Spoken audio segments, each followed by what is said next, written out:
Start again. Hi, hello students. Today we are going to complete entire mathematics for boards plus 12 syllabus. We'll start with the first unit, relations and functions.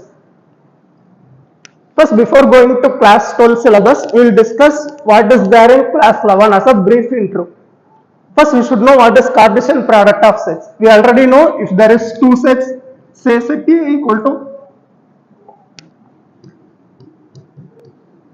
let's set A equal to 1, 2, set B equal to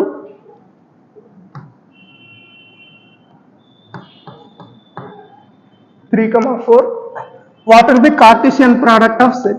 Cartesian product is nothing but the entire set of ordered pairs between two sets.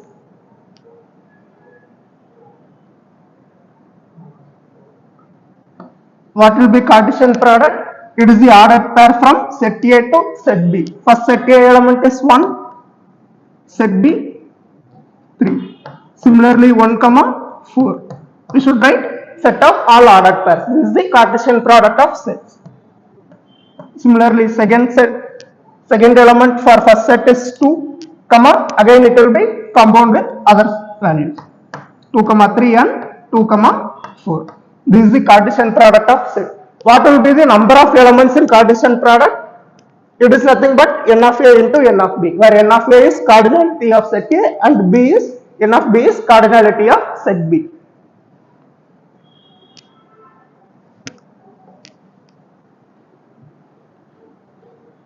So cardinality of set is nothing but it is denoted by n of A, where n of A means number of elements in set A. Number of elements in set A is P and set B is Q means number of elements in A cross B. Cartesian product will be just product of these two values. These are all 11 syllabus we already know, so we will just go forward. Now what is a relation? Relation is nothing but subset of Cartesian product. For example, in the previous case, we have Cartesian product 4 ordered pairs. In this we can take any 2 or 3 or 0 or all 4 Cartesian or 4 all ordered pairs. This will be the relation. So Cartesian product is set of all ordered pairs from set A to set B. Relation is subset of Cartesian product. So relation is given by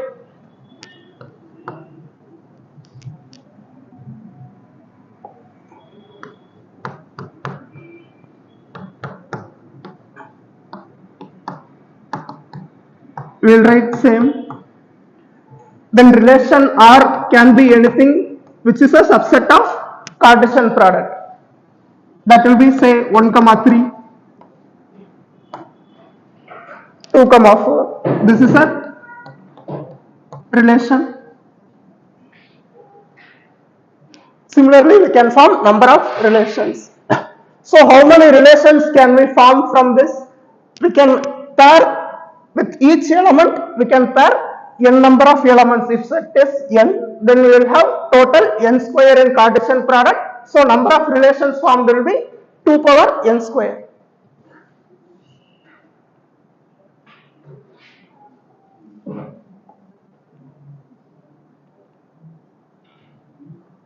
How do we write relations normally? In roster form, just how we written is the roster form for writing relation. This is roster form. Set A is 1, 2, 3 means set B 1, 3, 5, 7.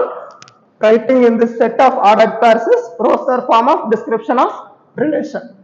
Or we can write general pattern which the elements between ordered pairs follow. We can establish a relation between elements. That will give us the other form which is set builder form.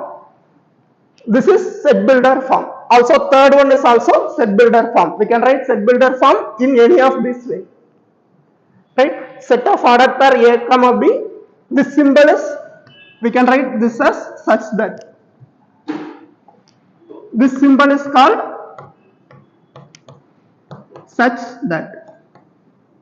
Or also we can write this symbol as colon. Both are same.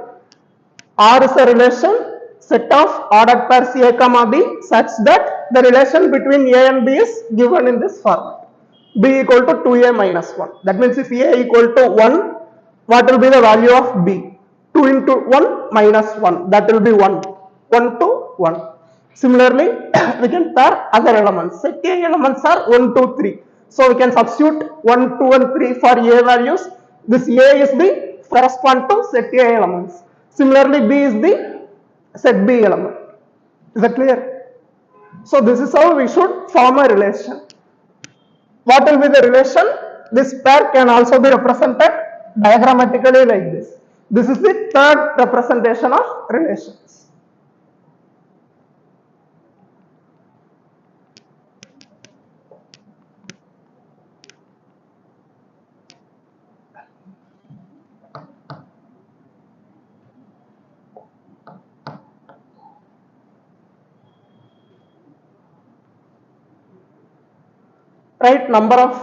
Write a relation on set A. What does it mean by relation on A? That means set A to set A. Relation between set A to set A. Relation on A means relation between set A to set A. For writing such questions, it is better to use diagrammatic representation. We can use diagrams like this. That will be the better approach, so we don't commit any mistake while writing.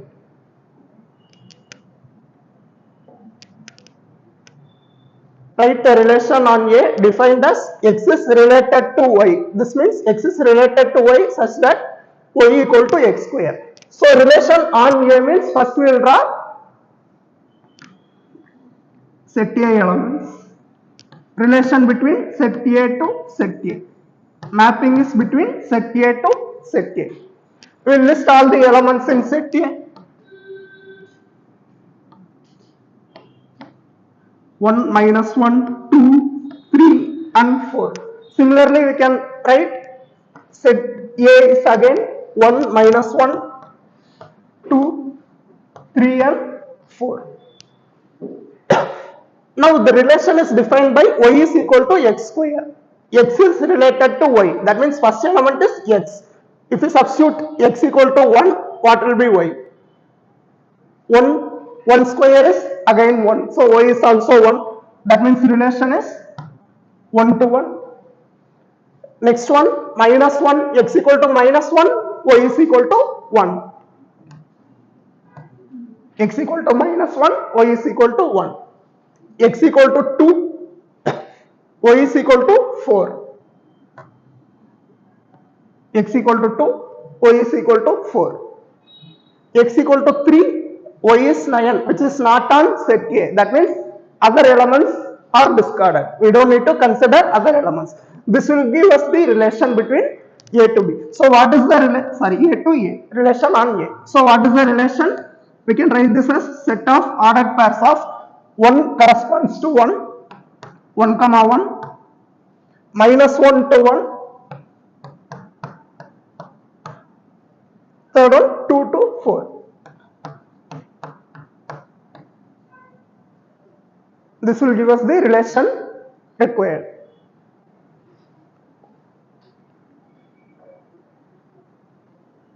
So answer is 1 comma 1, minus 1 to 1, 2 to 4. This is the relation for given question. What about number of relations? The total number of relations from set A to set B is the total number of possible subsets between A to B.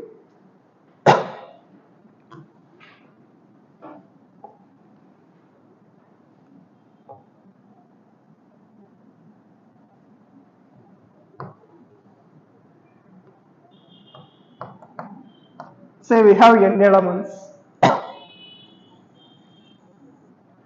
Here also we will have some n elements. Then what will be the number of relations that is possible? One is there is no mapping. Another way, we can map this to 1 and this element is mapped to all n elements. Similarly, for second element we can map n elements. Third element we can map n elements. So totally how many Cartesian products can be formed? Total number of ordered pairs in Cartesian product will be n square. What will be the total number of relation? Relation is nothing but subset of Cartesian product. That means out of n square elements, we can choose 0 or we can choose one element or 2 up to n square elements. So what will be the total number? 2 power n square. If relation is defined from n, total number of elements is n to n. If number is p and q for both set A and set B, then we will have 2 power pq. This is the total number of relation.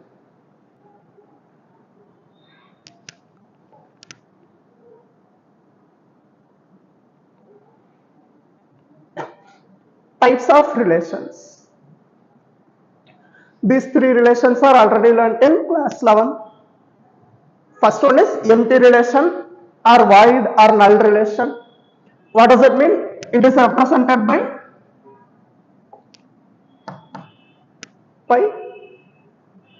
or we can also write this as empty brackets. This gives us the null relation or empty relation. Second one is universal relation. Universal relation means it includes all ordered pairs of Cartesian product. If we write all the Cartesian product in ordered pairs, then we will have universal relation. And identity relation. If every element of A is related to itself only, that means identity relation is A is related to A for all A.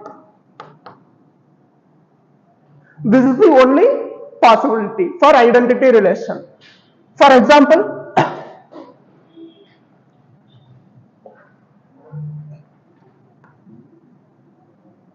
let's take relation is set A is 1 2. Relation on A. We should write relation, identity relation on A.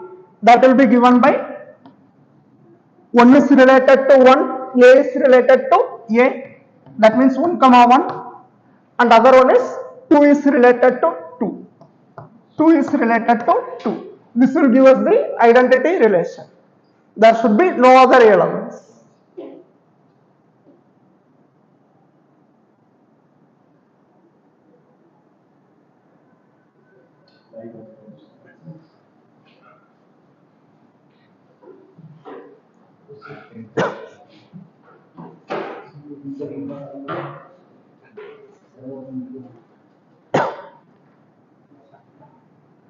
Sorry.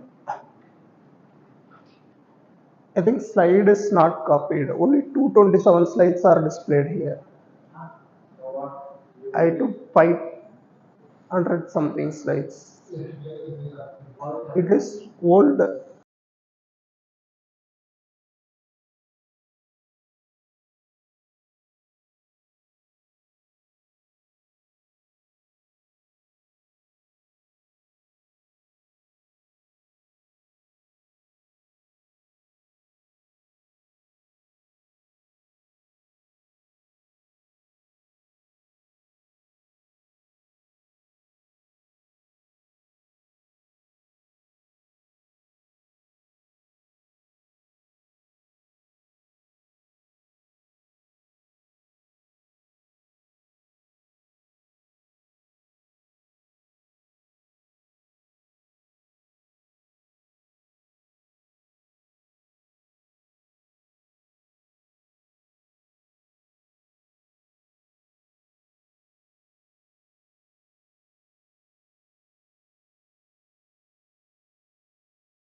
Okay,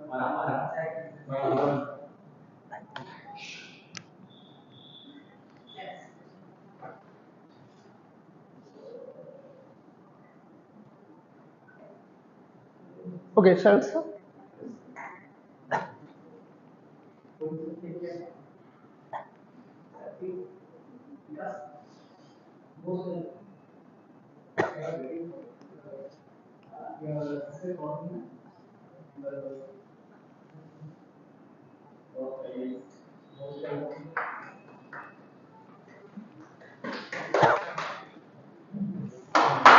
Okay. Okay, identity relation is A is related to A, but the keyword is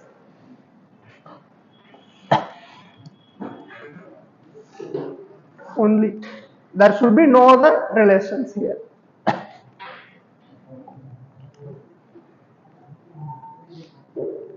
Next one is reflexive relation. Reflexive relation is similar to identity relation, but only thing is set A, elements of set A is related to itself. Relation on A, reflexive relation means elements of set A is related to itself only, not only. That means we can have other elements also. For example,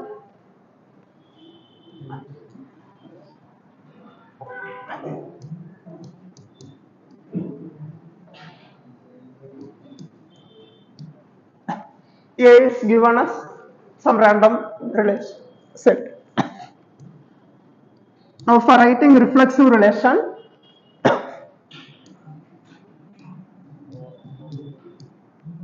1 comma 1, 2 comma 2, this is one way.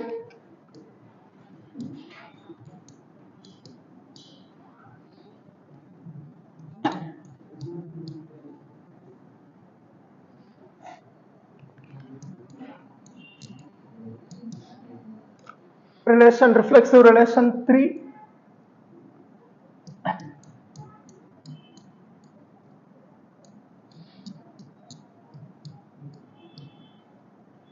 which will be the reflexive relation among these three. First one is identity relation, but it is also reflexive relation. What is the condition for reflexive relation? Set elements of set A is related to itself. A is related to A. This is reflexive relation. Here elements of set A is related to itself. That means 1 is related to 1, 1 comma 1, 2 is related to 2. Obviously, this is identity as well as reflexive relation. Second one, 1 comma 1, we have only one element, we don't have other element. That means this is not reflexive relation. Where first one is reflexive relation. Third one, we have 1 comma 1, 2 comma 2, as well as there is another element. So we can have more elements for reflexive relation, while for identity relation, we can only have 1 comma 1 and 2 comma 2. Only these elements should be there for identity, while for reflexive, we can have more elements. So all identity relation is also reflexive relation.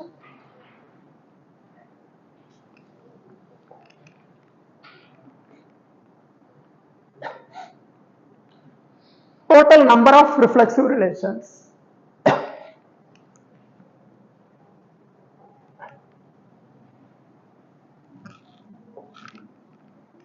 We'll take a set relation on A such that there are n elements. Total n elements for set A. Relation on A, that means again this will be set A and there will be n elements. Totally n elements is related to n elements. For reflexive relation, how many possibilities will be there? We can take one, say we can consider first element. If we need reflexive relation, that means this element must be related to same element first. This is one, that will become identity. After that, we can also have other ordered pairs. This is a must. So for first element, how many number of elements we can have? Remaining n minus 1 elements. Similarly, for second element, we can have n minus 1 possibilities. For third element, we can have n minus 1 possibilities. Totally, for n elements, how many reflexive relation can be formed? N into n minus 1. So how many reflexive relations is possible? 2 power n into n minus 1. Total number of relation will be 2 power n into n minus 1 is n square minus n. Is that clear?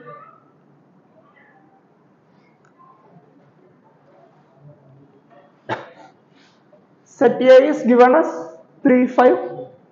Number of reflexive relation on A, 2023 question. How many reflexive relations are possible? Total number of element in set A is 2. So number of reflexive relation is number of reflexive relation is given by 2 power of n square minus n. Totally how many elements will be there? How many relations are possible? 4 minus 2 is 2, 2 power 2 is 4. This will be the total number of reflexive relation. Answer will be 4.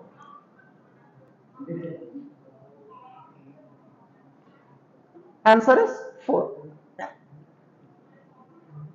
A relation is defined on n such that which will be the reflexive relation? What is the condition for reflexive relation? A should be related to A. X is greater than A. Sorry, X is greater than Y. That means X is greater than X. Is that true or false? X is greater than X. Obviously this is wrong.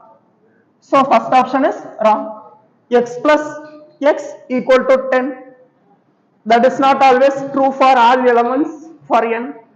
X and Y are natural numbers.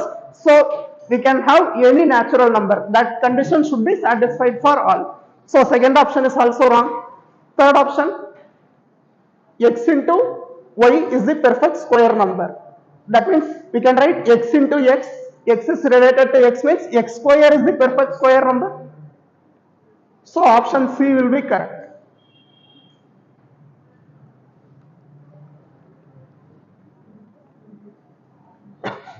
X into X is X square. Option C is correct. Next relation is symmetric relation. What is symmetric relation?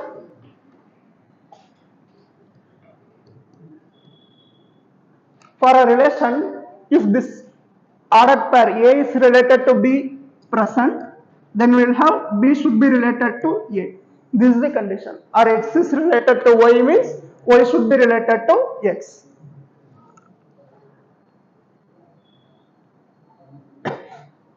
A comma B belongs to relation means B comma A must also be in relation. For example, A is 2, 4, 6. 2 comma 4 is there in the relation means 4 comma 2 must also be there. 2 comma 4 is there. 2 comma 4 is there in the relation. So 4 comma 2 must also be there in the same relation. 2 comma 6, 6 comma 2. 2 comma 6, 6 comma 2. 4 comma 4, again it will be same 4 comma 4. That means this will be a symmetrical relation. Whenever A is related to B, A comma B is present in the relation, then B comma A must also be in the same relation.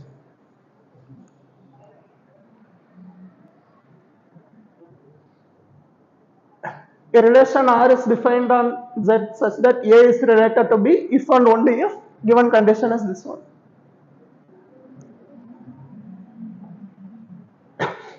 Which will be the correct option?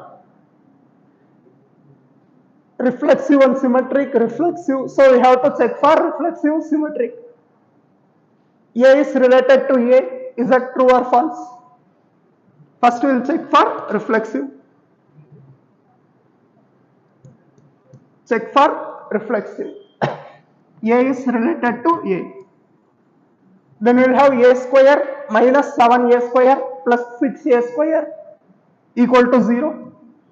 A square minus 7A square plus 6A square equal to 0.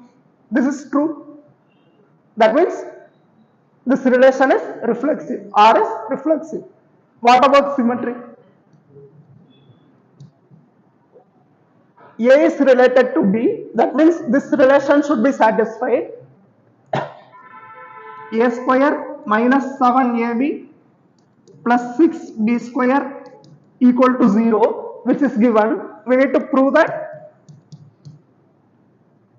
B is related to A. That means change A to B and B to A. Is this true? Obviously not. Both are different. So answer will be, this given relation R is reflexive but not symmetric. So option D is correct answer.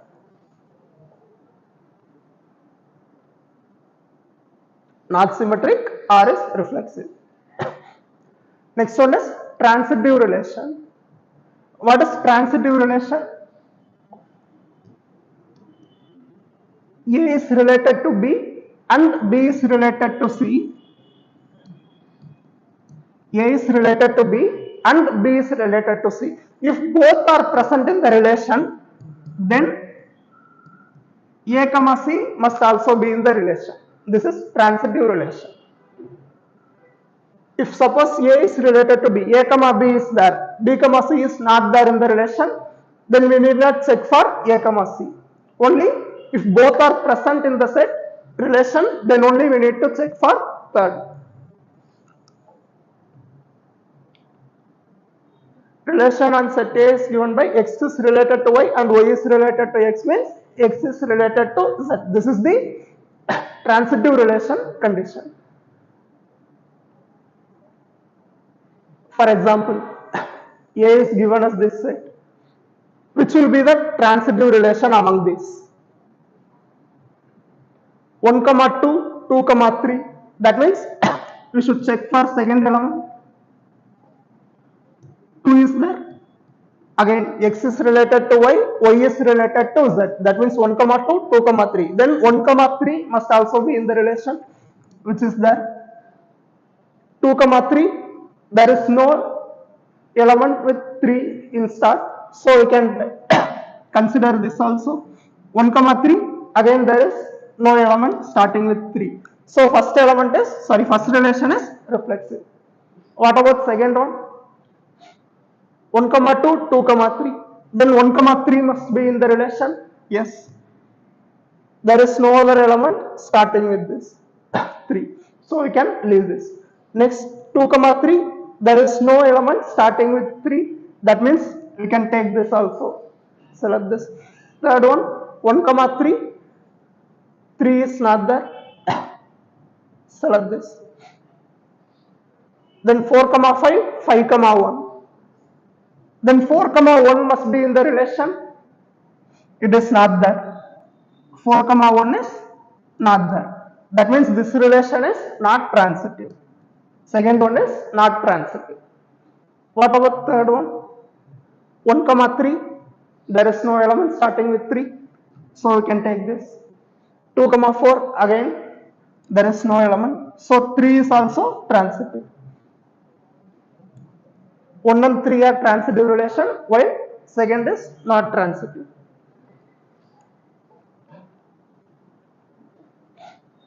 First and third relation is transitive, while second is not transitive. Now given a set of relations, relation on A is given by 3, 6, 9, 12. Relation R is, we should check for reflexive, symmetric and transitive relations. For solving such question, the easiest way is to just leave this.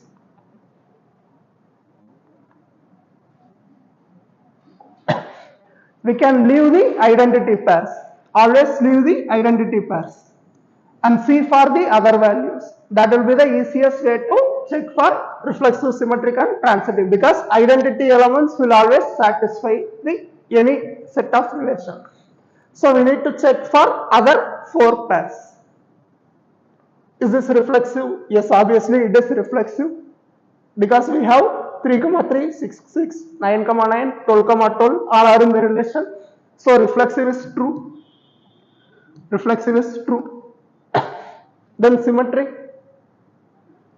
We can leave these 4 elements. We can check for others. 6, 2, 12 comma 6 is not there. That means it is not symmetric. Symmetric is not there because 12 comma 6 is not in the relation. 6 comma 12 is in the relation, 12 comma 6 is not in the relation. What about next one? Transitive. We can leave these 4 and again check for the other 4 pairs. 6 comma 12, there is no element starting with 12, so we can select this. 3 comma 9, again there is no element starting with 9, so we can select this. 3 comma 12, again we can select this. 3 comma 6, 6 comma 12, that means 3 comma 12 should be in the relation. We have 3 comma 12, that means we can select this. So this relation is transitive also.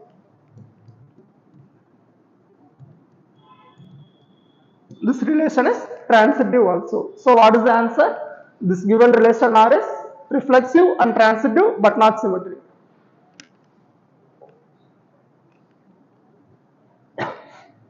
It is transitive, reflexive, not symmetric. This will be the answer for this. Types of relation, next one is equivalence relation. Equivalence relation is a relation which is reflexive, symmetric as well as transitive. All three are satisfied means we call that relation as equivalence relation. Show that the relation is equivalence relation. What is the condition? That means if this relation is equivalence, then we should prove reflexive, symmetric and transitive properties of relation. What is the reflexive property? A comma A belongs to R. A comma A belongs to R. A is related to A. This is the proof we need. A minus A is divisible by 2. Is that true? Modulus of A minus A is divisible by 2. It is 0. 0 is divisible by 2. True. That means this relation is reflexive. Then what is symmetrical property? Symmetric is modulus A minus B is divisible by 2. Is divisible by 2. Then we should prove B minus A modulus is also divisible by 2. Prove mod B minus A is also divisible by 2. This is obviously true. Mod 2 is equal to mod minus 2. Both are same. So, it is symmetrical relation also. Then what is transitive? Modulus A minus B is divisible by 2. That means we can write A is related to B and B is related to C implies A is related to C. We should prove this.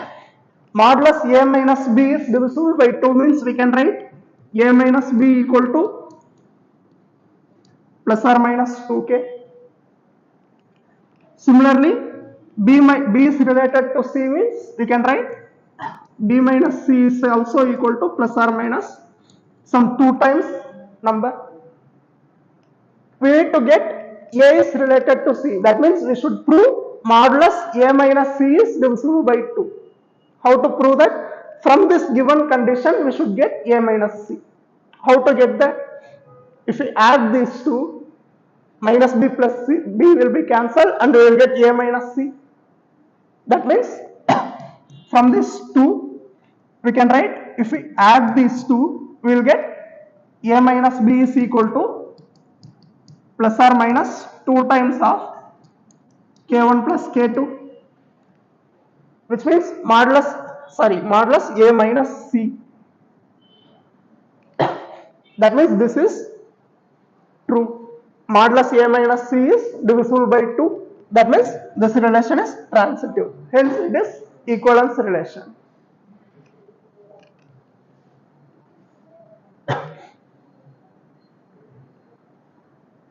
Now what is equivalence class? Equivalence class is nothing but the second elements in the ordered pair for corresponding first element. I will give it one example.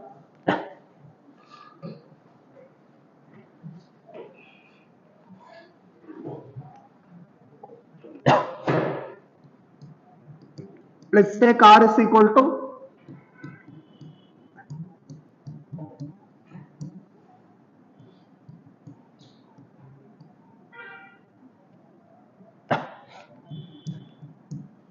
say these 4 elements.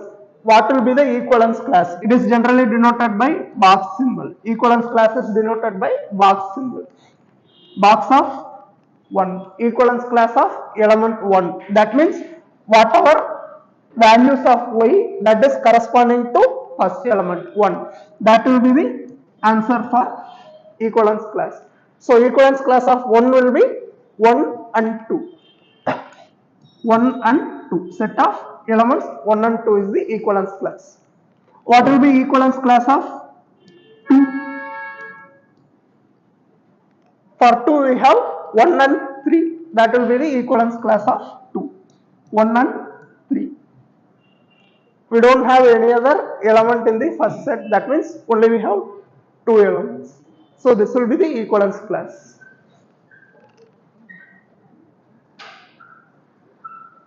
A is a set given by 0 to 12. Okay, x belongs to integer. That means A will be from 0, 1, 2 up to 12. A is A comma B such that A minus B modulus is multiple of 4. Then we should find equivalence class of 1. We can easily do this. We should write equivalence class of 1. That means first element is 1. We can take A as 1. We should check for B elements. B will be the element set of elements. B will be the equivalence class. So when will we get multiple of 4? Given A is 1. 1 comma 1. If B is 1, we will get 1 minus 1 is 0 is a multiple of 4. That means first element can be 1. Then 1 minus 5 minus 4 modulus is 4. It is a multiple of 4. Then we will get 5. What will be the next one? 9. 1 minus 9 again modulus minus 8 is 8. Multiple of 4. We don't have any other element in set A. So this will be the equivalence class of 1. Option A will be the correct answer. 1, 5 and 9. Next is functions. What is a function? Each element of set A has unique element in set B. That will be the function. Each element in set A has unique image in set B. Is corresponding to, is mapped to unique element of set B.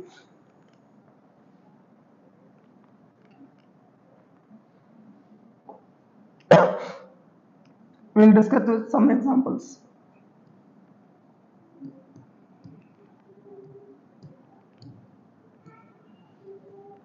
Each element of set A is mapped to unique element of set B. Is this a function or not? It is not a function because one is mapped to 2 elements. Each element should be mapped to unique element in set B. That means it is correspond to only one element. So this is not a function. Also 3 is not mapped to any element. Each element should be mapped to other element. Here this is also not mapped to any element. Again this is not satisfying the definition for functions. So this is not a function.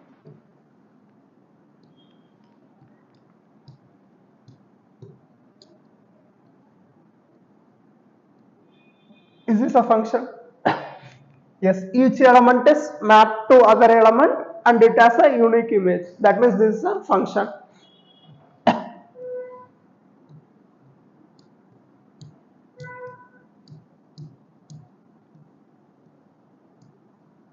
Is this a function? No, because 4 is not mapped to any element. I think this is clear. We have already learnt in class 11. Classification of functions: one-to-one, many-to-one, on-to-one, into functions. What is one-to-one function? There are same y value for different x values. Function will be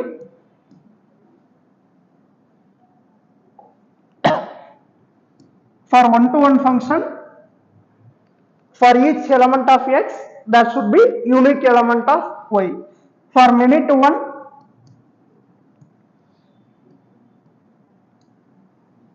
function will be like this. Two elements of x will have same y value.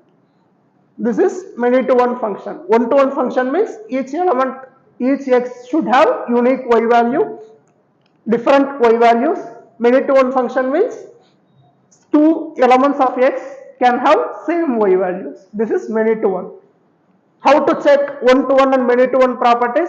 If we draw a horizontal line, if it intersects at only one point in the graph at any of the parallel line to x-axis, then we will have one-to-one or not. If it corresponds to, if it just intersects at only one point, then it is one-to-one function. If we draw a horizontal line, if it intersects at only one point, it will be one-to-one function. If it intersects at more than one point, it will be many-to-one function. Then next is onto and into. The first two functions are based on x values. Each x value has different y values and two x values can have same y value. This is based on x value. We have one-to-one and many-to-one function. Next is onto and into functions. For onto function, range is equal to codomain. Range is equal to codomain means that is onto function, and into function means range is a subset of codomain. Bisective function means function which is both one-to-one and onto. For inverse of a function to exist, we should have bisective nature for a function. Now, which is one-to-one and onto? What are these different functions actually? First one, each element has different y values. That means this function is one-to-one. First one is one-to-one. Based on x value, we should see one-to-one or not. Each element has unique y value, that is one-to-one, and which is onto or into. Codomain is elements in set B, which is a subset of ranges, the elements that are mapped to this. So range is actually a subset of codomain. That means this will be one-to-one and into. Second one, two elements, two x value have same y value. That means it is many-to-one, many-one, and again into. Third one, many-to-one, but all elements of B has some pre-image. That means it is onto. This will be many-to-one and onto. Many-to-one and onto. What will be the last one? All elements have unique image. That means it is one-to-one and onto. All elements in set B has some image for set A. This will be onto. So this is the condition for classifying functions. Check whether this function is one-to-one or many-to-one. X value is x is belong to R. Set elements of set x is belong to R. R is real number. That means we have minus infinity to infinity. All values are possible. Domain is also minus infinity to infinity. Range is also minus infinity to infinity. That is the given condition. We should check if this function is one-to-one or many-to-one. There are different ways to solve this. The actual procedure is, what is the condition for one-to-one function? If there are two y values are same, x value must also be same. We can't have two x values having same y value. That is the condition, which means we should check for f of x1 equal to f of x2 means we should get x1 equal to x2. then the function will be 1 to 1. Otherwise, it is many to 1. This is the condition for checking. Actual procedure is we should solve like this. F of x1 is x1 square. F of x is nothing but y value. So x1 square is equal to x2 square. From this, what do we do? x1 equal to x2 plus or minus plus or minus x2. So it will be the answer. We should get f of x1 equal to f of x2 means x1 must be equal to x2. We have two x values having same y value. That means it is many to one. It is not one to one function.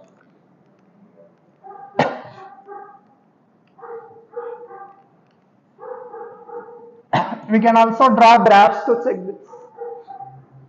What is the graph of y equal to x square? Graph will be like this. For all values of x, do we have unique image in y? No.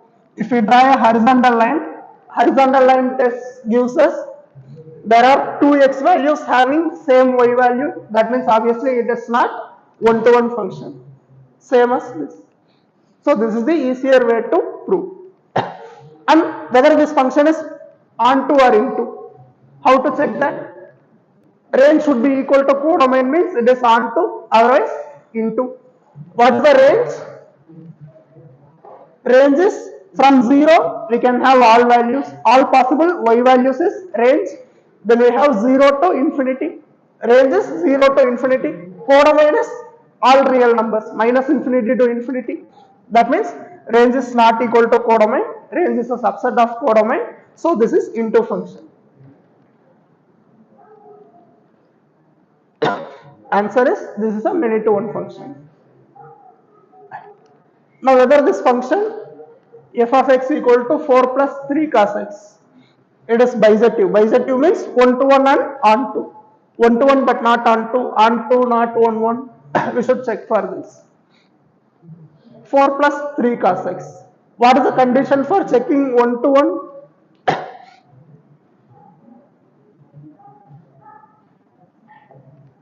F of x1 equal to f of x2 means x1 should be equal to x2. We will take f of x1 equal to f of x2.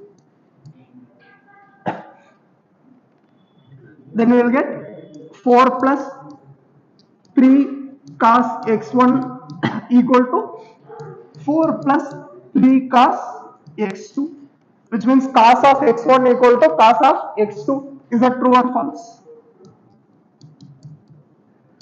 Do we have unique value for x1 and x2? No. Cos x means it is an oscillating function. That means we will have many values of x that satisfying this condition. That means it is not 1 to 1. It is obviously many to 1 function. So it is neither 1 1. Then we should check for onto. What is onto property? Codomain is all real numbers. Range, what will be the range of this function? 4 plus 3 cos x. We know cos x lies between minus 1 to 1, minus 1 less than or equal to cos x less than or equal to 1. That means what will be 3 cos x minus 3 to 3. 3 cos x lies between minus 3 to 3. 4 plus 3 cos x, 4 minus 3, 1 less than or equal to 4 plus 3 cos x less than or equal to 4 plus 3. So what will be the range of this function? It always lies between 1 to 7. But codomain is all real numbers. So range is a subset of codomain. That means it is not onto function. It is an into function. So what will be the answer? It is not 1 to 1, not onto also. Option B.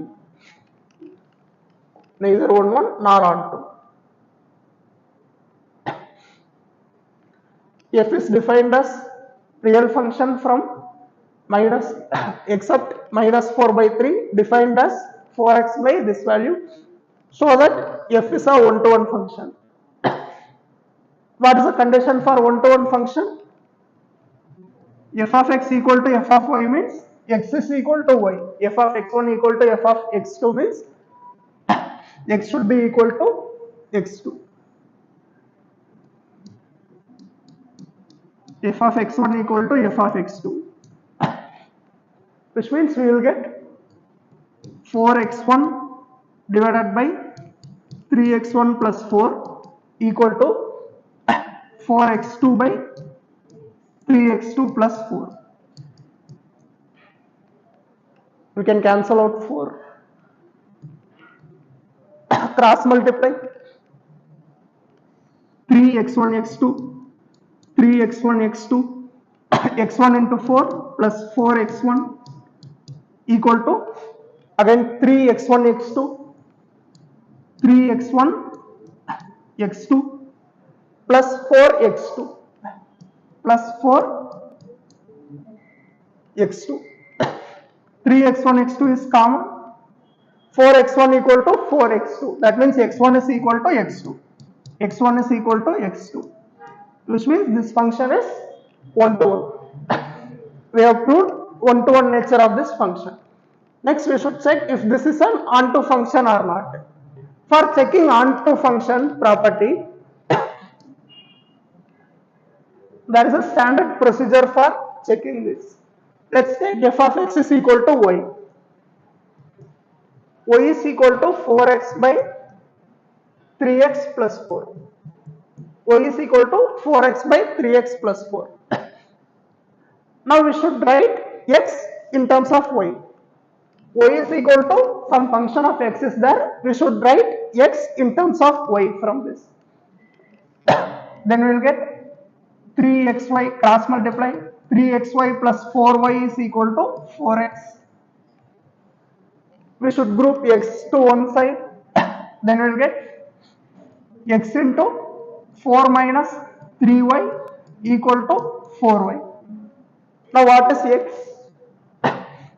X is equal to 4y divided by 4 minus 3y. Now what are the possible x values from this? Obviously denominator cannot be 0, that means y value cannot be 4 by 3. If y is equal to 4 by 3, denominator becomes 0. Then what is the answer? Y cannot be 4 by 3. Y is not equal to 4 by 3.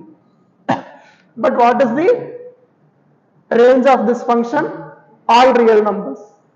From this we get y cannot be 4 by 3. That means when we compare these two, obviously this function does not have a value for the given coordinate. Y cannot be 4 by 3. That means it is not onto function. It is into function. This is how we should prove this. F of x is 1 to 1 and it is not onto.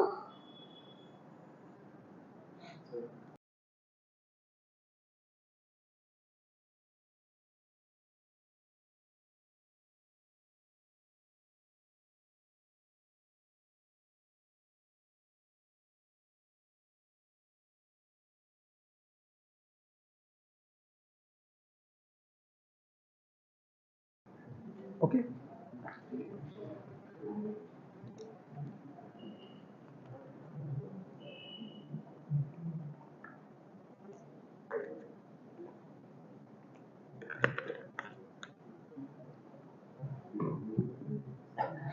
Next is composition of functions. Composition of function is nothing but g of f or f of g. This symbol is known as composition of function. G of f, it is also written as g of f of x. What does that mean?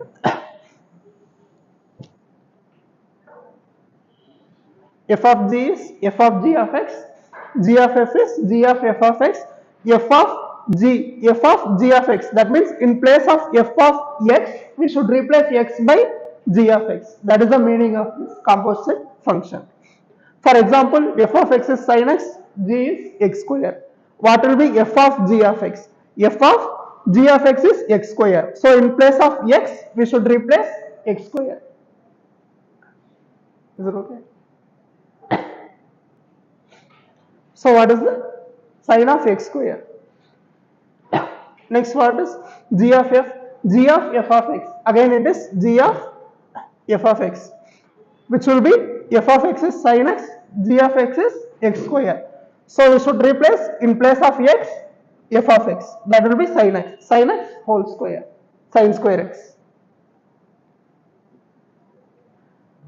Now for these sets we should write g of f of 1, f of 2 and f of 3.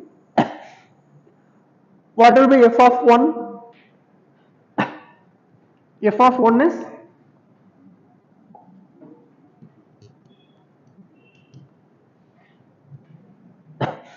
f of 1. So if you substitute in place of x 1, we will get 3 minus 1, 2. F of 2 is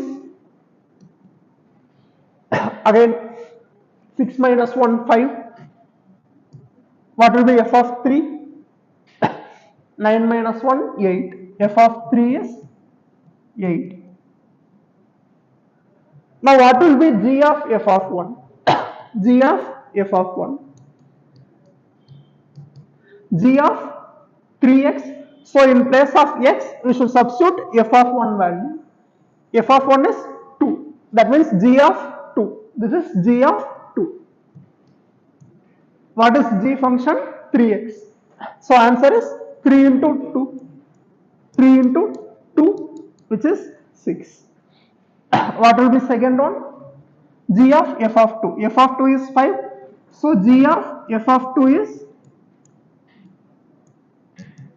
3 into 5, 15. What will be g of f of 3? 8 into 3, 24.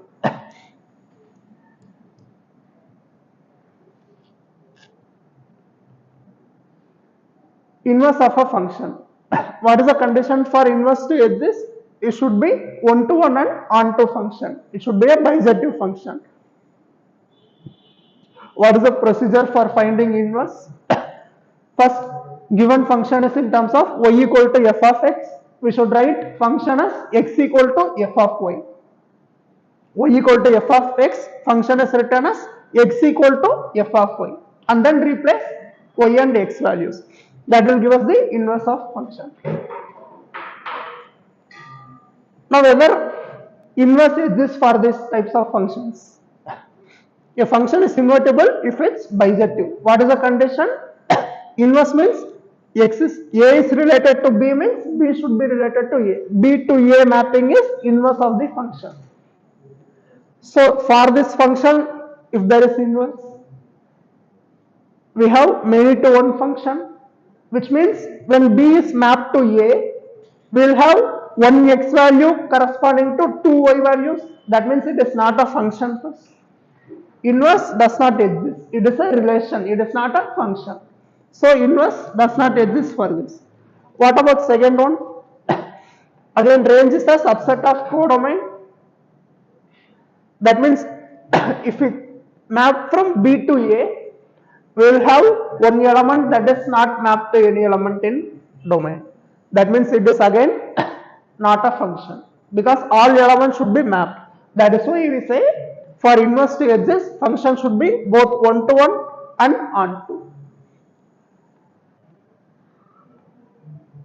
What is the property of inverse? F of g of h equal to f of g of h. This is property for composite function, and g of f inverse equal to f inverse of g inverse. Let the function be defined as f of x equal to 4x plus 3, where y is the set given by y is equal to 4x plus 3. Show that f is invertible and find its inverse.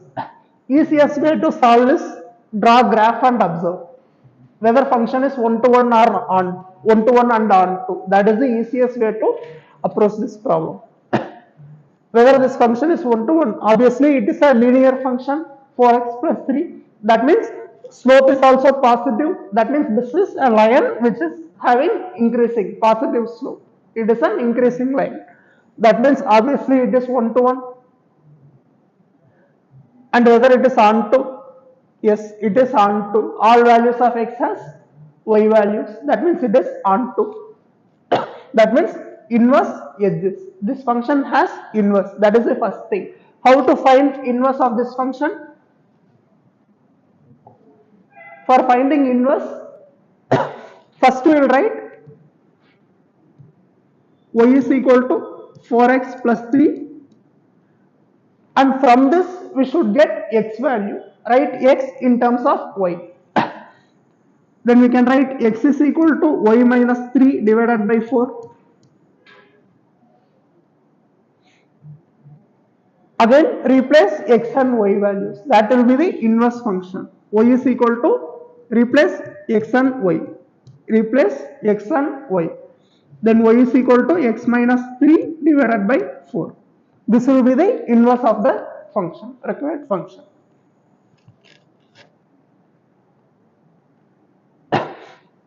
Okay, we will go to next chapter. This is about functions, relations and functions. Next chapter is inverse trigonometric functions. What is inverse trigonometric function?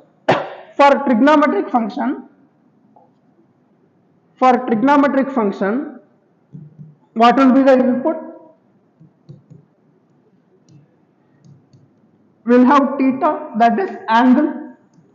For each angle, we will get different y values. Output will be some value. Trigonometric values. This will be the trigonometric function. What will be inverse trigonometry? Inverse is nothing but y is changed to x and x is changed to y. Again, the input will become values and output will be angle. That will be the inverse trigonometric function.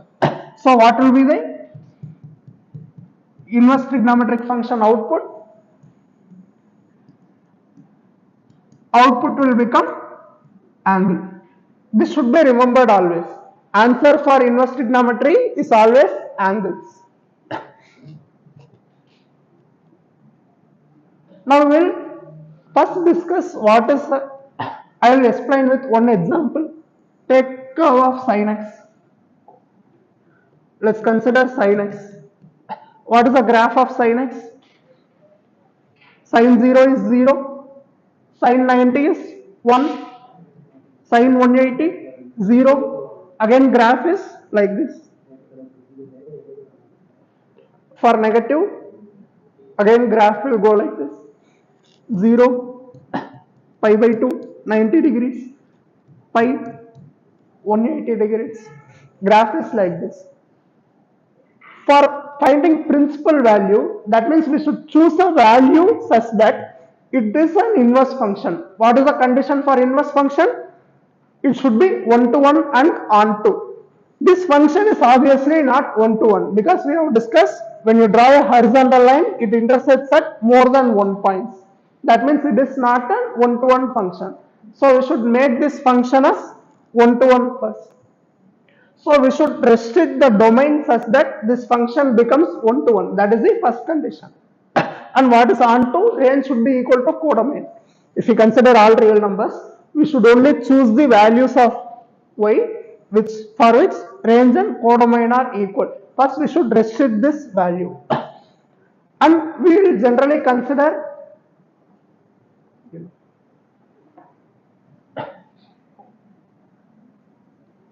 yellow is not there.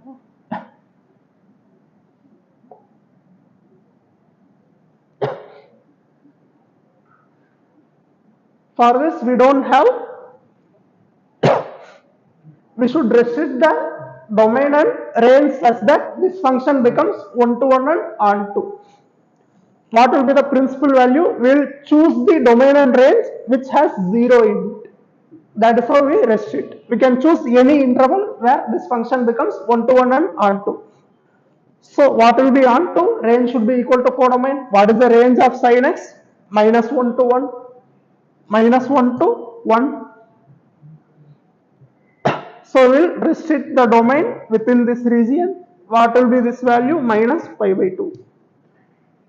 This will be the principal domain and range of trigonometric function. What will be the value of inverse trigonometry? Just reverse. ulta, x and y values.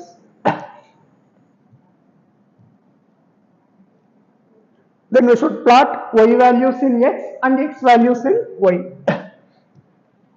Then x value is from minus pi by 2 to pi by 2. Then y will be plotted from minus pi by 2 to pi by 2. Minus pi by 2 to pi by 2. And y value for trigonometric function is between minus 1 to 1. Then x value will lie between minus 1 to 1. Minus 1 to 1. Just reverse this curve. Change x and y axis. That will be the graph of inverse trigonometric function. This will be the graph of sin x. And the principal value corresponds to this values, minus pi by 2 to pi by 2. Where we are restricting this function so that it becomes 1 to 1 and onto. That will be the principal value. Similarly, we can draw for all the graphs. We have already discussed sin inverse x graph.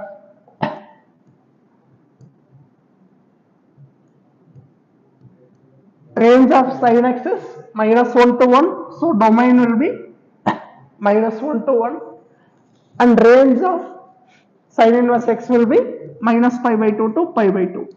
Minus pi by 2 to pi by 2. This is the graph of sin inverse x. Domain is minus 1 to 1, range is minus pi by 2 to pi by 2.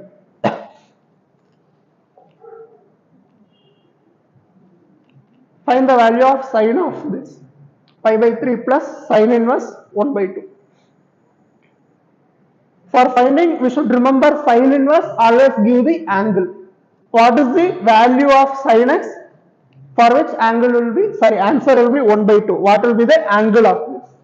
When sin x will give 1 by 2, then x will be, sin 30 is 1 by 2. So angle is sin inverse 1 by 2 will be 30. And we should see such that this value, whatever we find, should lie between this interval. Sin inverse is giving angle and this value should lie between minus pi by 2 to pi by 2.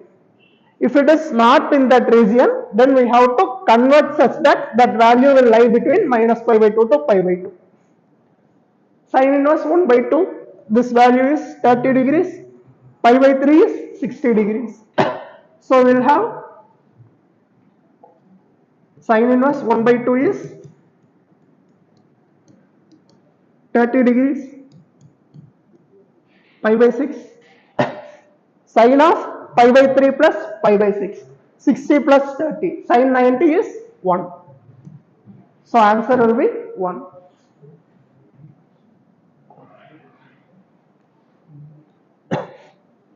Next is cos inverse x. Again same as sin inverse, first we will see cos x curve. Graph of cos x, cos 0, 1, cos 90, 0, cos 180, minus 1. Again graph will be like this. We have to restrict the domain and range such that it has 0 near it. So we will choose from this region to this region. Then range will be equal to codomain. Entire value will be having this. And domain will be between, this will be 90 degrees, 0 and 180 degrees. So domain will be 0 to pi and range is minus 1 to 1 for cos x. We will restrict this cos x curve like this. Then what will be the cos inverse x curve? X lies between 0 to pi. So y value should lie between 0 to pi. 0 to pi. Here range is between minus 1 to 1. So curve will be minus 1 to 1. What will be the domain and range of cos inverse x? Minus 1 to 1 and 0 to pi. So what will be the curve? Cos 90 is 0. So this value should be 0. Cos 0 is 1. So for cos 0, 1 point will be here. Curve will be like this. Cos 180 is minus 1. So graph will be like this. This is the graph of cos inverse x. Range is 0 to pi, domain is -1 to 1 for inverse function. We should remember this range value, that is important. What is the principal value of cos inverse 1 by -1 by 2? Cos inverse -1 by 2. X value is -1 by 2. X value is -1 by 2. We should find the angle. What will be this angle? It will lie between pi by 2 to pi, and this is in the principal values. So we should find what will be this value. We know cos pi minus theta is cos theta. Cos minus cos theta. So cos 1 by 2, at what value cos will become 1 by 2? Cos 60 is 1 by 2. Then cos will become -1 by 2 at 180 minus 60. That is 120 degrees. So answer will be 2 pi by 3. We can directly write. These are simple questions. Answer is 2 pi by 3. Now find the value of cos inverse -1 by 2 plus 2 sin inverse 1 by 2. Again just substitute the values. We have already seen cos inverse -1 by 2 is 2 pi by 3. Cos inverse -1 by 2 is 2 pi by 3 plus 2 times of sin inverse 1 by 2. What is sin inverse 1 by 2? Sin 30 is 1 by 2. So answer is 30 degrees. Pi by 6. 2 pi by 3 plus pi by 3. Answer will be 3 pi by 3 pi.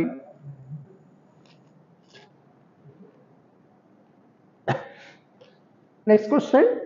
Cos inverse cos of -7 pi by 3. First thing we should write is try to see if this angle is lying in the principal domain and range. Obviously it is greater than 2 pi. And we know cos of minus theta is cos theta. So we will use trigonometric formulas to simplify this. So this value will lie in the domain and range. We can write cos inverse -7 pi by 3 is equal to, cos -7 pi by 3 is equal to cos of 7 pi by 3. And what is 7 pi by 3? 6 pi by 3, 2 pi plus pi by 3. Cos of 2 pi plus pi by 3. Cos 360 plus theta, cos theta. So answer is cos pi by 3. Now we will get required answer is cos inverse of cos of pi by 3. What will we get? Pi by 3.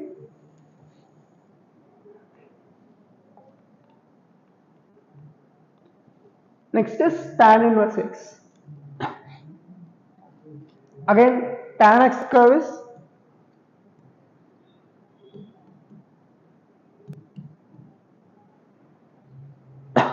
from -90 it is minus infinity. Tan 0 is 0. Tan 90 is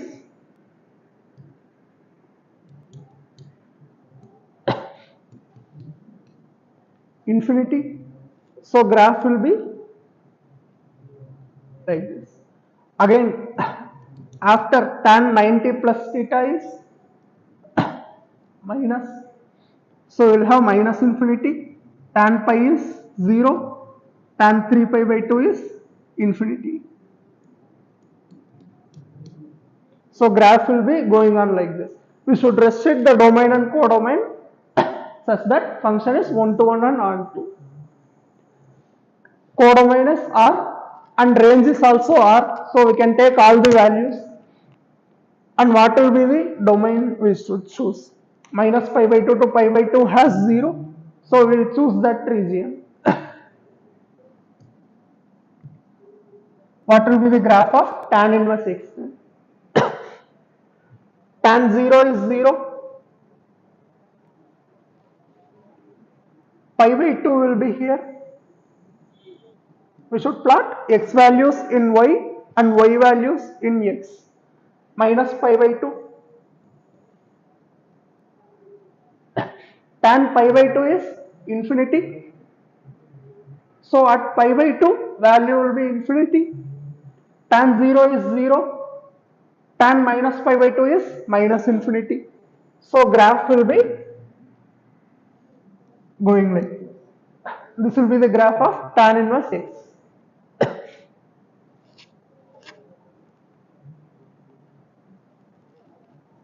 Find the principal value of tan inverse tan 3 pi by 5. What is the principal value? It should lie between minus pi by 2 to pi by 2. 3 pi by 5.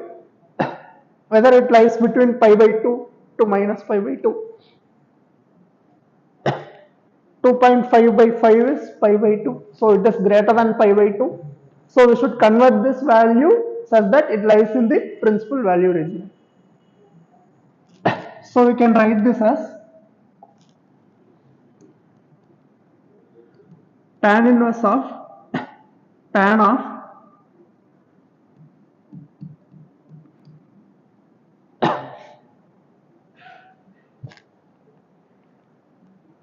when will tan value get same? Say if we have this region,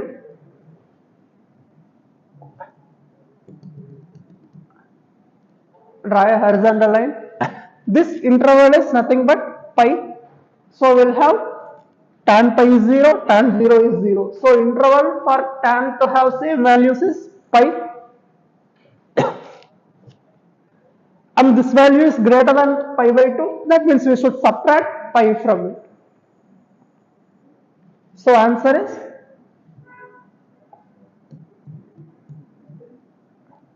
3 pi by 5 minus pi. And what is this value? Tan inverse of 3 pi minus 5 pi minus 2 pi divided by 5. So answer is minus 2 pi by 5.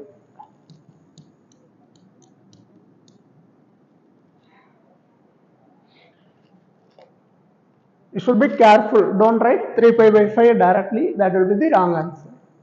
Answer is minus 2 pi by 5.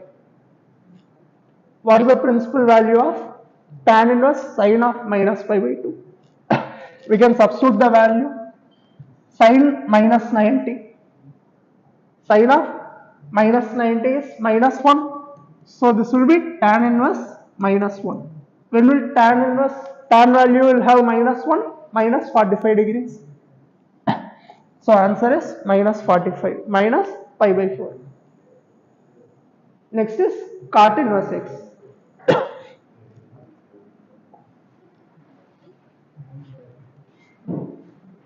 Again we will discuss cot x to cot 0. What will be tan? Tan and cot are reciprocals. So tan 0 is 0. That means cot 0 will be infinity. 1 by 0. Tan 90 is infinity. Cot 90 will be 0. Tan 180 is 0. Again cot will be here. So curve will be like this.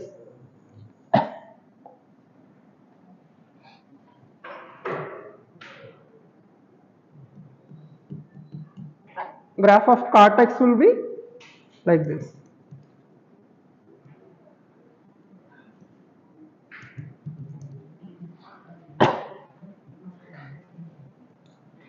This will be the graph of cot x. Then what will be the graph of cot inverse x? First we should choose the region such that it has 0. Let this be 0, 90 degrees and 180 degrees. We should see the range and domain. So we will have ranges between minus infinity to infinity and domain is 0 to pi. 0 to pi. So from 0 to pi and minus infinity to infinity we should draw cot inverse x graph. 0 to pi. 0 to pi is, so here we will have pi.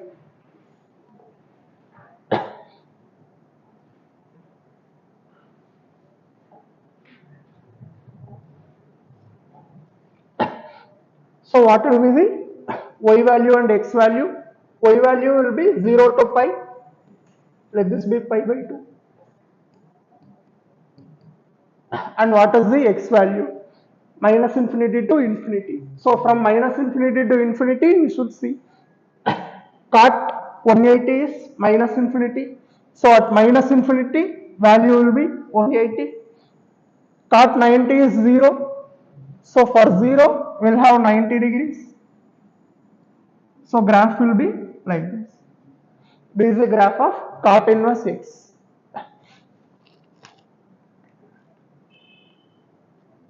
Find the value of cot inverse minus root 3.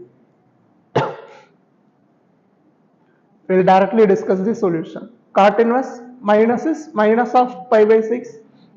Tan 30 is cot 60. Sorry, this is root 3. Not tan 60 is cot 30. So we will have pi by 6 and minus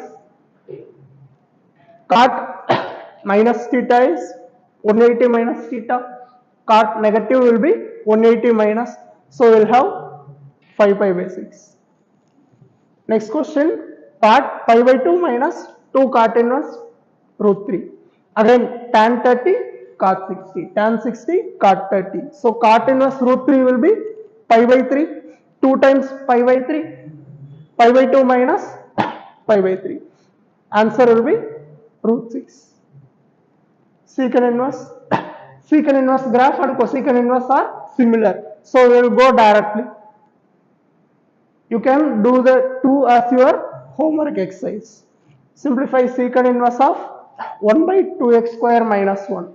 For solving such questions, we will use ratio. We will substitute some value so that this expression will be minimized.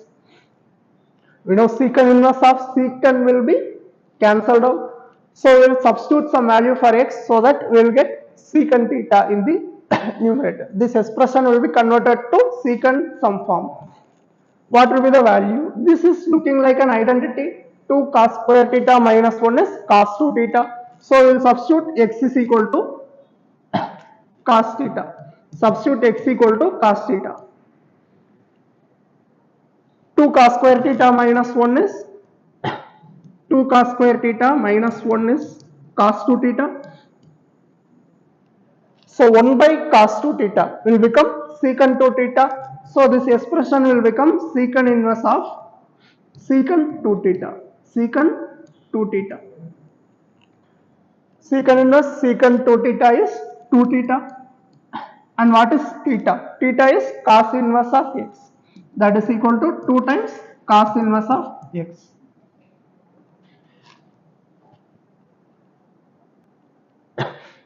Cosecant inverse graph can also be done similarly. So this is the domain and range for inverse trigonometric functions. Sin inverse, domain is minus 1 to 1, range is minus pi by 2 to pi by 2. For sin, tan and cosecant, we will have range between minus pi by 2 to pi by 2. For the other three, 0 to pi. And domain will be for sin and cos minus 1 to 1, tan, cot, all real numbers. Cosecant and secant can't have values between minus 1 to 1, so we will subtract. Trigonometric conversions.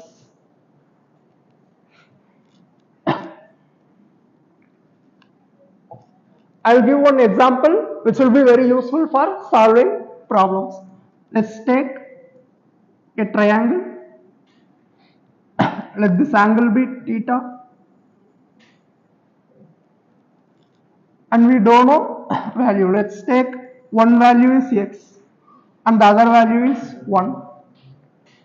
We can take any values. Trigonometric conversions means we should see how to convert sin theta to cos theta, tan theta and in other forms. What will be sin theta? Sin theta is opposite side by hypotenuse, that is x. Then what will be cos theta from this? Cos theta is adjacent by hypotenuse. This is the right angle triangle. So what will be the adjacent side? Square root of hypotenuse square minus opposite side square. So what will be cos theta?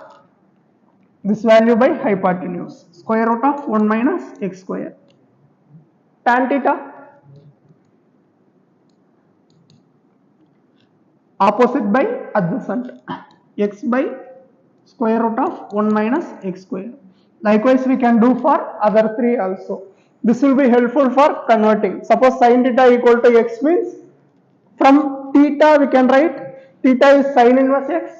From the second expression we can write theta is cos inverse minus root of 1 minus x square. That means we can write sin inverse of x equal to cos inverse of root of 1 minus x square. Similarly, we can convert it into other forms.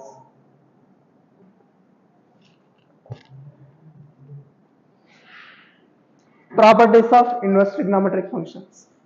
Sin inverse 1 by x is cosecant inverse. Proof is very simple. What is sin theta? X is, let's take it as cosecant theta. Then 1 by cosecant is sin theta. We'll have theta here. Cosecant inverse cosecant theta is also theta. That means both left and right hand side is same. Proved. Similarly, we can do for other values also. So whichever is the reciprocal, we will have the same relation with inverse functions also. Sin inverse 1 by x is cosecant inverse. Cos and secant are reciprocal. So cos inverse 1 by x is secant inverse x. Tan inverse 1 by x is cot inverse x. Likewise, we can do for cot inverse, that will be 1 by tan inverse x. Same way we can write. Again, if we have minus, sin of minus theta is minus sin theta. So we will have sin inverse of minus x will be minus sin inverse x. For sin, cosecant and tan, we will have minus negative value of that value. And for cos, secant and cot, we will have pi minus that angle.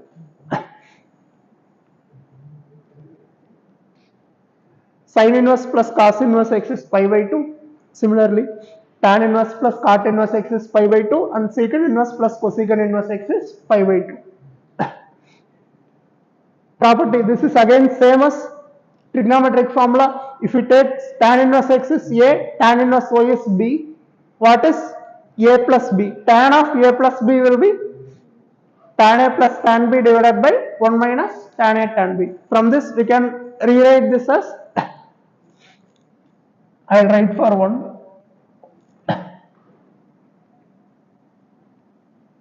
Let's take this value tan inverse x as a and tan inverse y as b. What is tan of a plus b? Tan of a plus b. This is equal to tan a plus tan b by 1 minus tan a tan b.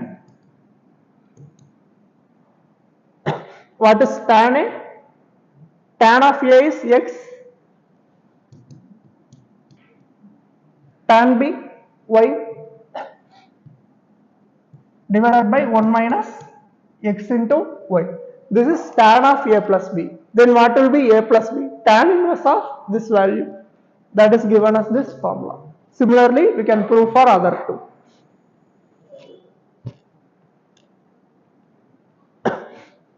This is again same.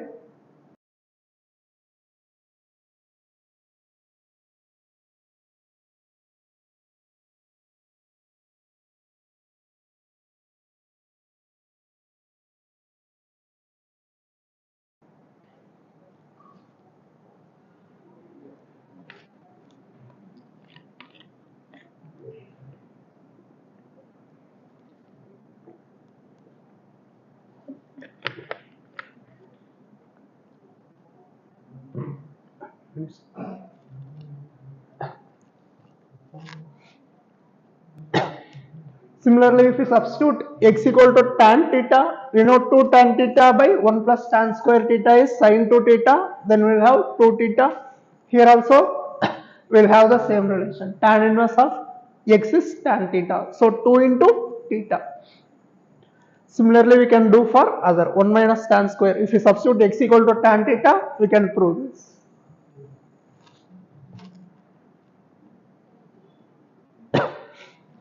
Prove sine inverse of this value. What is the relation we know? Here we have 2 into cos inverse of x. We should eliminate this part. Then we can substitute x equal to cos theta.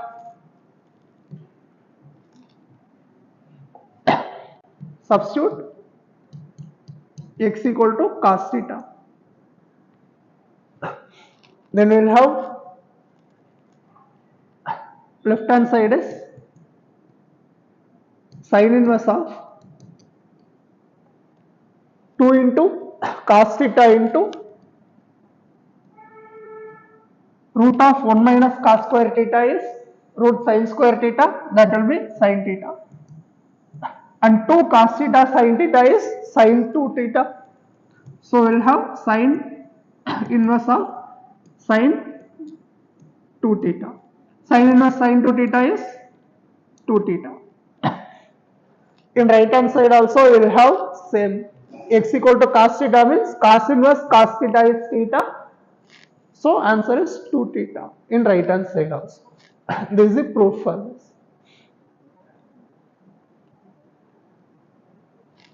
Next you should prove this relation. We will take left hand side.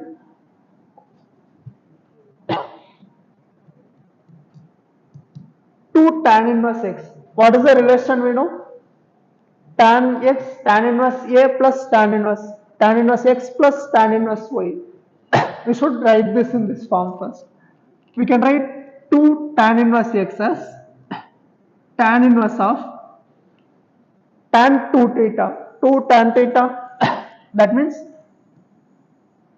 2 into 1 by 2 divided by 1 minus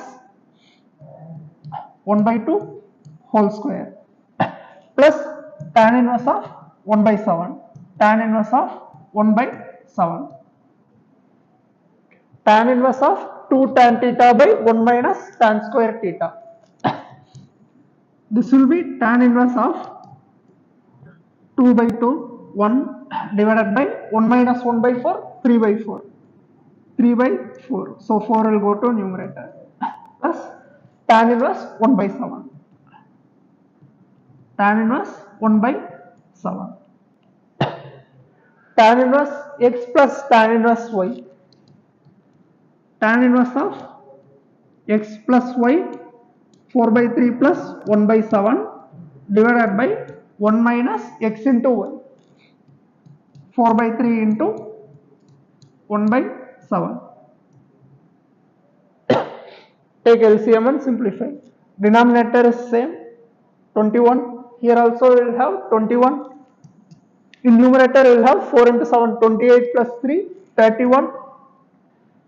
Tan inverse of 31 by 21 divided by 21 minus 4, 17 divided by 21. 21 will get cancelled. Tan inverse 31 by 17. Right hand side.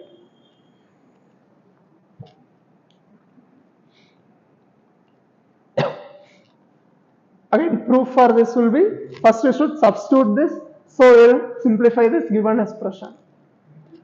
Let's take cos inverse x is theta, or we can substitute 2 theta also, both will be correct. Let's take x equal to cos 2 theta.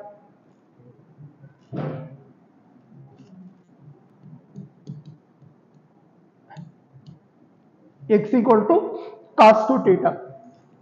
Then square root of 1 plus cos 2 theta is 2 cos square theta. Left hand side is tan inverse of root of 1 plus cos 2 theta is 2 cos square theta plus square root of 1 minus cos 2 theta is 2 sin square theta divided by again square root of 2 cos square theta minus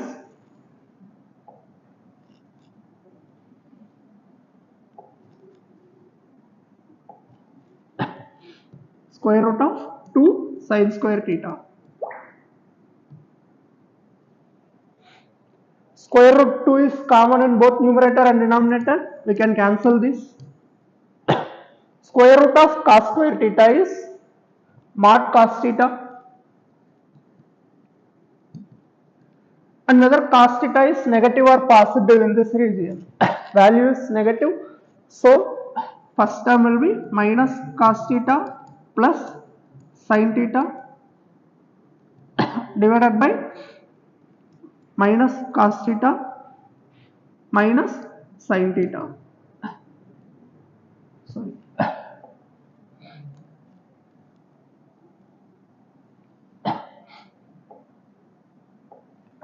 Sin theta is negative. So we'll have minus sin theta. Mod sin theta is minus sin theta. Cos theta is positive. Same, cos theta is positive. This will become plus sin theta. We need this expression in terms of tan, so we can simplify. We know sin by cos is tan. That means we can take cos theta from both numerator and denominator. Then we'll have cos theta into 1 minus sin by cos is tan theta divided by cos theta into 1 plus tan theta.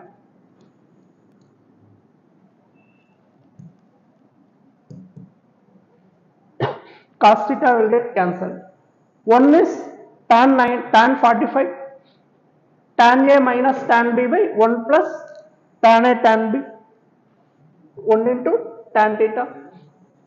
So we can replace 1 as tan 45 degrees. Then what will be the answer? Tan inverse of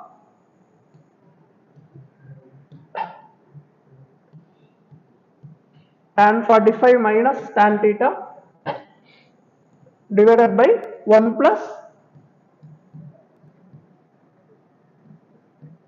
tan 45 tan theta.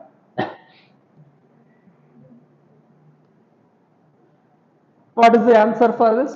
Tan A minus tan B by 1 plus tan A tan B. Tan A minus B, tan inverse of tan of A is pi by 4 minus B is theta. Sorry.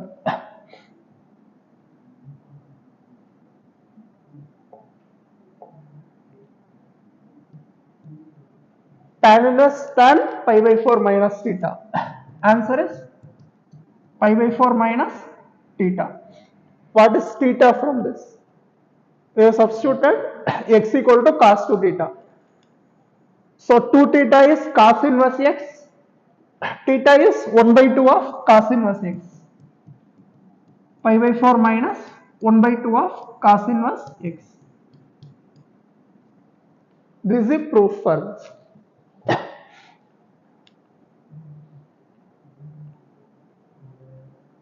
Okay, we will take 5 minutes break and then continue.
Hi, hello everyone. We'll go to next topic, which is matrices. What is a matrix? It is nothing but a list of elements. It does not have any meanings. Generally, matrix is denoted with square brackets. Matrix is a list or arrangement of elements in some row and column wise fashion. This is a matrix. Here m by n, this symbol is called m by n. What does that mean? M is nothing but the number of rows.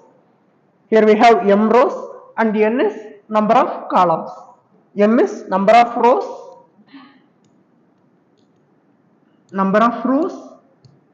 and n is number of columns.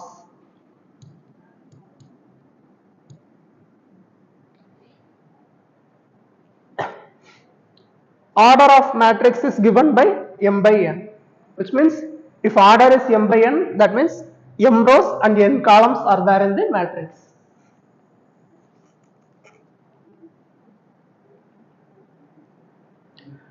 Now how to write elements in this? A11, which means first element 1 represents row number and second one represents column number.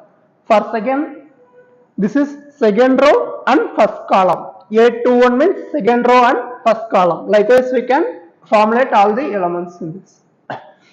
Now, how to construct matrix? Aij, where I is row number and J is column number. How to formulate a matrix? How to construct matrix? 2 by 2 matrix. So, how many rows and columns will be there? This matrix will have 2 rows and 2 columns. Then what are the elements? 1, 1, first row, second column, second row, first column, and second row, second column. There will be 4 elements in this. Now we should find the value of all these 4 elements. What is A11? We substitute I equal to 1 and J is equal to 1. Then that is equal to modulus of I square is 1 square 1 minus 1. 1 square minus 1, which is 0. Similarly, A12, that is equal to I is 1, J is 2. 1 square minus 2.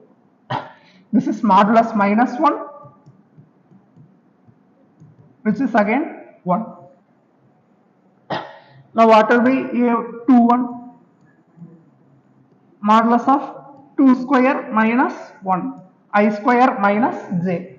That is equal to 3. 2, 2. 2 square minus 2. 2 square minus 2. 4 minus 2 is 2. So what will be the matrix? Required matrix A is given by A is equal to matrix of elements Aij. That will be A11 is 0, A12 is 1, A21 is 3, A22 is 2. This will be the required matrix.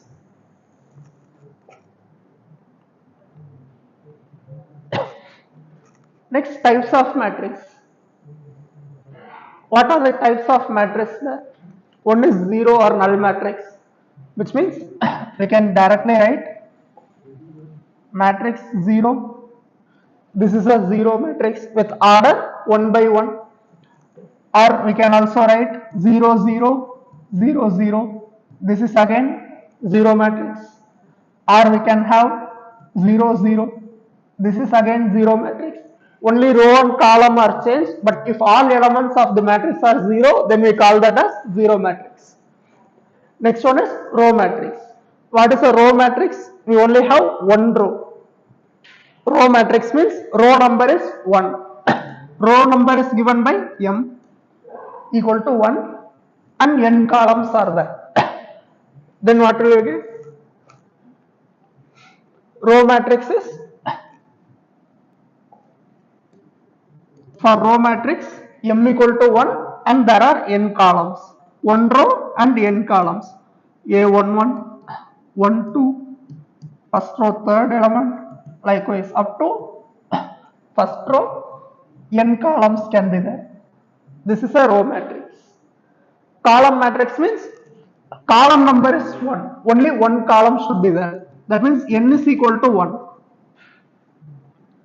Then this matrix can be given by first row first column, second row first column, third row first column. Likewise, there can be m rows and one column.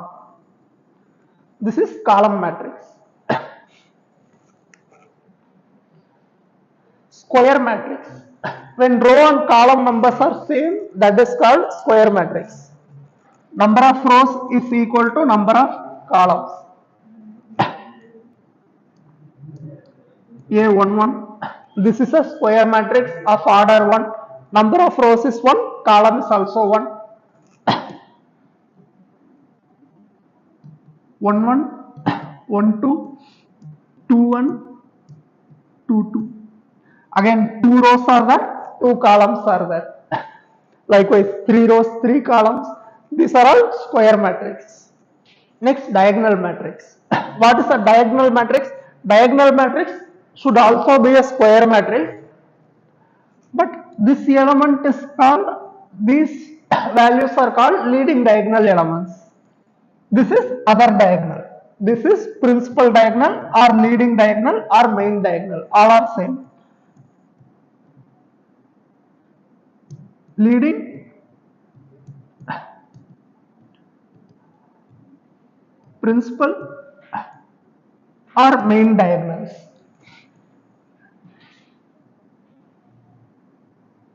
Main diagonal elements. All these are same. If there is a 3 by 3 matrix, then A11, 2 2, 3 3. All are leading diagonal elements. If except these elements, all other elements are 0, then that is called diagonal matrix.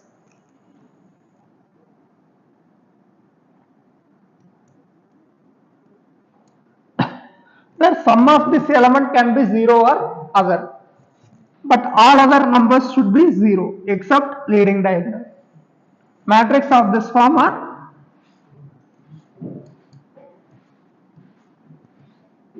diagonal matrix.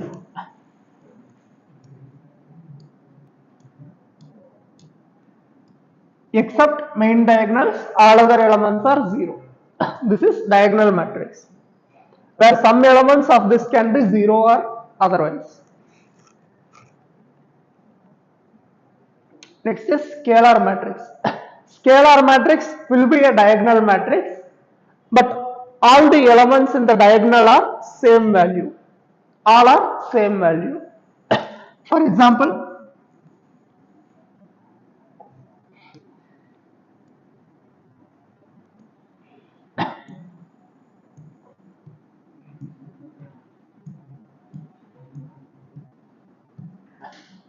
this is a scalar matrix. All the main diagonal elements are of same value, other elements should be 0. Scalar matrix should be a diagonal matrix. All the other elements should be 0 and diagonal elements should be same. Unit matrix is again a scalar matrix, but instead of having different numbers, unity will be there. That is unit matrix.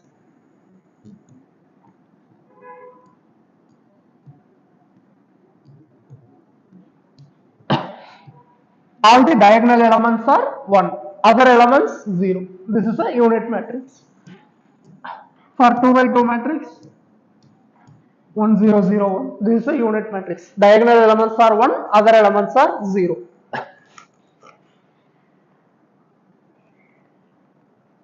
Equality of matrix. When will you say two matrices are equal? When they have same order. Two matrices should have same order. Number of rows and columns should be same for both these matrices, and corresponding elements should be equal.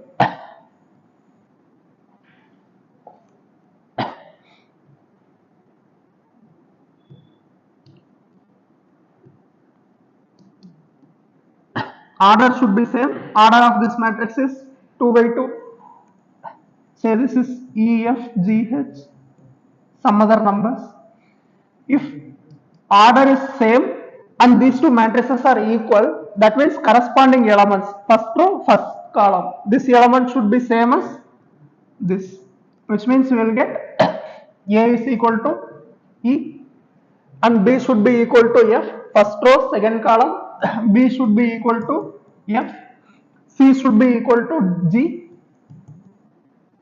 and D should be H, equal to H. Then we can say two matrices are equal.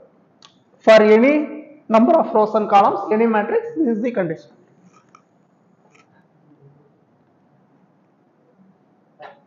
Find the value of x plus y given matrix.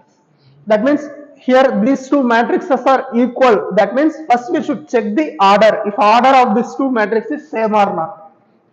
This matrix has two rows and two columns, same as this. Order is 2 cross 2. This also has 2 cross 2. That means order is same. Then we can compare the elements. If two matrices are equal, corresponding numbers, elements should also be equal. That means we will have x minus y is equal to minus 1. This should satisfy. And 2x minus y is equal to 0. We need to find x and y. We have two equations. We can subtract these two.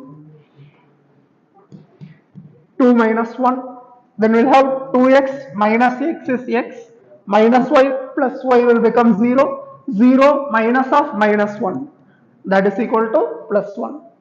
Then we'll have x is equal to 1 if we subtract these two equations. When x is equal to 1, substitute in first equation, then we'll have 1 minus y is equal to minus 1. What will be y? Y is equal to 1 plus 1, 2. Y is equal to 2. Now what will be x plus y? 1 plus 2, 3. X plus y is 3. Addition and subtraction of matrices. If we have to add or subtract matrix, again order of two matrices should be same, and then corresponding elements will be added. For example,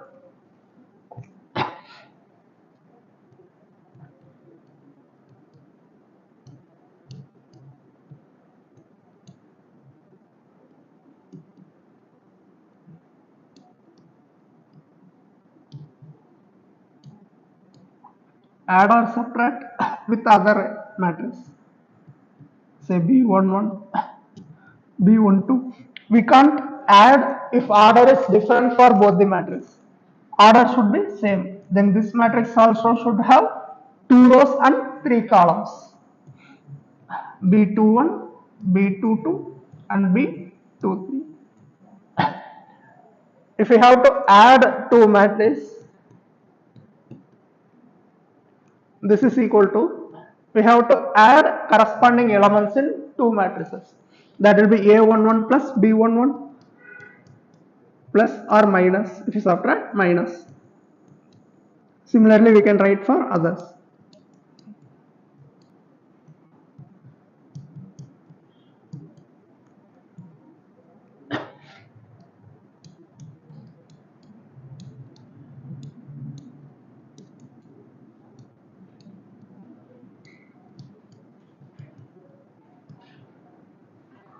This is how we should add or subtract matrices.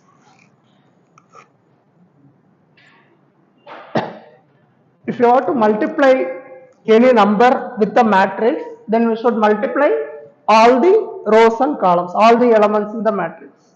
If you multiply any element, where k is any real number, k can be any real number. If you multiply any number with this matrix, then all the rows and column elements should be multiplied with this.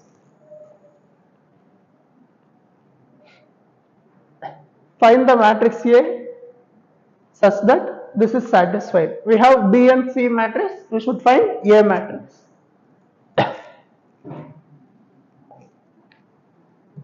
First we will write what is A matrix. 2A is equal to 3B minus 5C. 3b minus 5c. What is 3b?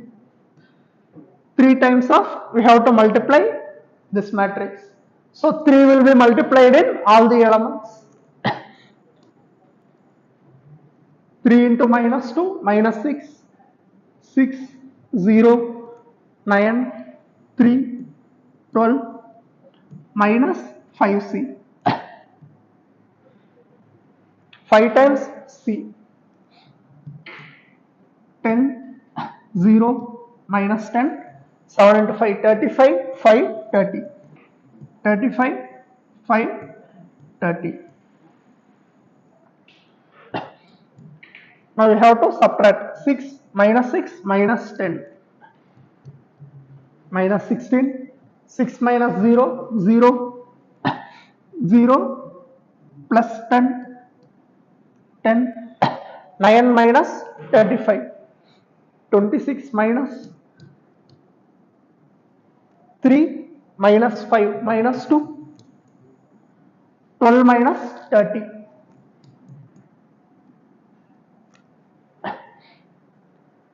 This is how you should find the value. Algebra of matrices. If you have to multiply two matrices, we should make sure this second number of column in the first matrix should be equal to number of row in the second matrix. Only then we can multiply two matrices.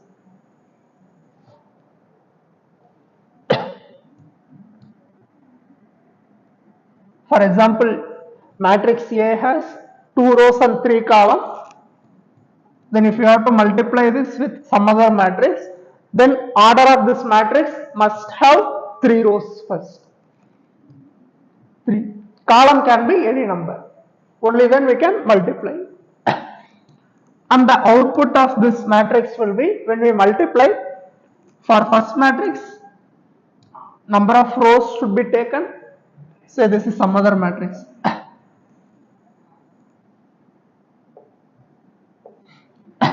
Let's take this as AB matrix. When we multiply this, its order will be, take first element from first matrix, number of rows, and number of column from second matrix. This will be the order of AB matrix. 2 cross 1. 2 cross 1. M cross P. Find AB, given A and B matrix. First we should make sure if we can multiply these two matrices or not. First check the order. What is the order of first matrix? It has 1 row and 3 columns. That means 1 cross 3. And the second matrix has 3 rows and 1 column. 3 cross 1. That means these two will get cancelled. Answer AB will be 1 row and 1 column. We will have only one element in the matrix. And how to multiply two matrices? We should take the row from first matrix and column from second matrix. Multiply row to column wise. This element should be multiplied with this, and 1, 2, this will be multiplied with 2, 1, and 4 should be multiplied with 6. This is how we should multiply the matrices. Then AB will be 1 into 2, and then we have to add the elements. Plus 0 into 5, plus 4 into 6. We will have only one element in this matrix. So what is the answer? 2 plus 24, 26.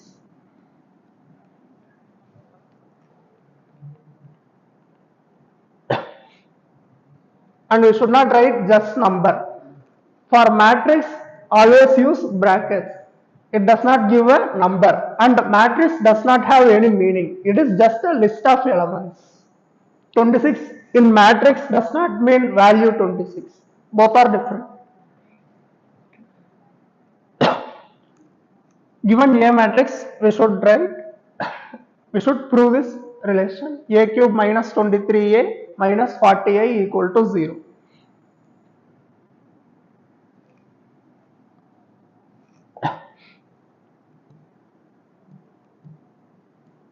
First we can multiply one by one. A is given as this matrix 1, 2, 3, 3 minus 2, 1, 4, 2, 1. A square will be A multiplied with A. Again we'll have same 1, 2, 3, 3 minus 2, 1, 4, 2, 1.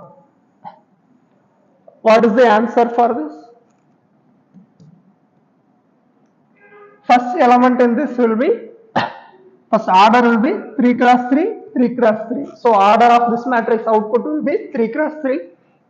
And what will be the multiplication procedure? We should take row wise for first matrix and column wise for second matrix. Multiply corresponding elements and add. So 1 into 1, 1 plus 2 into 3, 6 plus 3 into 4, 12. Similarly, for the second element, take first row from this and second column from this matrix. Then we will get 1, 2. Then we will have 1 into 2, 2 plus 2 into minus 2, minus 4 plus 3 into 2, 6. For 1, 3, we have to take first row from this and third column from the second matrix. 1 into 3, 3 plus 2, 5 plus 3, 8.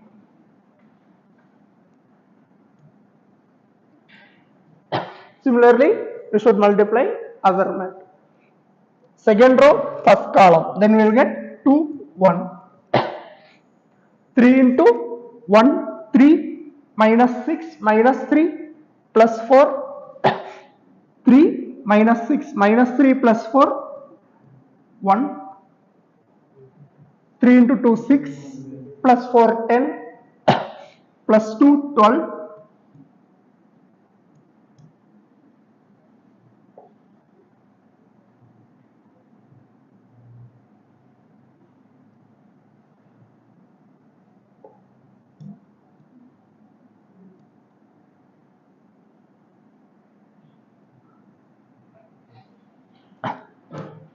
I will write this matrix below. First value is 19. Second one 8 minus 4, 4, 8. Next element will be 1. 3 into 2, 6 plus 4, 10 plus 2, 12. 3 into 3, 9, 7, 8. Similarly, we can multiply other. 4 into 1, 4 plus 6, 10 plus 4, 14. 4 into 2, 8 minus 4, 4 plus 2, 6. 4 into 3, 12, 14, 15. Then again we have to multiply same matrix for A cube. And then again subtract this 23 into A minus 40 into I. I think procedure is clear now. We will directly go to solution. A cube means we have to again multiply this matrix with this. Then we will have other matrix A cube minus 23A minus 40A. Answer. Properties of matrix multiplication.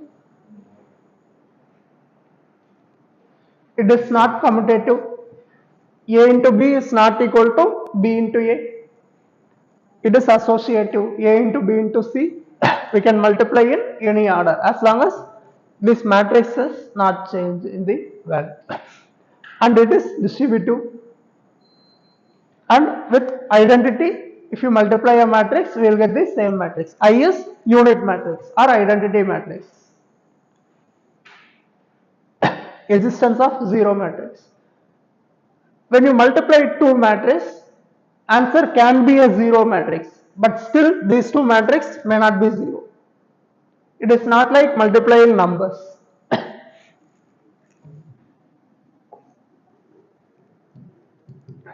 What is A into B?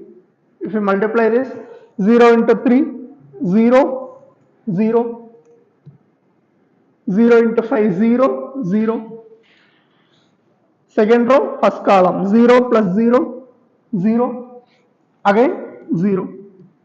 We can get a 0 matrix, but still these two matrices are non-zero.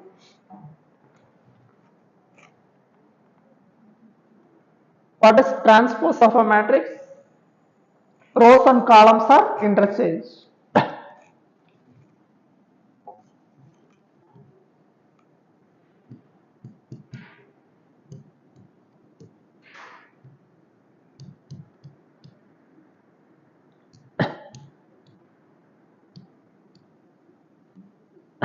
What will be A transpose? Given A matrix is this, we just have to write transposes A transpose, or we can write A dash.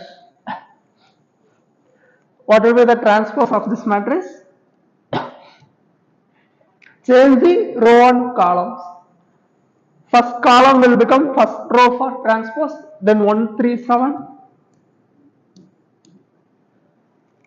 Second column will become second row, 2, minus 4, 8. Third column will become third row, 3, 5, minus 3.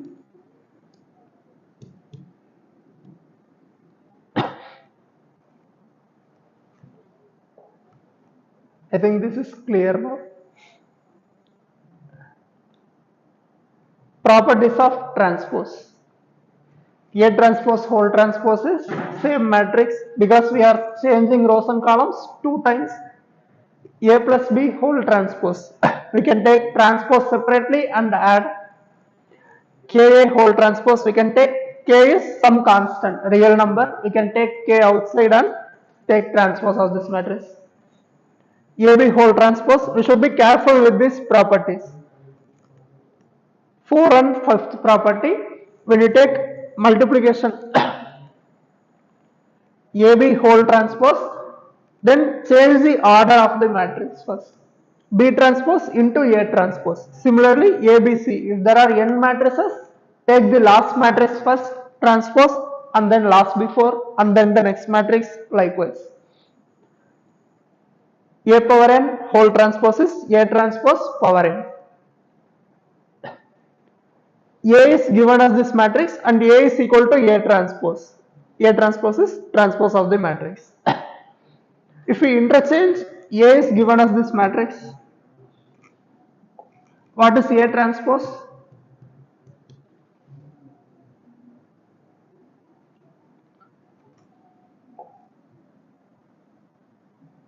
X, Y, 0. 5, Y, X, 0. A is equal to A transpose. That means we have to compare corresponding elements, equate corresponding elements. 5, here Y will become X. That means X equal to Y is the answer.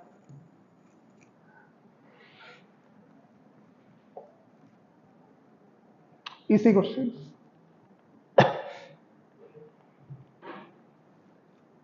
Given a matrix, then the matrix A into A transpose. We should find A into A transpose. What is A into A transpose? A matrix is 1, 2,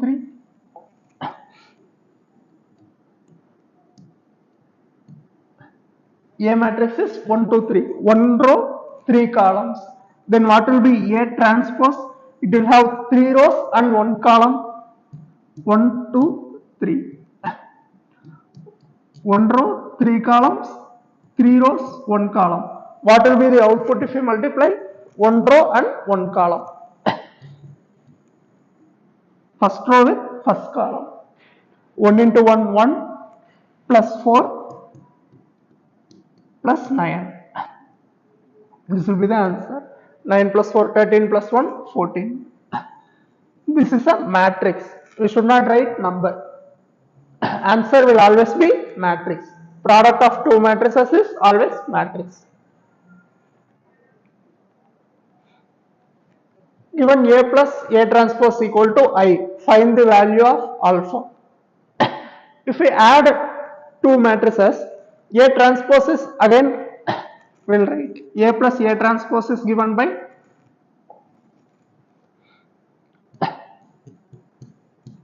A plus A transpose is equal to A matrix is cos alpha minus sin alpha sin cos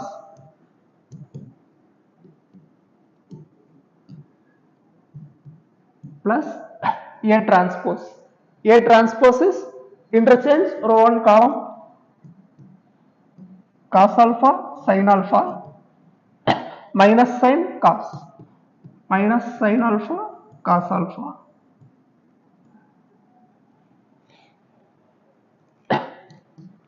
This A plus A transpose equal to I. Unit matrix is 1 0 0 1, which means if we add these two matrices, we will get 2 cos alpha, that should be equal to 1, 2 cos alpha equal to 1. From this we can find the value of alpha. Cos alpha is 1 by 2. What will be alpha? Cos which value will be 1 by 2? Cos 60 pi by 3. Answer will be B.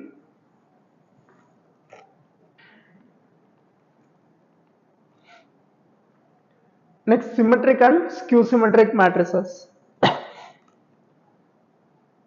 What is symmetric matrix? A equal to A transpose. Skew symmetric means A equal to minus A transpose or A transpose equal to minus A. That will be skew symmetric matrices. For example, for symmetric matrix, for checking if a matrix is symmetric or not, leave the diagonal elements and check the other values. Aij should be equal to Aji. Matrices A is equal to A transpose means. That means distance from the diagonal should always be same. Elements these two should be same. A12 should be equal to 21. These two elements will be same. Similarly 13, 31. These two should be same. 23, 32. These elements should be same. Then we can say two matrices are a matrix is symmetric matrix. For this, just check the cross diagonal. These elements should be same. What is skew symmetric matrix? It is minus of Aij. Aij equal to minus Aj. That means same value will be there but with minus sign. So if you have minus sign here, A11 will be equal to A minus A11. That means diagonal will always be 0 for skew symmetric matrix. Diagonal elements will always be 0 for skew symmetric matrix. And the corresponding values distance from the diagonal elements will always be with negative. Magnitude will be same but with opposite sign. This is skew symmetric matrix. Determinant of skew symmetric matrix for odd order will be 0. For even order, it will be perfect square.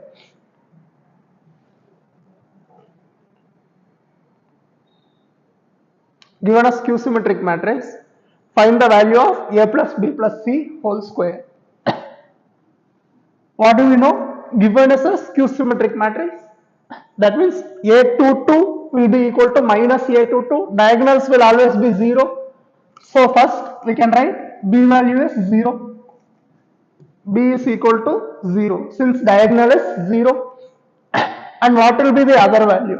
This will be with negative sign. A12 equal to minus A21. That means A will be equal to 1. C will be equal to minus 1. C will be equal to minus 1. So what is A plus B plus C whole square? 0, 1, minus 1. If we add, value is 0. 0 square is 0.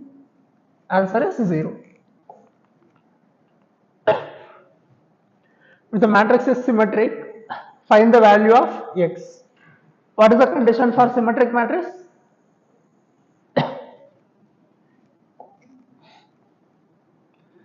Matrix A should be equal to A transpose, which means 0, 6 minus 5x, x square, x plus 3. This should be equal to A transpose 0, 6 minus 5x, x square, x plus 3. If we equate these two matrices, diagonal is same, we can equate any one of the other. So we will get x square is equal to 6 minus 5x or x square plus 5x minus 6 equal to 0. What is the value of x? Factors are, we can write this as x plus 6 and minus 1 equal to 0. So x equal to minus 6 or 1.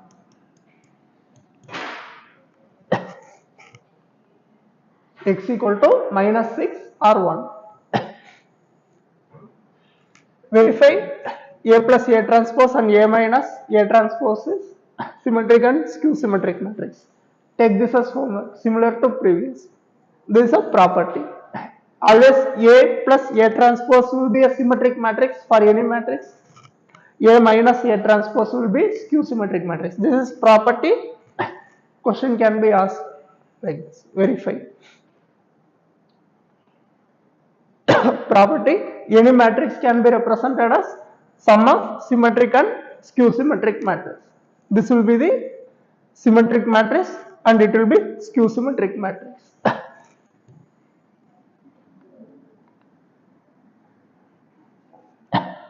This term is symmetric matrix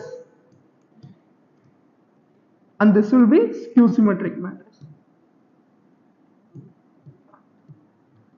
This will be skew symmetric matrix.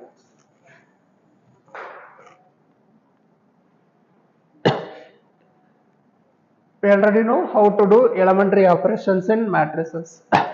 We can change rows and columns, or we can multiply with a scalar for any row or column, or add or subtract any two rows with scalar multiplication. Inverse of a matrix.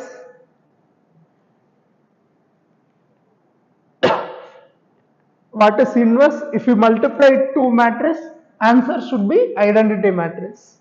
If A into B equal to I, then B will be the inverse of A, or A is the inverse of B. For finding, if for a square matrix given is A square minus A plus I equal to 0, we should find A inverse. The easiest procedure to do this is pre-multiply by A inverse. From this expression, we need A inverse. We already know I into any matrix. Unit matrix into same will be same matrix. So we will have pre-multiply by A inverse.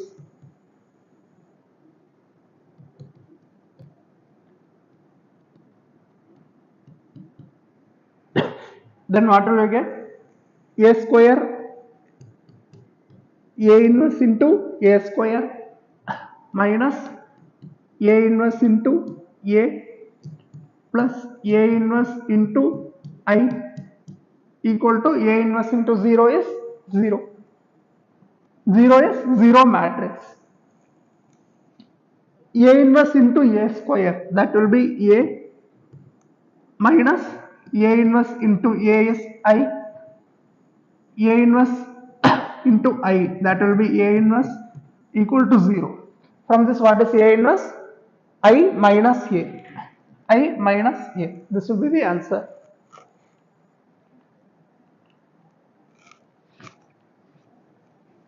If for a non-singular square matrices of same order, AB inverse, whole inverse.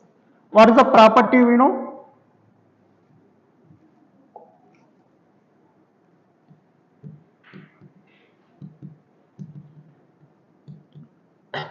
AB inverse should be B inverse into A inverse.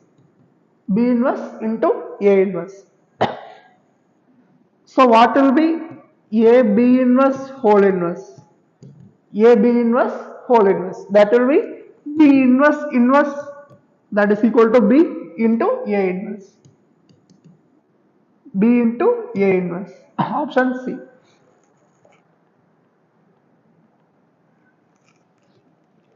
A and B are given, then we should find this value. Here we have A inverse equal to B inverse equal to. If you want to find A inverse and B inverse, it will be very quick procedure. Instead, if you multiply this matrix with A into A inverse will become I. In right hand side, we will get A into B. Same way, we can convert this into I equal to 6AB or B into B square equal to I.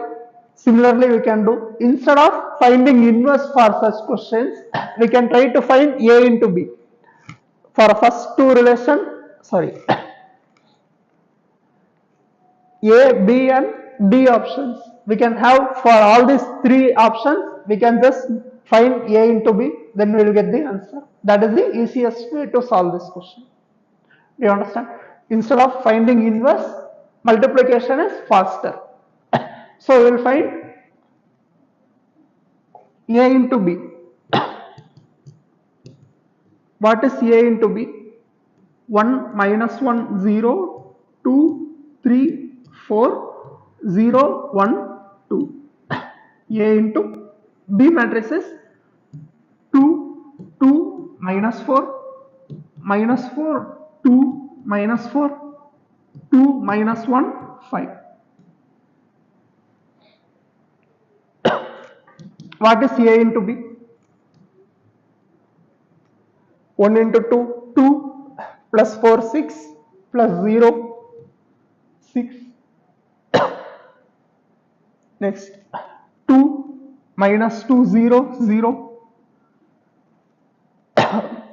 minus 4 plus 4 0. Similarly, other elements. We will directly find the value and write. We have scalar matrix 6 0 0 0 6 0 0 0 6 0 6 0 0 0 6. If you multiply two matrices, we have this matrix. We can take 6 outside. That means this matrix product A into B equal to 6 into I. That means we can write this as, bring 6 to the other side, 1 by 6 A into B equal to I. What is the property for inverse? If you multiply two matrices, answer should be I, means both these matrices are inverse of each other. That means 1 by 6 A equal to B inverse or 1 by 6 B equal to A inverse. We can see in any way. So 1 by 6 A equal to B inverse. That is the correct option. This is the easiest way to solve this problem.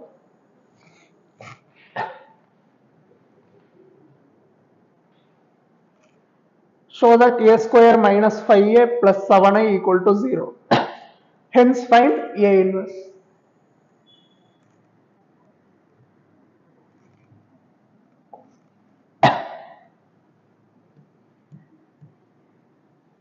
A square will be 3 1 minus 1 2 into 3 1 minus 1 2.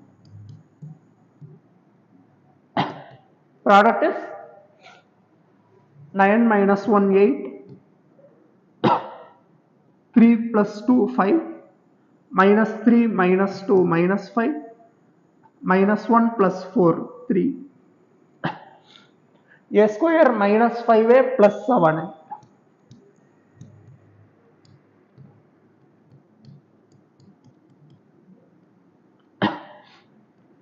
8 5 minus 5 3, minus 5 into A, minus 15, minus 5 5, 2 into minus 5 minus 10, plus 7I 7 0 0 7. What is the value of this? 8 plus 7, 15 minus 15, 0. 5 minus 5, 0. Again, everything will be 0. So this is 0 matrix. Hence, find A inverse. For finding A inverse, we can just multiply by, pre-multiply by A inverse. Pre-multiply by A inverse.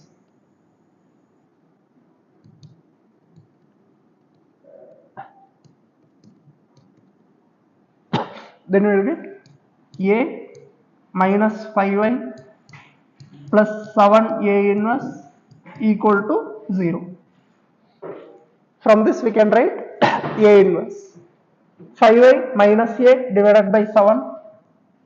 I will write it here. A inverse is equal to 5y minus A, 5y minus A divided by 7.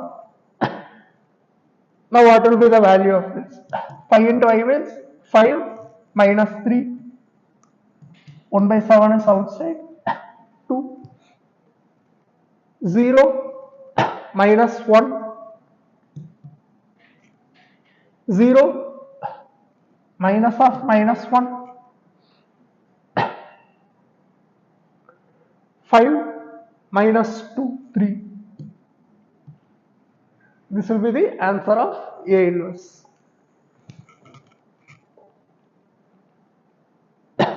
Okay, with this we have completed matrix. Next chapter is determinants. Determinant is similar to matrix, but we will have only vertical representation. In matrix we have box, square bracket. For determinant we have two vertical lines. Within that we will list the rows and columns. While matrix does not have any meaning, it is just a listing. Determinant will give a certain value. And remember, this is not modulus. Determinant can have negative value, 0 or positive value. Again, same as matrix, first element Aij, I is row and J is column number. For determinants, always row and column should be same. For matrix, we can have any order, m by n. For determinant, we will have 1 by 1, 2 by 2, 3 by 3. In general, n by n. Instead of saying n by n, we will just say n, order n, determinant of order n. So determinant will always be possible only for square matrix. If you have only one element, order is 1. 2 rows and 2 columns, order is 2. 3 rows, 3 columns, order is 3. Determinant of order 1 means only one element. And its value is just the same element. Determinant of minus 3 is minus 3. Determinant of 5 will be 5. Same value. For finding value of determinant for 2 rows and 2 columns, order is 2. For example, first we have to multiply, cross multiply leading diagonal minus other diagonal element.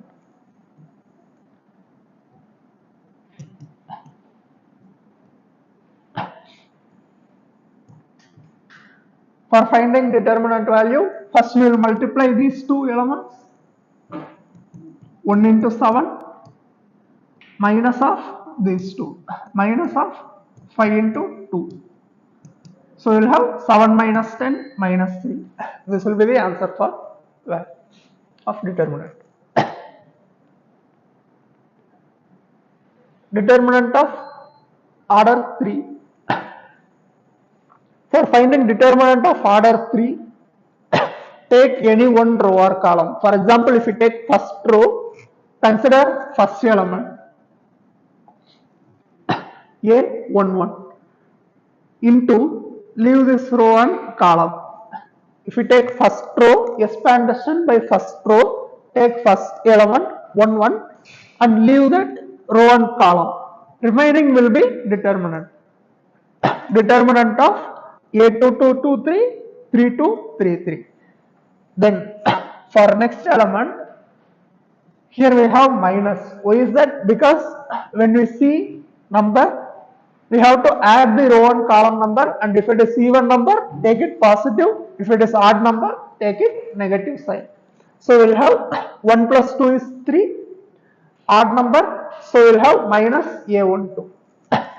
A11 minus A12 into, for second row, sorry, first row, second column, we have to leave this and take the other two. 2, 1, 3, 3, 3, 1, 2, 3. Similarly for next. 1 plus 3 is even number, so we'll have plus sign. Now leave this 1 and 3. Take the other two and add all the values. This is how you should find the determinant value.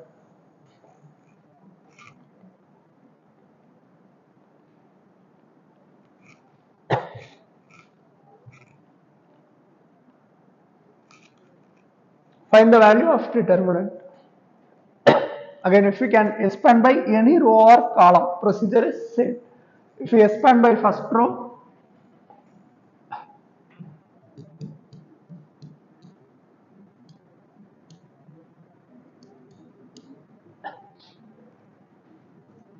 first number is A11. Row and column number is 1. If we add, we will get 2.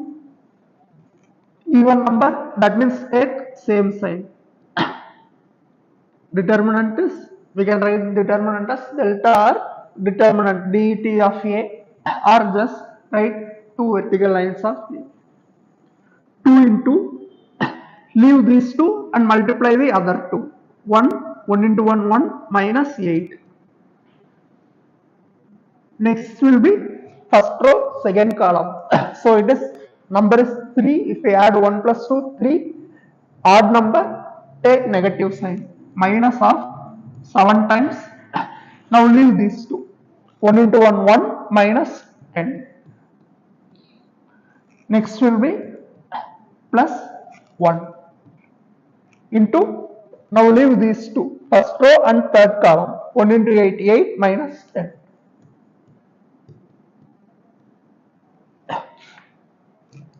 2 into minus 7.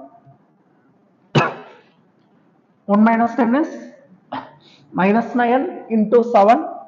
9 sevens are 63 minus 2.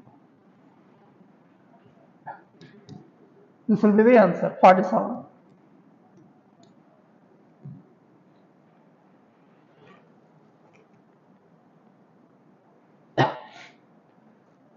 If determinant equal to 0, find the value of alpha. Again, same way we can expand the determinant. Determinant will always give some number answer. So from that we can find the alpha value. Now if we again expand by row 1, we will have alpha into 2 minus 4. We can write directly now. Minus 3 into 1 minus 1, 0, plus 4 into 4 minus 2 equal to 0. Expansion of this determinant is 0. This is 0, 8 minus 2 alpha plus 8 equal to 0. Then what will be the alpha? Minus 8 by minus 2, 4.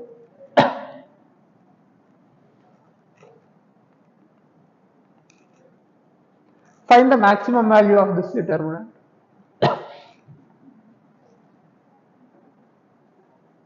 Find the maximum value of determinant. Again we will expand this. First find the value of this determinant.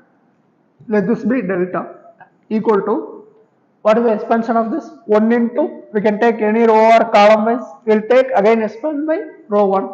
1 into 1 plus sin theta into 1 plus cos theta. 1 into these two, multiply diagonal minus other diagonal, minus 1. Minus 1 into, multiply these two, 1 plus cos theta minus 1. 1 plus cos theta minus 1, that is cos theta. Again plus 1 into 1 minus 1 plus sin theta. That will be minus sin theta. What is the value of this determinant? If we expand this, 1 into 1, 1 plus sin theta plus cos theta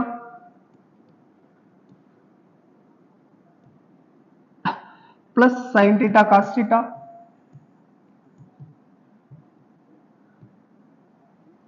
minus 1 minus cos theta minus sin theta minus cos theta minus sin theta. 1 minus 1 will get cancelled. Sin theta plus cos theta minus sin theta minus cos theta will get cancelled. We will get sin theta cos theta. And what is sin theta cos theta? We can multiply and divide by 2. Then we have 2 sin theta cos theta is sin 2 theta. 1 by 2 times of sin 2 theta. What will be the maximum value of this? This value, determinant value will be maximum when sin theta is maximum, sin 2 theta is maximum. What is the maximum value of sin 2 theta? 1. So maximum value of determinant is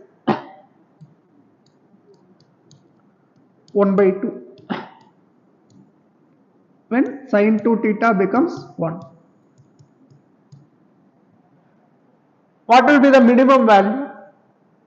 Sin 2 theta will be minus 1. Then answer will be minus half.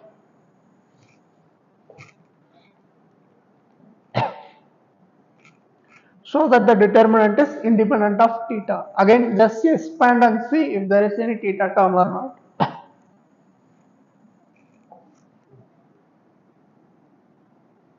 What is the expansion? We can expand by first row x into minus x square minus 1 minus sin theta into minus x sin theta minus cos theta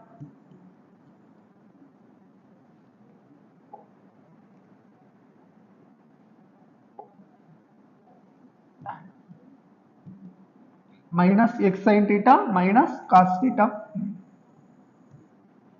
plus cos theta into minus sin theta plus x cos theta.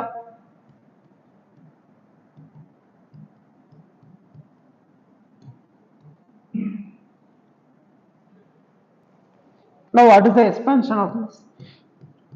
Minus x cube minus x plus x sin square theta plus sin theta cos theta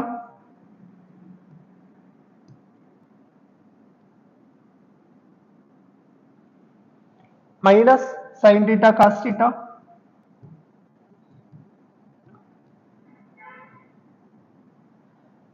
plus cos square theta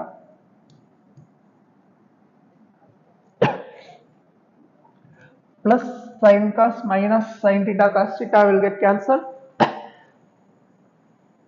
Sorry, this is x cos square theta. No? Okay. Now we will get minus x cube minus x. X is common from this plus x into sin square theta plus cos square theta. And this value sin square plus cos square is 1. So it will be plus x minus x will get cancelled. Answer is minus x cube, which is independent of theta.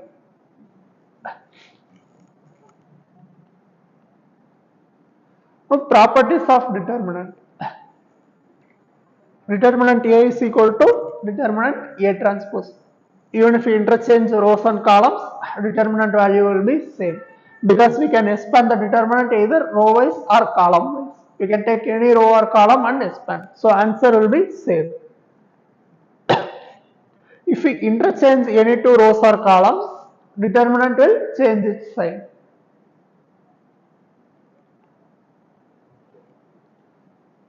if any two rows or columns are identical or proportional, value of determinant will be 0. For example,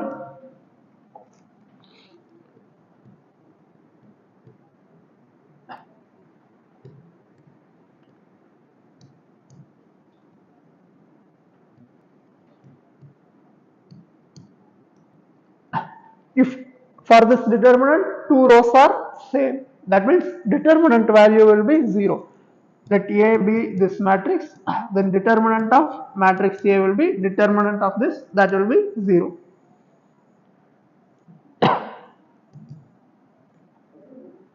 Or we can have proportionality. Say this is another matrix B equal to 1, 2, 3, minus 2, minus 4, minus 6, 2, minus 5, 7.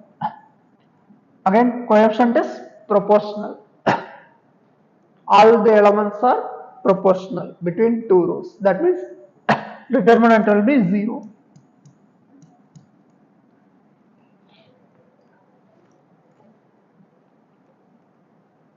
If we multiply any element for any row or column, then we can take that element from that row or column.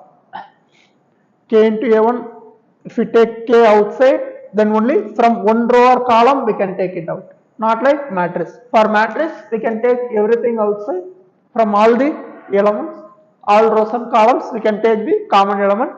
For determinants, we can take any row or column. Choose any row or column and take it out. From this property, we have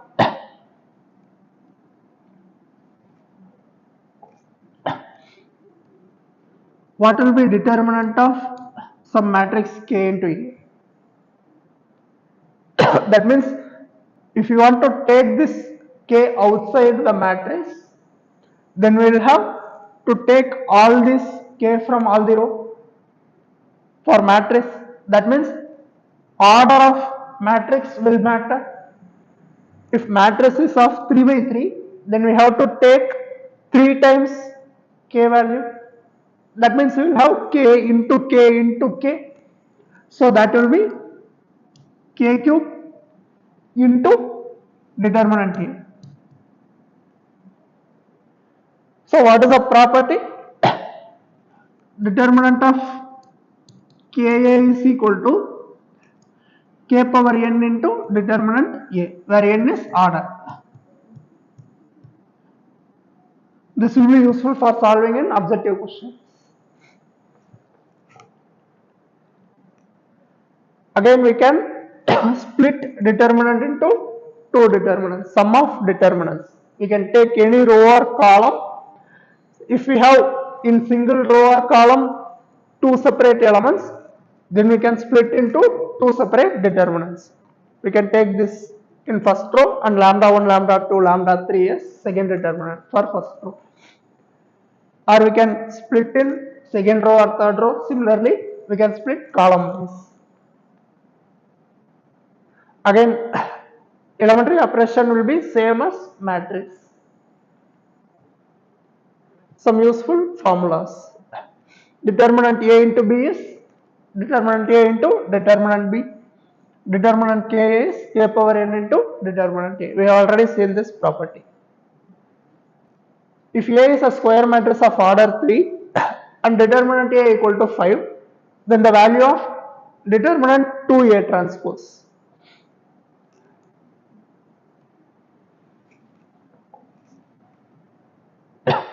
Determinant of, we have to be careful, determinant of matrix is 2A transpose. So if you want to take this outside, determinant A is 5. Okay. Determinant A equal to 5. And we should find determinant of 2 into A transpose. Order of matrix is 3. Order of matrix is 3. That means if you have to take a number outside the matrix, for determinant we have to multiply by order. So we will have determinant of 2 into A transpose equal to 2 power n into determinant of A transpose. And we already know the property determinant A transpose equal to determinant A. That means we will have 2 cube is 8 into determinant A is 5. Answer 40.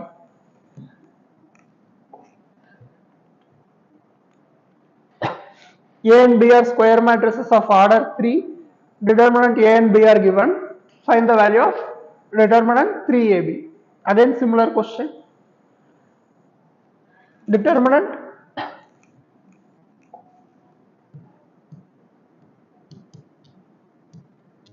3AB is equal to, if you have to take 3 outside, order is 3, that means we will have 3 power 3 into determinant A into determinant B. 3 cube is 27 into determinant A is 5 into 3. 27 into 15. That will be the answer. Answer 27 into 15, 405.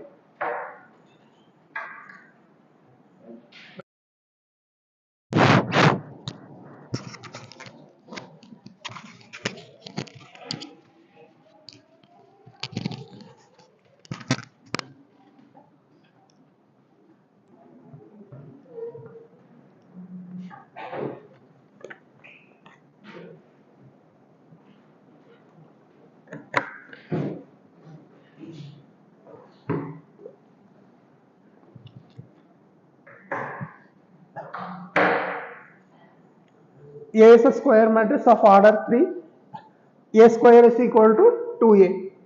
Find the value of determinant A. If two matrices are equal, then its determinant will also be equal. Then we can directly take determinant A square equal to determinant 2A. Determinant A power n is determinant A whole power n. That means we can write this as determinant A whole power 2 equal to determinant of 2A.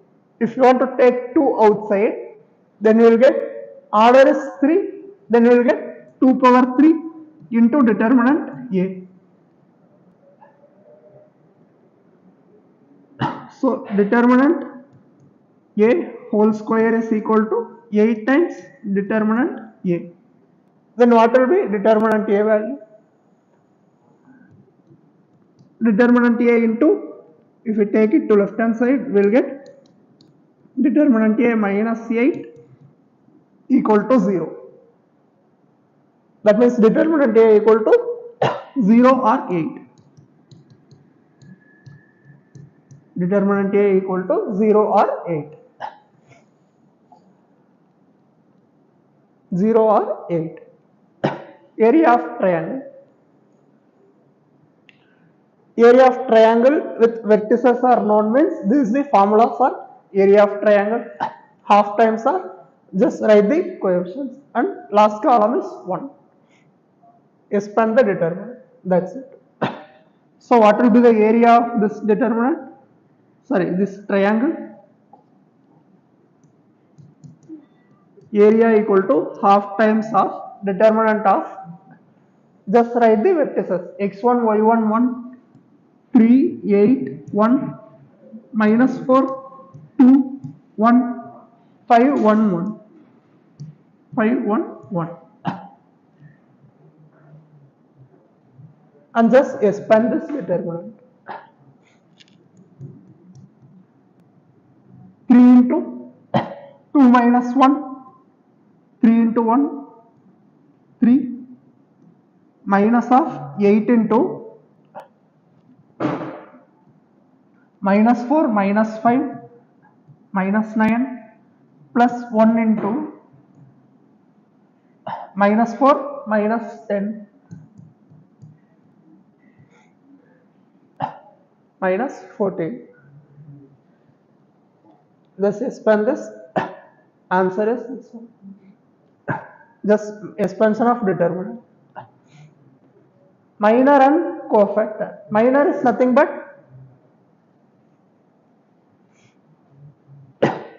just like how we find the expansion of determinant. If you want to find minor of this element A11, leave first row and first column. Minor is generally denoted by capital M Ij, where I is row number and J is column number. If you want to find M11, that is given by leave first row and first column. Determinant of remaining value will be minor value. Determinant of A22, 23, 32, 33. This will be the minor of 11. What will be minor of 12? Again, just leave the value. 12 means this element, first row and second column. Then we will get 2123, A21, 23, sorry, 23, 3133, 3133. We need not worry about the sign for minor. Just leave the row and column number and write the determinant of remaining values. Similarly, we can write for all the values. Cofactor is nothing but with sign we have to write the minor. If sum of row and column number is even number, positive sign, odd number means negative sign. Find all the minor and cofactor of the determinant.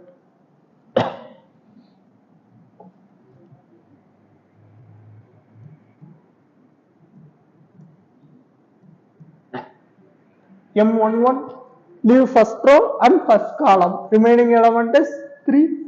So minor will be directly that number. 1, 2, first row, second column. Leave that row and column, remaining is 4. Second row, first column. M21 is equal to second row, first column. Remaining is -2. Determinant of -2 is -2. M22. Second row, second column. Remaining is 1. Now what will be cofactor? Cofactor is generally denoted by C or A. Capital C or A. Cij or Aij. Both are same. Cofactor elements are represented by capital Cij or Aij. For 1, cofactor will be, we have to be careful about the sign. Add 1 plus 1 row and column number. 1 plus 1 is 2. Even number means positive. That means positive of minor. We will write as it is. -1 power 2 into minor.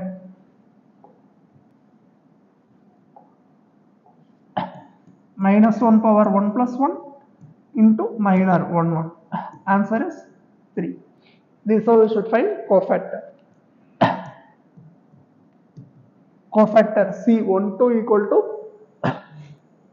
again 1 plus 2 is odd number, so we have to negate the sign, -4. C13 is equal to, sorry,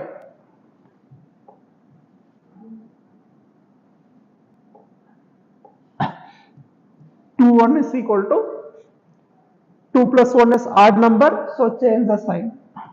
2. 2 plus 2 is even number, so write it as it is. It is minor value.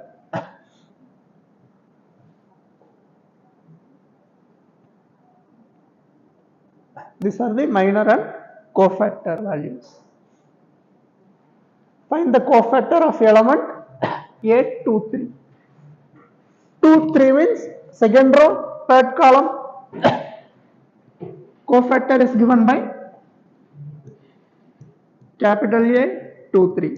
That is equal to -1 power 2 plus 3 into minor 2, 3. And this value is equal to -1 power 5 is minus M23. M23 means second row, third column. leave this. Remaining will be determinant of 5, 3, 1, 2. 5 into 2, 10 minus 3 is 7. So answer is minus 7.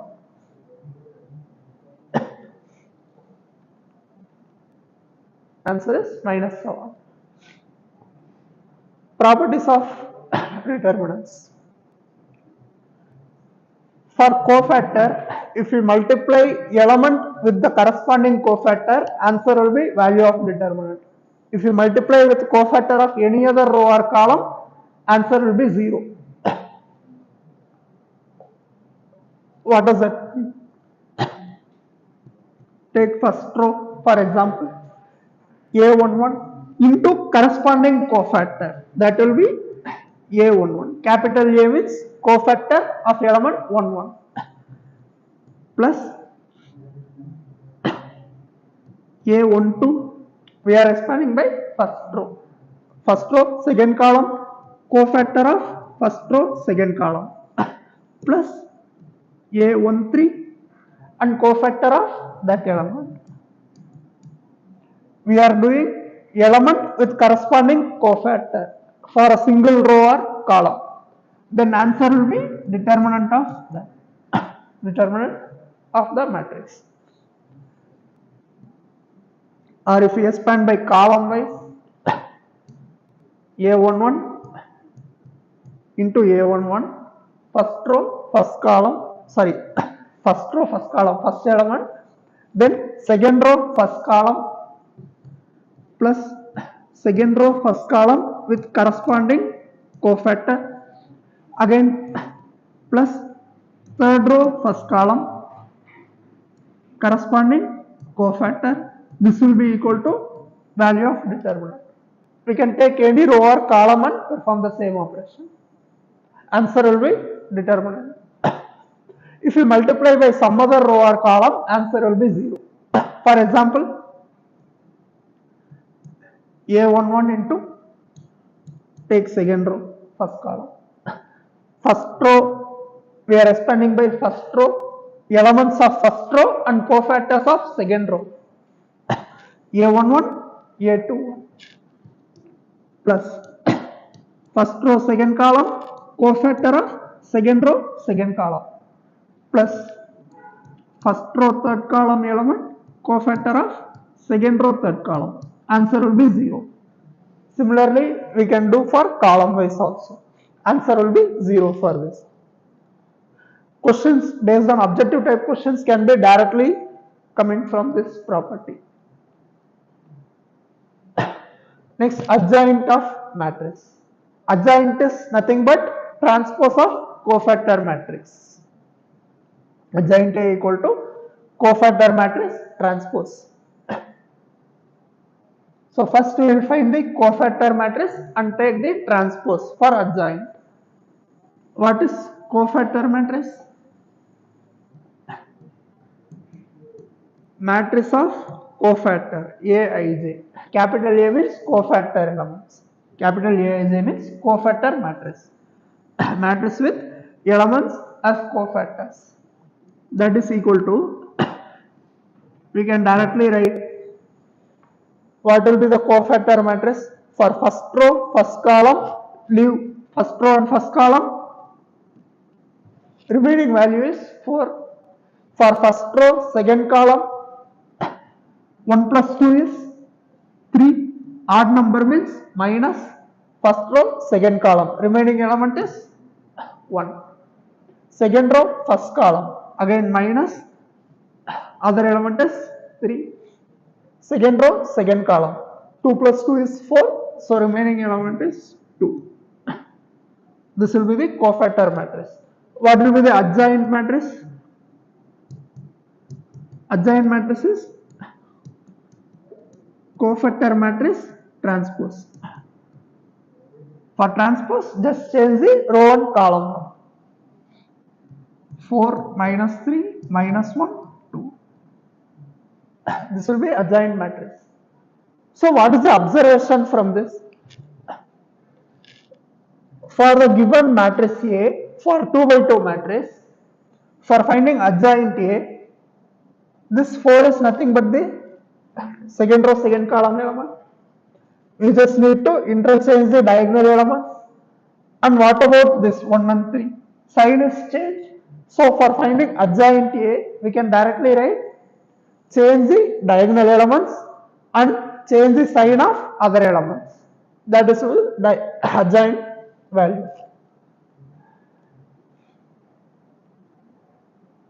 So what is the property? A into adjoint A equal to determinant A into I, unit matrix. A is a matrix, adjoint is also a matrix. So answer should be matrix. Finally, we will multiply with I. Sometimes this is forgotten, so that will lose mark from this. So be careful with this. So what is the property of adjoint?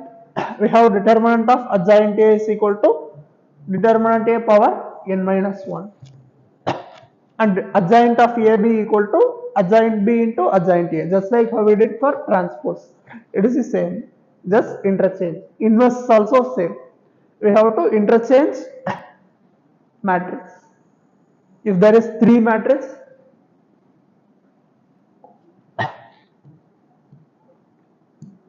adjoint of ABC, then that will be adjoint of, right, the last matrix into adjoint of next, come from last, into adjoint of A matrix.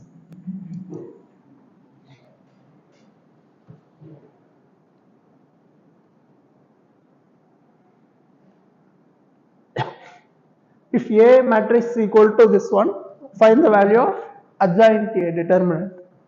What is the property we have? Determinant adjoint A equal to determinant A power n minus 1. So we can directly find the value. What is n in this? N is nothing but order of the matrix. Here matrix is 3 cross 3. So order is 3. So what is adjoint A determinant? Instead of finding adjoint A, it will take time if you want to find adjoint. So we can directly write determinant A power n minus 1. Determinant A power 3 minus 1. Because order is 3. N equal to 3. Order is 3. Now what is determinant of A? What is A matrix first? A is nothing but, we can take minus 2 outside, minus 2 times of unit matrix. So determinant A will be determinant of minus 2i. And how to find determinant Ka equal to K power n into determinant A. That is equal to minus 2 power n is 3. Minus 2 power 3 into determinant I. What is determinant of unit matrix? 1.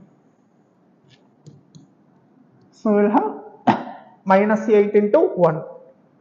Determinant A is minus 8. Now what is determinant of adjoint A? Determinant of adjoint A is equal to determinant A square. Determinant A square. Determinant A value is minus 8. Minus 8 square is 64.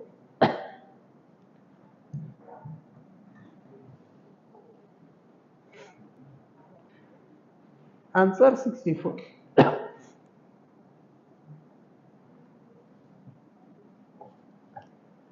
A is a square matrix of order 3 with determinant equal to 9. Write the value of 2 adjoint A determinant. Determinant of 2 times adjoint A. What is the property? Determinant of some matrix K into A means if you want to take the constant outside, it will be multiplied with power exponent with order. Order is 3. That means this is equal to 2 power 3 into determinant of adjoint A. Adjoint A is again a matrix, so we will treat this as A matrix, something matrix. So answer is 8 times determinant of adjoint A. And this is equal to 2 power 3 into what is adjoint A? Determinant A power n minus 1. N minus 1 is 3 minus 1, 2. So answer is 2 cube 8 into determinant A square is 9 into 9, 81. Answer 648. 648. 81 into 8, 648.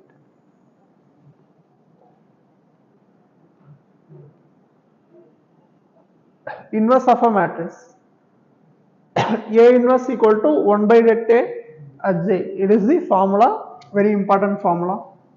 A inverse equal to 1 by determinant A into adjoint A.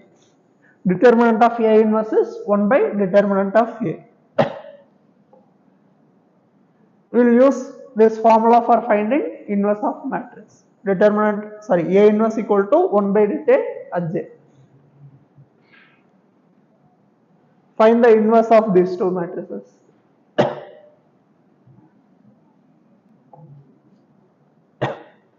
What is determinant A? 2 plus 15. 2 plus 15, that is equal to 17. What is adjoint A? Adjoint A is equal to matrix of interchange the diagonal elements 1 and 2 and change the sign of opposite elements minus 5 and 3. What is the answer? A inverse is equal to 1 by determinant A into adjoint A. So answer is 1 by 17 into adjoint A is 1 minus 5, 3, 2. This is the answer for first question. What about second question? What is determinant of B? Now we can expand by column wise. Column 1, because we have 0. It is beneficial to expand with row or column which has maximum zeros. Then calculation will be simple. 1, 1. So it is 1 plus 1 is 2, positive number. 1 into 8 minus 6, 2. Minus 0 into some number 0 plus 3 into 3 minus 4. So answer is 2 minus 3 minus 1. Determinant B is minus 1. What is adjoint of B? For finding adjoint, first we will write cofactor matrix. What is cofactor matrix? Leave first row, first column and find the determinant of other. 8 minus 6, 2. For second, we will have minus of 0 plus 9, 9. For third, 0 minus 6, minus 6. Similarly, we can find the value. Cofactor matrix is given by 2 minus 9 minus 6, 0 minus 2 minus 1, 0 minus 2 minus 1,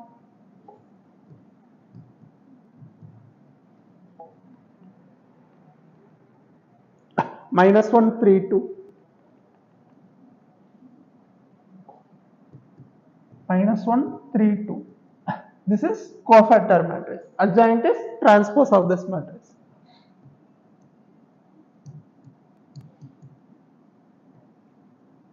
Transpose is 2, 0, minus 1, minus 9, minus 2, 3, 6, minus 1, 2.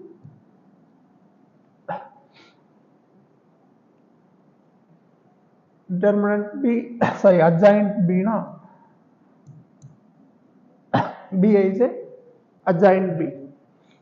Now what is B inverse? B inverse is 1 by minus 1 into adjoint B. So B inverse will be 1 by minus 1. So we will have to multiply by minus. Minus 2, 0, 1, 9, 2, minus 3, minus 6, 1, minus 2. This will be the answer for B inverse.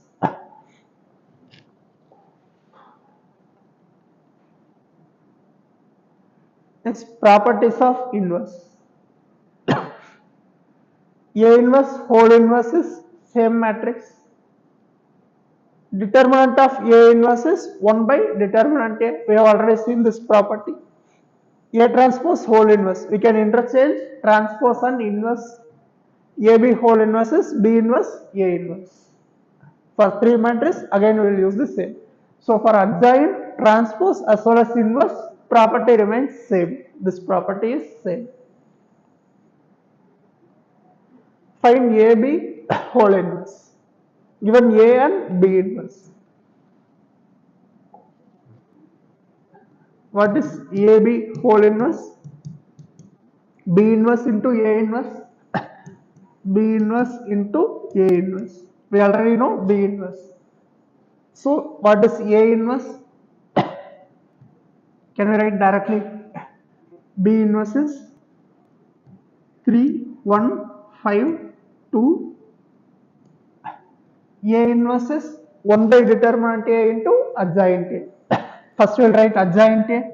That will be change diagonal elements and change the sign. What will be determinant? 2. That's it. So we have to divide by 2.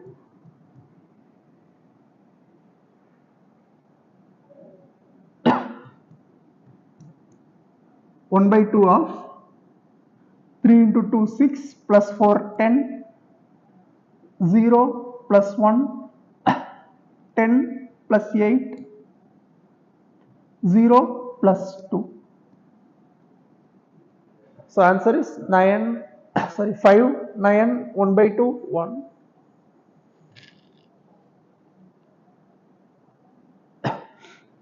System of linear equation in 3 variables. This is the important topic in this chapter. Consider system of linear equation. We have 3 equations and 3 unknowns. How to solve for solution? Solution means we have to find x, y and z values. Unknowns are x, y and z. We will use matrix for finding x, y and z. We will write the coefficient as matrix A. Coefficient is A1, B1, C1. We will write, this is called coefficient matrix. A is coefficient matrix.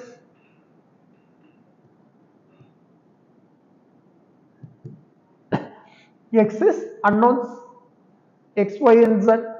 B is constant matrix. D1, D2, D3 are constants. It is constant matrix.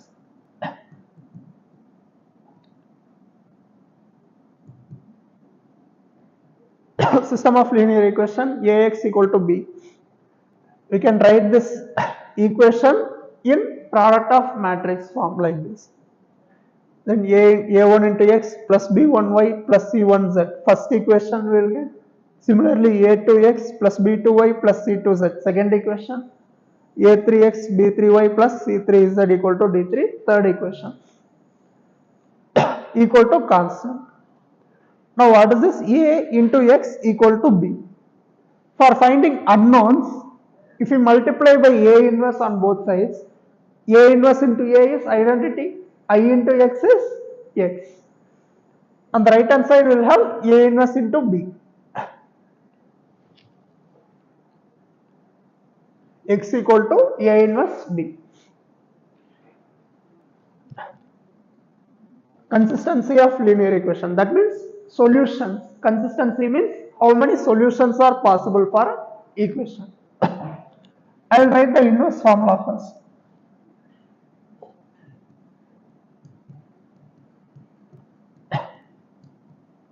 Sorry, no need inverse.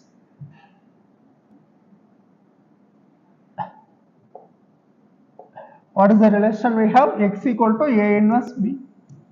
X equal to A inverse B. And what is A inverse? 1 by determinant A into adjoint A into B. Adjoint A is matrix, B is matrix, determinant A is number. Now if we compare this, determinant A is not equal to 0. That means if we multiply two matrices, we will get a matrix divided by some non-zero number. That means we will have some finite number for x, y and z. X is x, y, z, we will have finite number. That means answer will be unique solution. We have unique numbers. If determinant A equal to 0, we can have two different cases. One is this adjoint A into B equal to 0 or not equal to 0. When this is equal to 0, adjoint A into B is equal to 0, then denominator is 0, numerator is also 0, then it will be 0 by 0 form. Adjoint A into B equal to 0, determinant A equal to 0. That means we will have 0 by 0 form. So how many solutions are possible? We don't know how many solutions. It may or may not have solution. Infinitely many solutions provided not all cofactors are 0. If you don't have 0 matrix for this product, then we will have infinitely many solutions. If this adjoint A into B not equal to 0, that means some number divided by 0. It is undefined. That means no solution.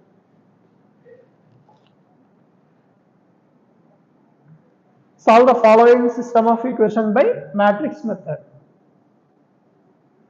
What should be the first step? We should write this in terms of A into X equal to B.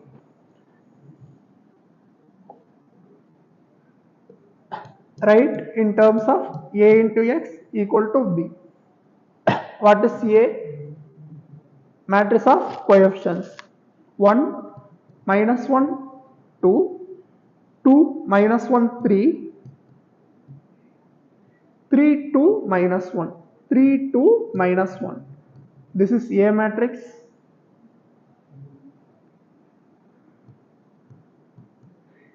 B matrix is 7, 12, 5.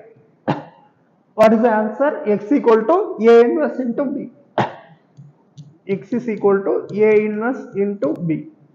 We know B matrix, we should find A inverse. What is A inverse? Determinant A, 1 by determinant A into adjoint A. So determinant A value will be 1 into 1 minus 6, that is minus 5, plus 1 into minus 2, minus 9, minus 11, plus 2 into 4 plus 3, 7, 14, 14 minus 11, 3 minus 5, minus 2. Determinant A is minus 2. What is adjoint A?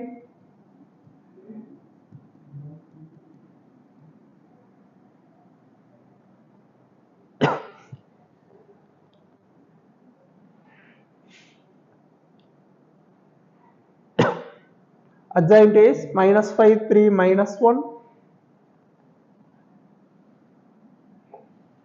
minus 5, 3, minus 1, 11 minus 7, 1, 11 minus 7, 1, 7 minus 5, 1, 7 minus 5, 1. Determinant A, 1 by determinant A into adjoint A is A inverse. A inverse equal to minus 1 by 2 of adjoint A matrix. Minus 5, 3, minus 1, 11 minus 7, 1, minus 1, minus 5, 1. Now A inverse into B is X. So X is equal to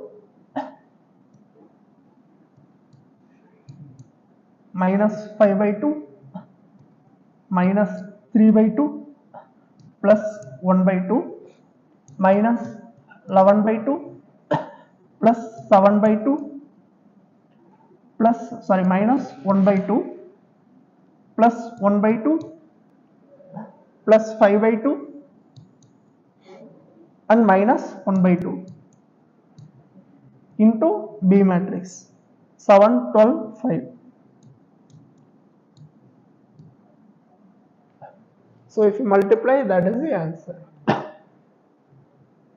Answer is 2, 1 and 3. X equal to 2, Y is 1, Z is 3. This is about determinants. Next we will go to chapter continuity and differentiability and differentiation.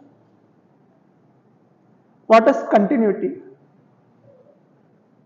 Continuous, that means we can have a smooth curve. Function will be smooth. Without lifting hand from the plane of paper, we can draw.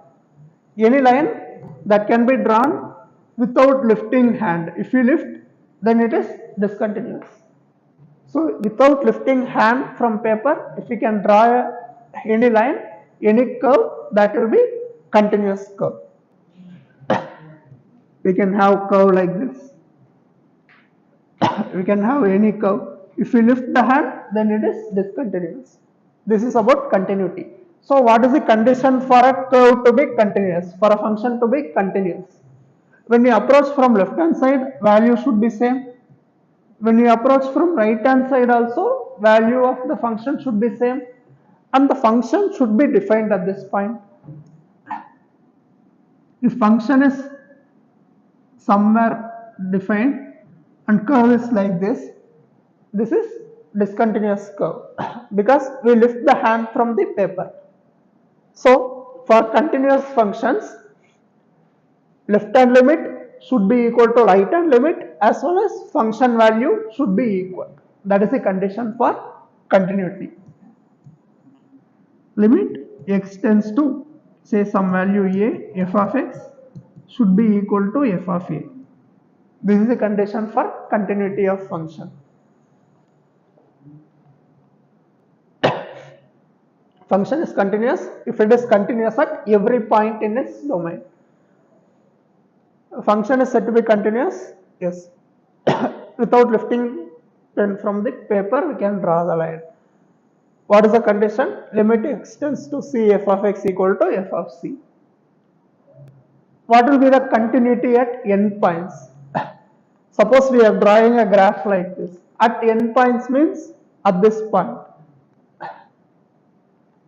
We don't have function defined before this point. That means we only have right hand limit for leftmost point and left hand limit for rightmost point.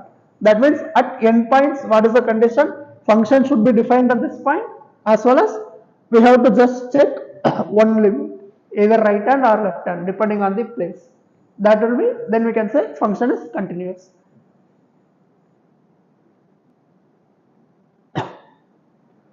Algebra of continuous function. We can add, subtract, multiply or divide continuous function, then the answer will be again continuous function as long as function is defined, domain is possible. Then we can say for the first three cases, addition, subtraction, multiplication is no problem, while dividing denominator should not become 0. And every polynomial or rational function will be continuous in its domain. Trigonometric functions will be continuous in its domain. Log function will be continuous in its domain. These are all continuous functions in its domain. You can say, for example, tan x. Tan x is discontinuous at pi by 2, which means it is discontinuous curve. But we are saying every trigonometric function is continuous. The keyword is in its domain. Whether tan x is defined at pi by 2? No. That means in its domain, all trigonometric functions are continuous.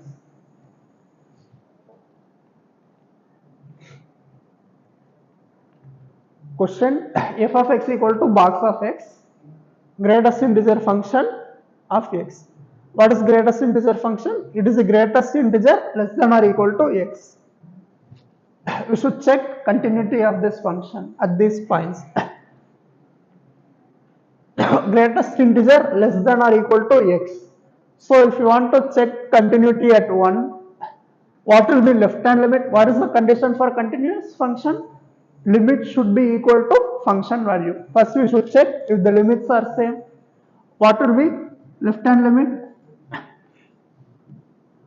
Option A, left hand limit will be box of 1 minus some value which is lesser than 1 but very close to 1. Then what will be the greatest integer less than 0? And what will be right hand limit? 1 plus 1.0001. Then what will be the right hand limit? Greatest integer just less than x. That means just less than. What will be the least integer? Sorry, greatest integer just less than 1.001. Which means limits are not same. Function is discontinuous. We should satisfy all conditions. Left hand limit, right hand limit as well as function value should be same for continuous function. So this point it is not continuous. Similarly at all integer points it is not continuous. So we can remove these values. X equal to 1.5, 1.5 minus it is 1, 1.5 plus again box x equal to 1. That means box S is continuous at x equal to 1.5.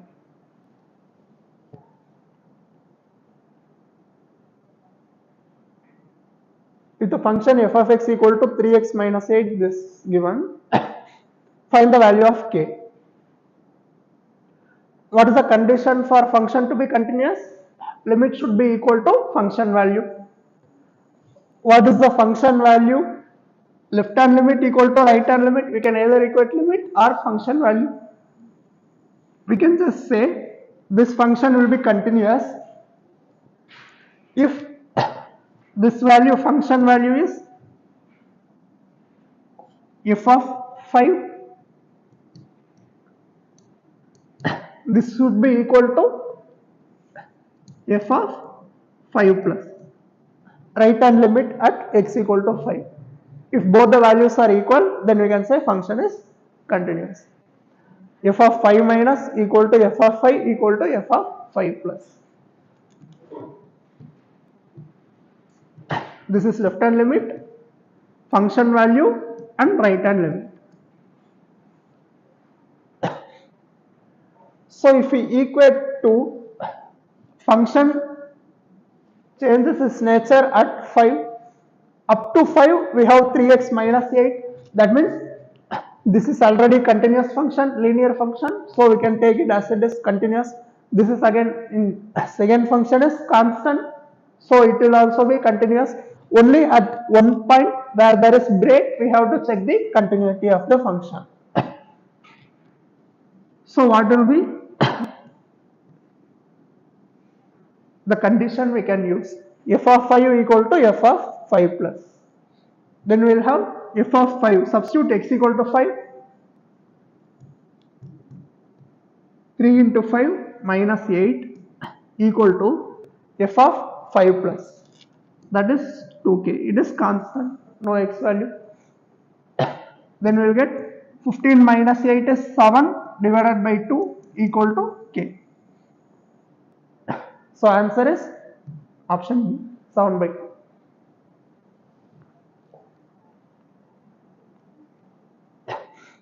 Again similar kind.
We'll take 5 minutes. Okay.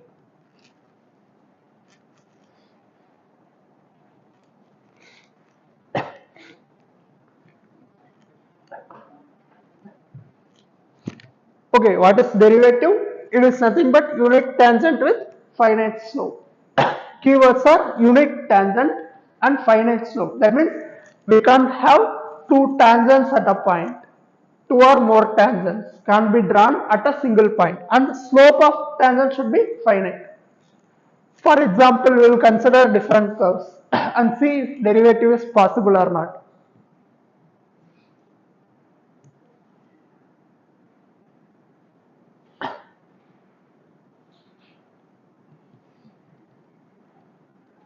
Whether derivative exists at this point, it does not exist because slope is not finite at A.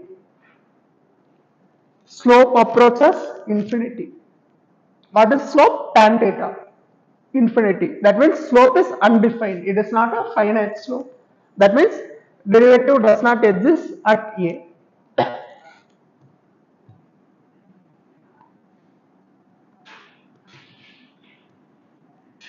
Whether derivative exists at this point? Yes, because slope is finite.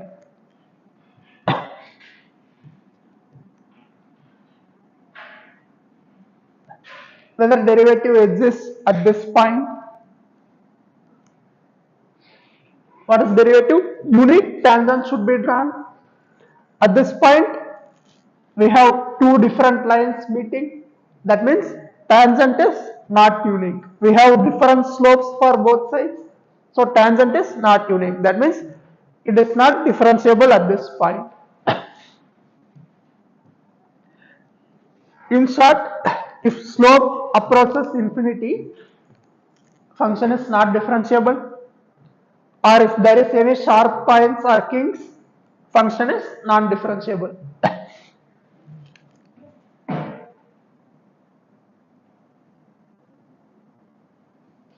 If there is break in a function, again it is non-differentiable because what is slope? We have to draw unique tangent. How do we draw tangent? We can draw from either left hand side or right hand side. What is the condition or what is the procedure for drawing tangent? If you want to draw tangent at this point, we have to connect left hand side tangent will be this point as well as connect the nearby point of this function. That will be this. So tangent will be like this. For the other side, tangent will test the curve like this.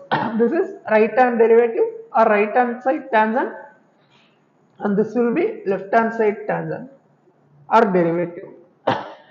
When we have two different tangents, then it is non-differentiable. So whenever there is break in the function, it is non-differentiable. When there is any sharp point, it is non-differentiable. When the curve is smooth, it can be differentiable or non-differentiable depending on the slope. If it is finite slope, differentiable. If curve approaches infinity, it is slope becomes infinite, then it is non-differentiable. I think it is clear. Suppose we will consider a function like this.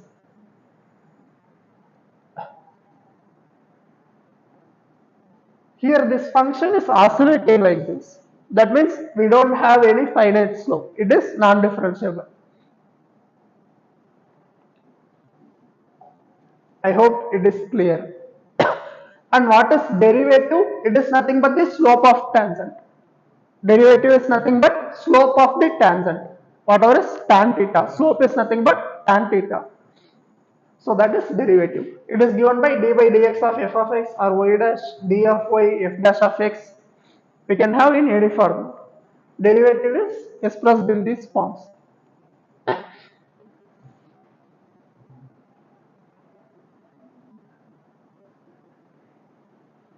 So if again same is given here, what is slope?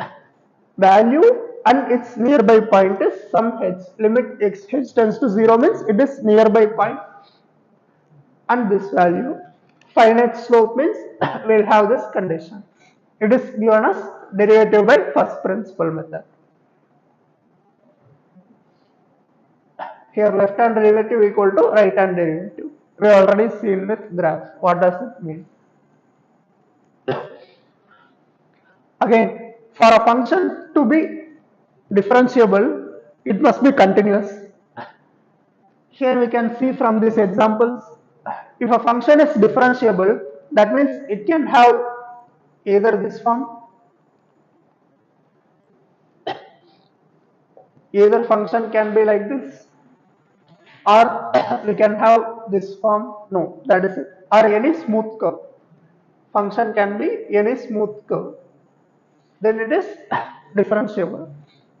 And these curves are obviously continuous. If there is any break, it is non-differentiable because we have different tangents.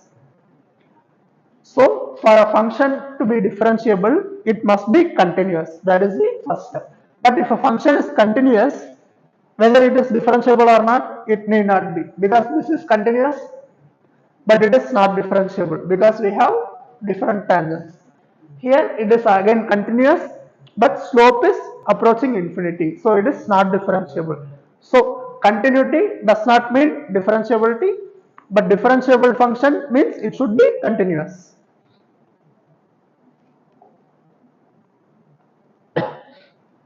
So every differentiable function is continuous, and all continuous function need not be differentiable. Now we will check the continuity of different functions. Okay, we will continue after 5 minutes break.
Okay, now we'll again start the topic.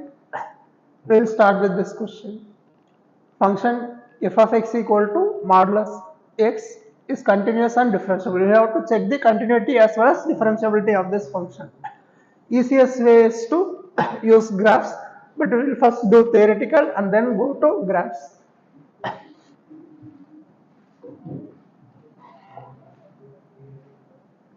F of x equal to mod x. F of x equal to mod x. What is mod x graph? Mod x will be equal to x when x is greater than or equal to 0, and mod x equal to minus x when x is less than 0. When x is less than 0. This is the function of mod x. Now, if this function is continuous or not, what is the condition for continuity? F of 0 equal to f of 0 minus equal to f of 0 plus. Check for continuity. Check for continuity. Check for continuity. What is the condition? F of 0 plus equal to f of 0 equal to f of 0 minus.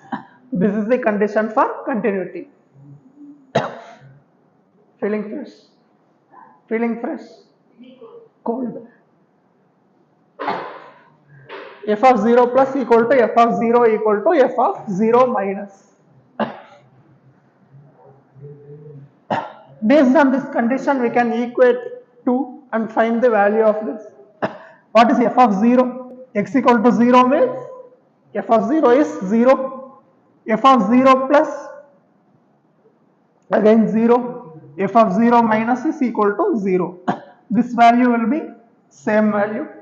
So limit equal to function value means function is continuous. Therefore, mod x is continuous. What about differentiability? For checking differentiability, we can differentiate two functions and see if the value is same or not. What is differentiation of x?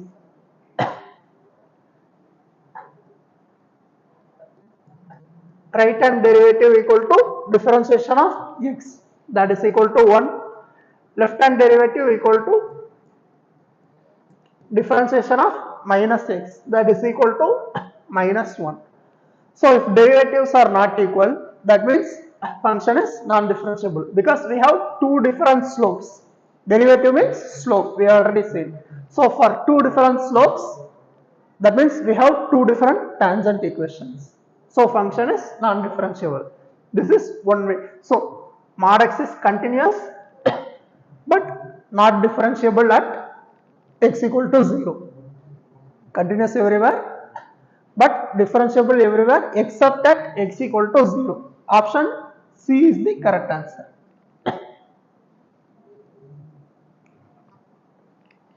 If you want to see graphically, what is the graph of mod x? V shape, and at x equal to 0 we have sharp point. That means whenever there is sharp point, function is not differentiable at this point. So at x equal to 0 it is non-differentiable.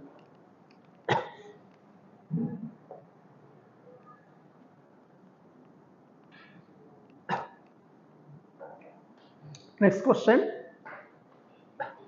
Function f of x equal to x square and 2 minus x. We have to check differentiability and continuity. What is the condition for continuity?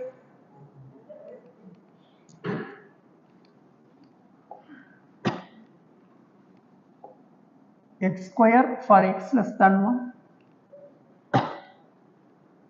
F of x equal to x square for x less than 1 and 2 minus x for x greater than or equal to 1.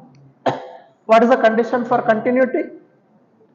Left hand limit and right hand limit, function value all should be same. That means f of, we have to check at this point 1. At other points it is continuous. F of 1 minus should be equal to f of 1. This is the condition for continuity. So f of 1 minus value will be, substitute in this 1, f of 1, 2 minus 1, that is equal to 1. That means function is continuous.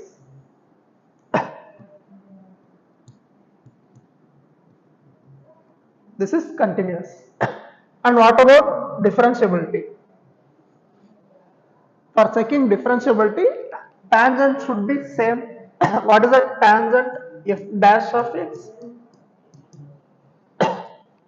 It is given by 2x, differentiation of x square is 2x for x less than 1, and 2 minus x, that will be minus 1 for x greater than 1. For writing differentiability derivative, we should not write don't talk. We should not write equal to, less than or equal to, or greater than or equal to, because differentiability will always be within the interval. So we should not equate this to n points. At x equal to 1, f dash is f dash of 1 minus equal to 2, f dash of 1 plus equal to minus 1. So tangent has different slopes. There are two different tangents. That means function is non-differentiable at that point x equal to 1. So what is the condition? Function is continuous, not differentiable. This is wrong. Differentiable at 1, wrong. Not differentiable at x equal to 1. This is how we should solve these questions.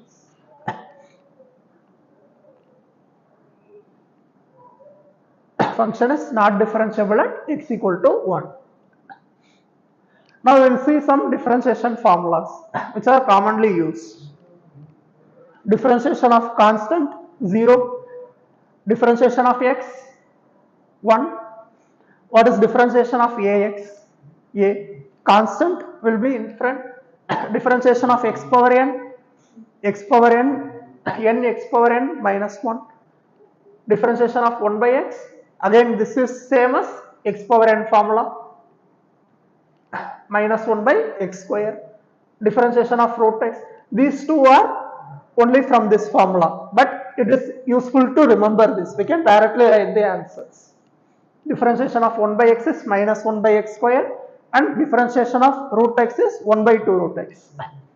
Log x 1 by x. Log base is something, means something else other than e. Normally we will use base e for log. If base is other than e, we can write by property of log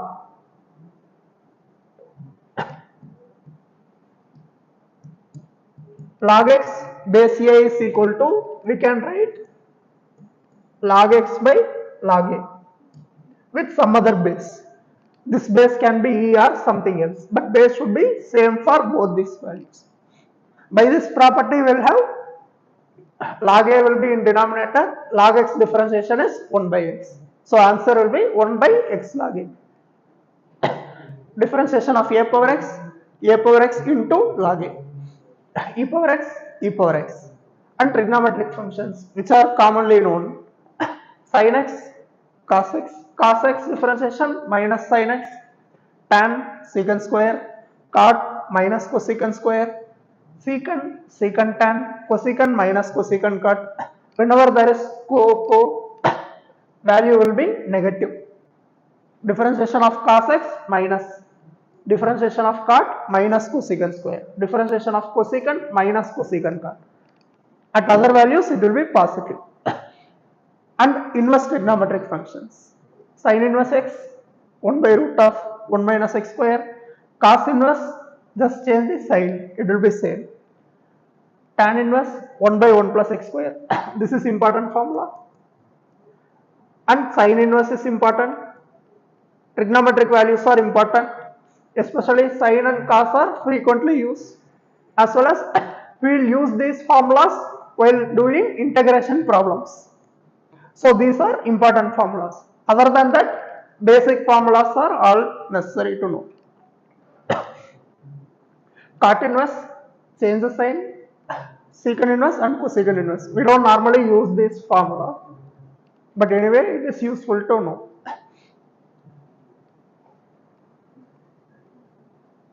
And what about derivatives of two functions? If we add two functions and find derivative, we can separately differentiate and add. Product rule, uv whole dash equal to uv dash plus vu dash. U by v, differentiation of u by v is vu dash minus uv dash by v square. These two properties are frequently used.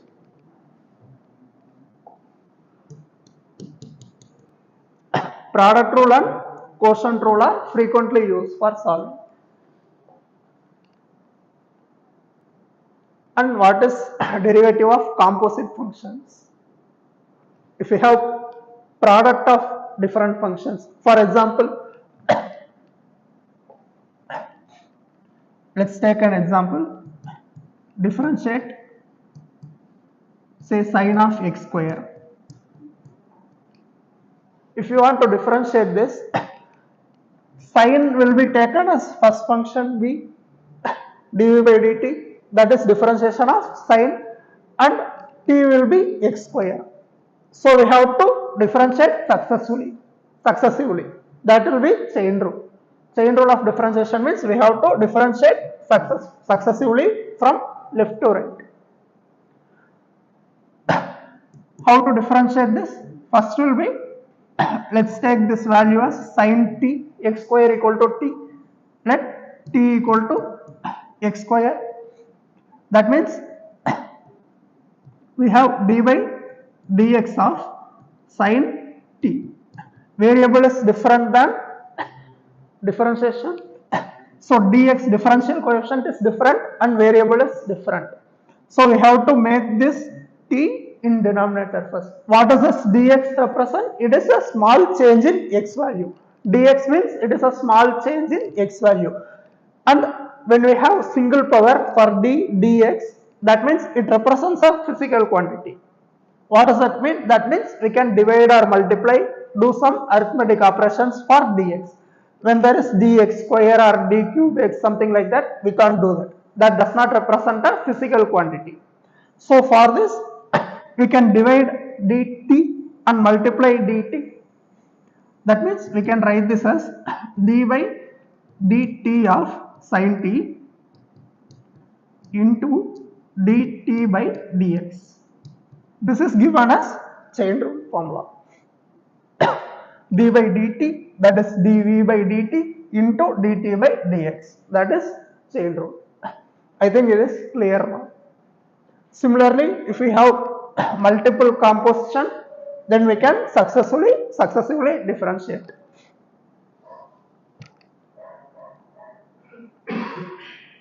Derivatives of implicit function. What is implicit function? Implicit functions are functions which we cannot split into x and y variables separately and write. It is not easy to split x and y variables separately. For example,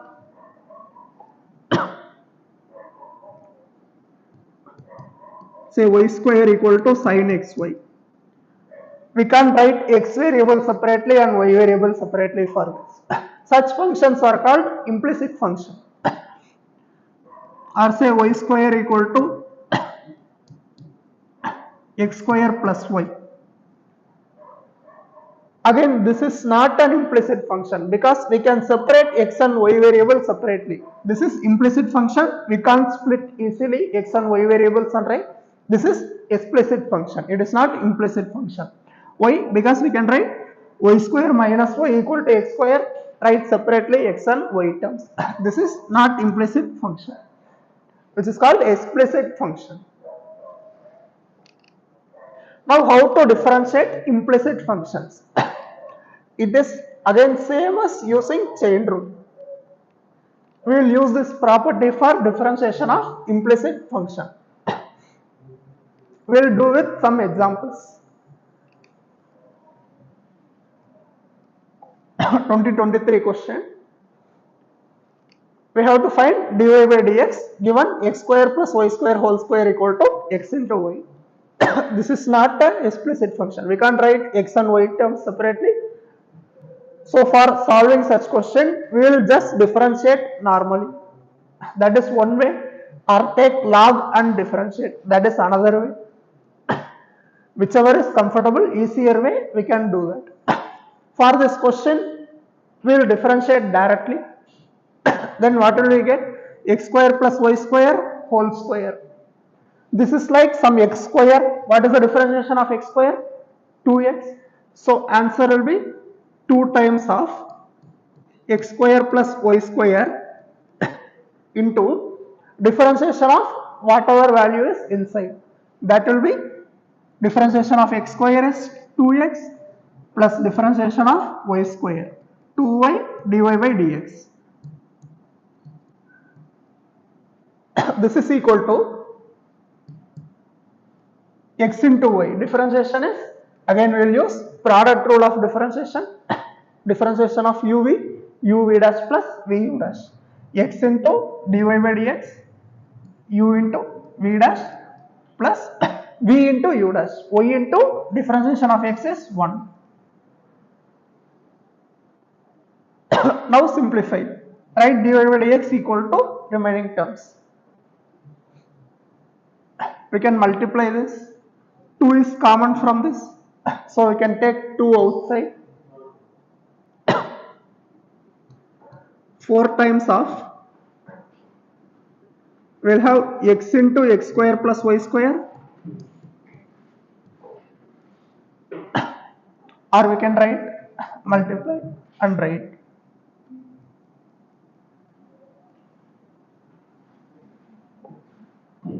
Just multiply everything. We can take 4 outside, x square into x cube, x square y dash plus x square y dy by dx plus y square x, again y cube y dash plus y cube y dash. This is equal to x dy by dx x y dash plus y.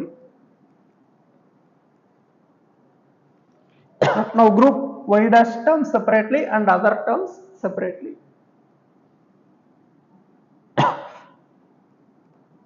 4, this is y into y dash, no? Okay. 4 x square y, 4 x square y plus y cube, 4 into y cube,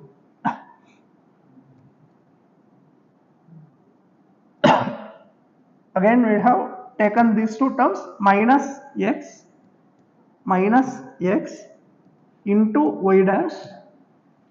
This is equal to y remaining minus 4x cube y minus 4x cube and minus 4 y square x. We have taken all these terms. Now what will be y dash? Y dash is nothing but this value divided by this product. So dy by dx is given by y minus 4x cube minus 4y square x divided by 4x square y plus 4y cube minus x. This will be the answer. Dy by dx equal to this value.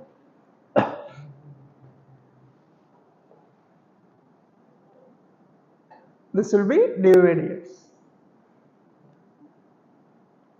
Next, logarithmic differentiation.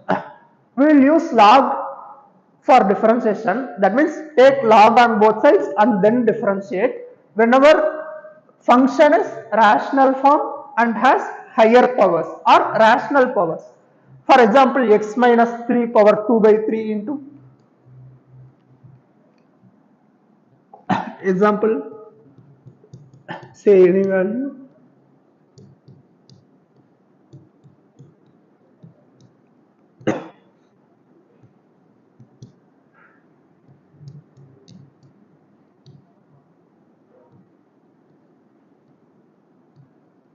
Any function like this. It is not easy to differentiate these type of functions because it is in quotient form, so we have to take u into v dash minus quotient rule is big. Again, u is very big number. We have to again use product rule for this q dash.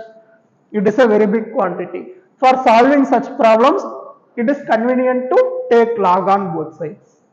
First we will use log, then everything will be simplified. If we take log, then we will get log of y is equal to log of this entire value, log a into log b, sorry, log a in log ab, log a plus log b, and power will come to numerator, friend. So we will have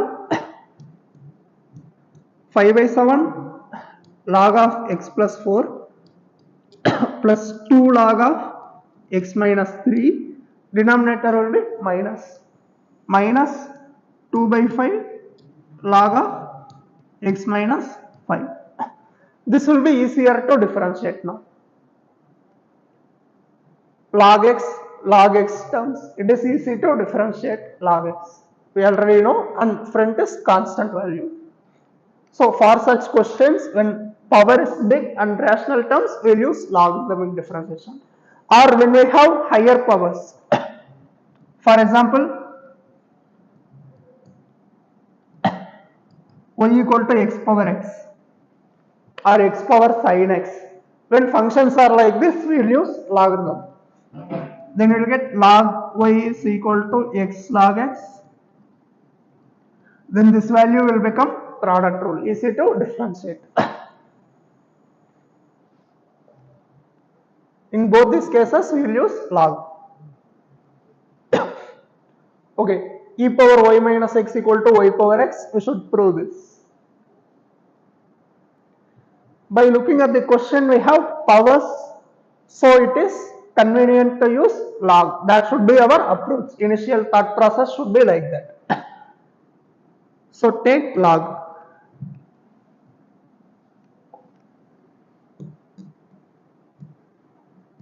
First step should be taking log.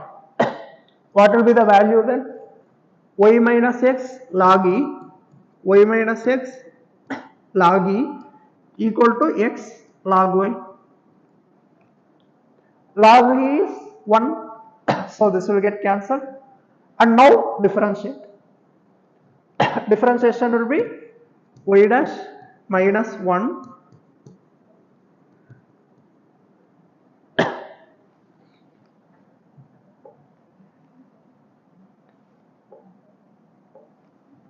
y dash minus 1 equal to x log y. Differentiation is 1 by y dash plus log y into 1. Now group y dash terms separately and the other terms in other side. Y dash into 1 minus x by y dash into 1 minus x by y equal to 1 plus log y. This is nothing but y dash of y minus x divided by x equal to 1 plus log y. So what is y dash? Y dash is equal to x into 1 plus log y divided by y minus x. This is how we should solve problems for log. So again I will repeat, whenever higher powers are there, we will use logarithm, or when rational terms are there, we will use logarithm. So answer is this one. Derivatives of function in parametric form. Again this is same as chain rule, dy by dt equal to dy by dx into dx by dt. And dy by dx is written as dy by dt by dx by dt. Both are same. So we can separately differentiate. And remember, while differentiating in parametric form, even if we write dy by dx, here variable is in terms of t. So in final answer also, it can be written in terms of t itself. No need to convert in terms of x. We will discuss with questions. X equal to this, y equal to find dy by dx. What is the what do we know? Dy by dx is equal to dy by dx is equal to terms of theta. We can differentiate this in terms of theta. Dy by d theta divided by dx by d theta. Dx by d theta. Now we can differentiate in terms of theta for both y and x. What is dy by d theta? Dy by d theta. A into 1 is differentiation of 1 is 0 cos minus sine. So we'll have 2 sine 2 theta divided by dx by d theta. A into differentiation of 2 theta with respect to theta 2 minus sin 2 theta differentiation 2 cos 2 theta 2 cos 2 theta. 2 can be cancelled out. A is cancelled. So we have sin 2 theta by 1 minus cos 2 theta. Sin 2 theta by 1 minus cos 2 theta. We should find dy by dx at x theta equal to pi by 3. Dy by dx at theta equal to pi by 3. That means we can just substitute theta is pi by 3. Then we will get 60 pi by 3 is 60. 2 into 60 120. Sin 120 is again sin 60. Sin 60 is root 3 by 2 divided by cos 120 is minus cos 60, that is 1 by 2. 1 minus 1 by 2 is 1 by 2. So answer will be root 3.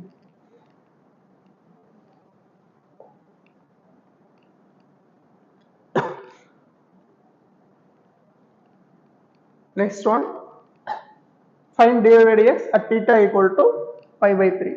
Similar question, we will write dy by dx equal to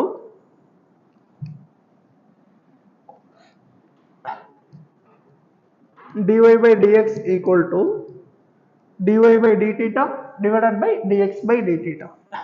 Dy by d theta divided by dx by d theta.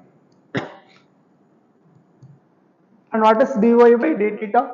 Y with respect to theta. B secant square theta. B secant square theta divided by dx by d theta.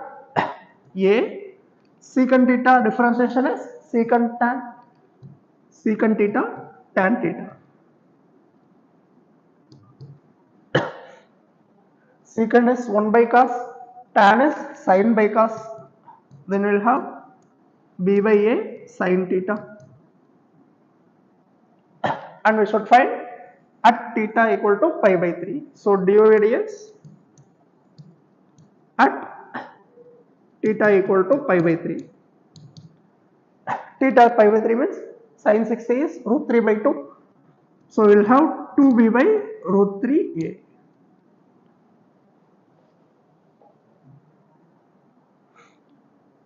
b by a root 3.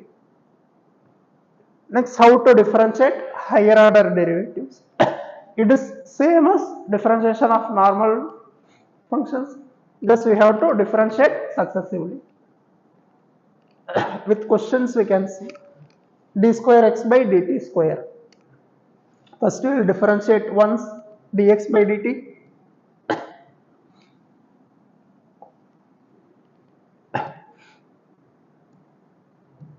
Dx by dt equal to First differentiate once.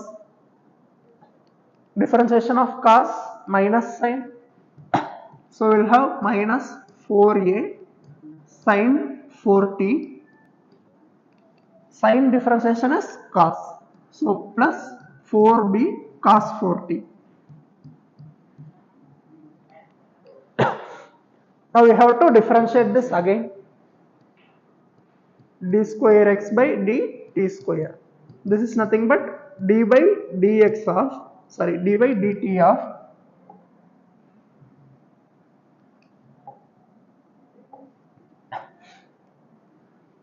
d by dt of dx by dt.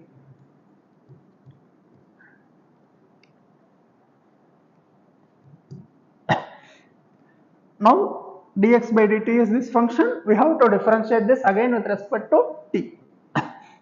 Sin differentiation is cos, so we will have minus 4 into 4 16 a cos 4t. Again cos differentiation is minus sin, so we will have minus 16b sin 4t.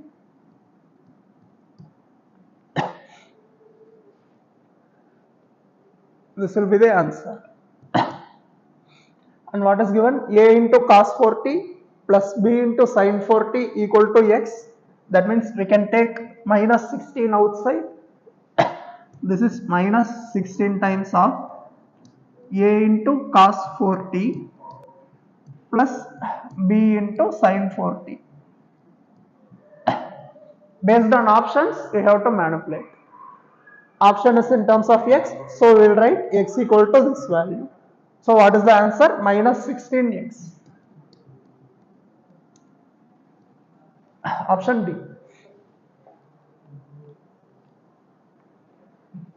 Next question, d square y by dx square. X and y are in terms of t. In previous questions, we have variable of differentiation as t, so it is same. Dx by dt, everything is same. But for this question, we have parameter is t, but we should have successive order x. First we will differentiate normally, find dy by dx.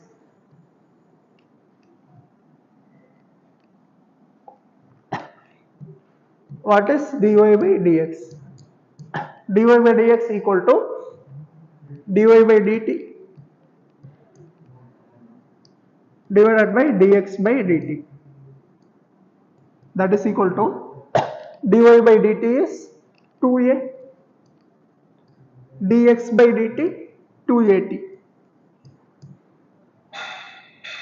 So answer is 1 by t. Now what will be d square y by dx square? D square y by dx square. This is nothing but d by dx of dy by dx. And dy by dx is in terms of t. That means we should write dx in terms of t first. We should differentiate in terms of t. So we can write this as d by dt of dy by dx into dt by dx.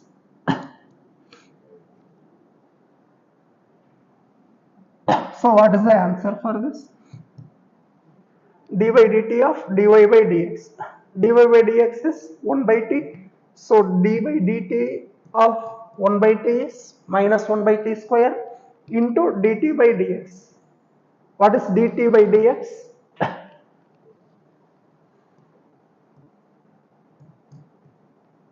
Dt by dx is nothing but 1 by dx by dt.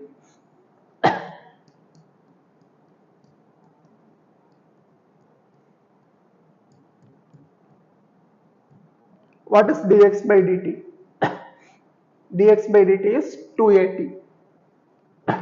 So we will have minus 1 by t square into 1 by 2at. This will be the answer. So answer is minus 1 by 2a t cube. We should be careful in this step. Normally we will just differentiate and write the answer. We will miss 1 by t square here, minus 1 by t square. That is a common mistake for this question.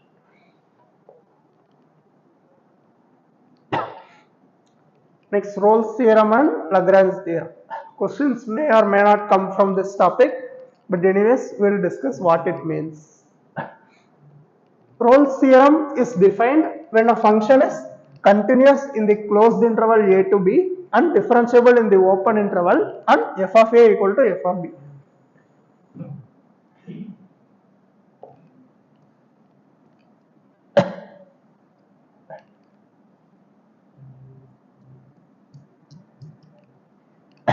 Let f of a equal to f of b.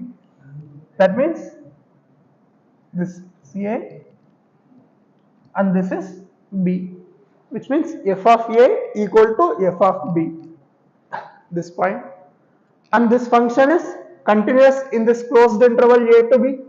Yes, it is a smooth curve, continuous and differentiable in a to b. That is also true.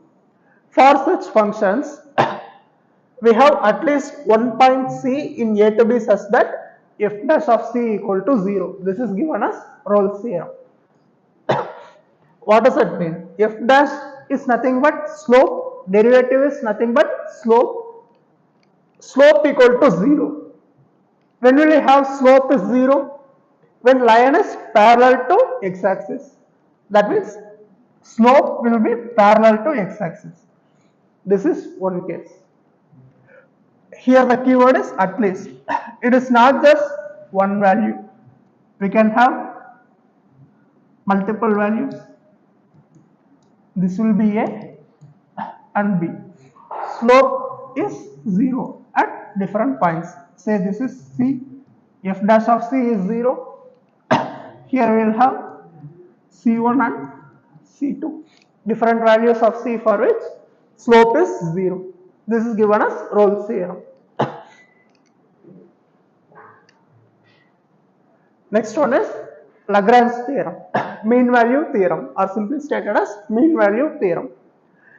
It is just the general version of Rolle's theorem. Lagrange's theorem again gives us that when a function is continuous in closed interval and differentiable in open interval, there exists at least one point such that derivative equal to this value. What is this? Slope, difference in y minus difference in x, that is slope, and f dash will give instantaneous rate of change, instantaneous slope, and this value will give us average slope.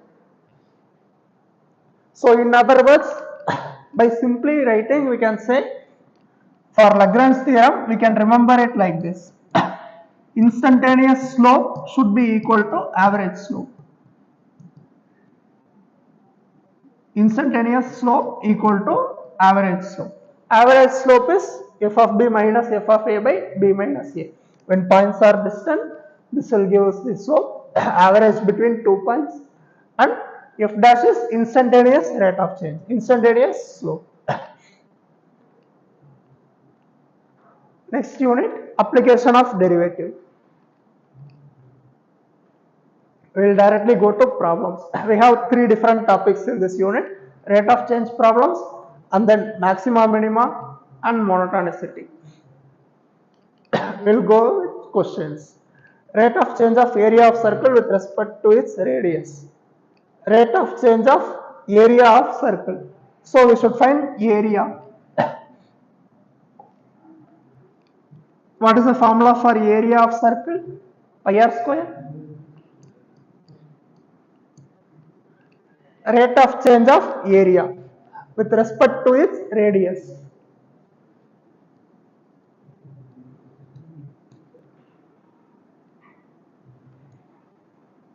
That means with respect to radius, dA by dr. This is equal to, with respect to r we have to differentiate 2 pi r and substitute r equal to 3. Then value will be 6 pi. Volume of sphere is increasing at the rate of 3 cubic meter. Volume of sphere is increasing at the rate of. So rate of change of volume of sphere is given. What is the formula for volume of sphere? 4 by 3 pi r cube. Rate of change is given at the rate of. So we will write with respect to time it is changing. dV by dt is equal to 3 cubic centimeter per second. We should find the rate of increase of its surface area.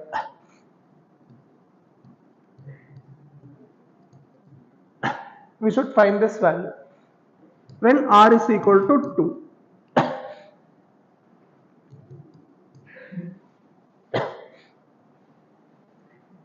dV by dt is given, we should find dA by dt. What is volume? 4 by 3 pi r cube. dV by dt is given as differentiate. Then we will have 4 pi r square into dr by dt.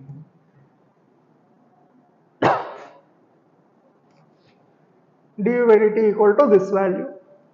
We should find dA by dt at r equal to 2. What is A? Area of sphere is equal to 4 pi r square and dV by dt is, from this we can write dV by dt is 3. So dr by dt will be, dr by dt is equal to 3 by 4 pi r square, and this value at r equal to 2 is, when you substitute 2 square is 4, this will be 3 by 16 pi. Get out. 3 by 16 pi. Now we should find area. Area equal to 4 pi r square, and what is dA by dt? We should find dA by dt. dA by dt is, differentiate this, 8 pi r into dr by dt.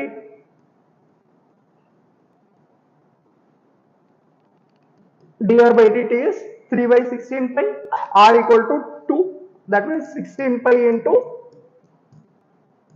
3 by 16 pi. 16 pi will get cancelled. dA by dt equal to 3.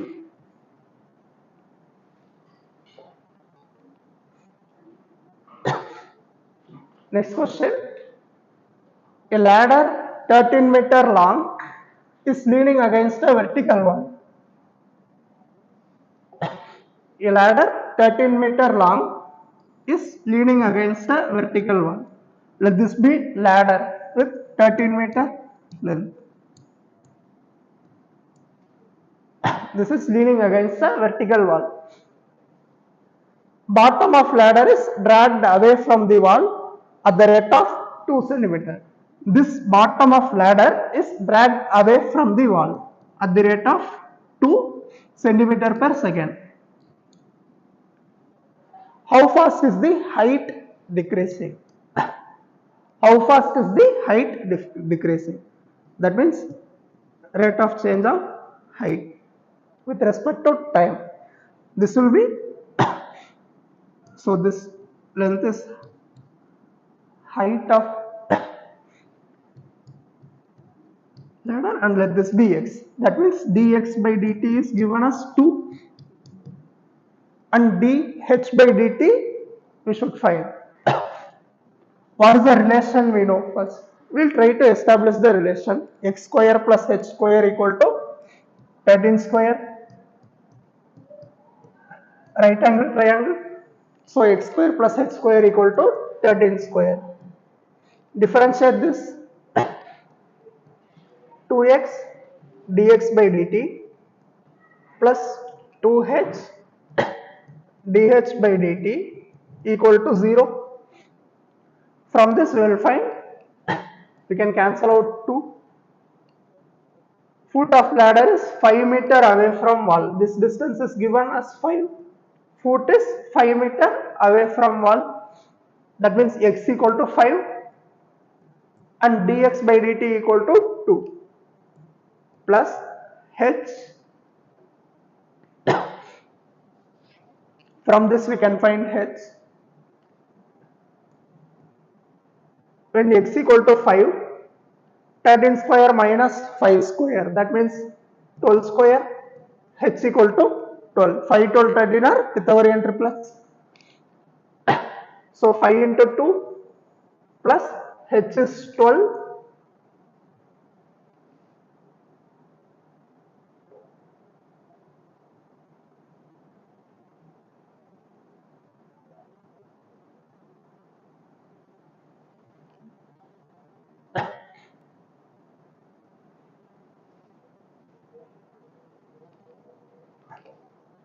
It is hanging.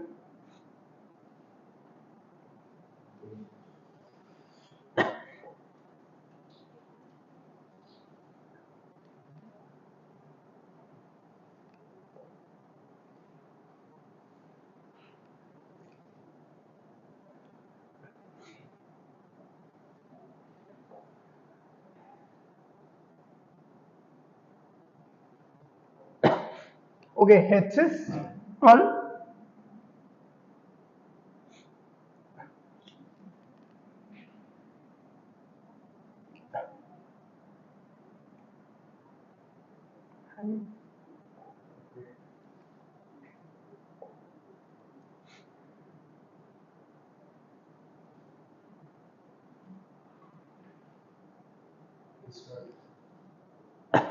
Will restart.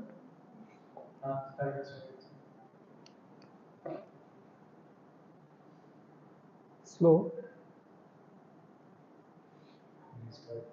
Restart.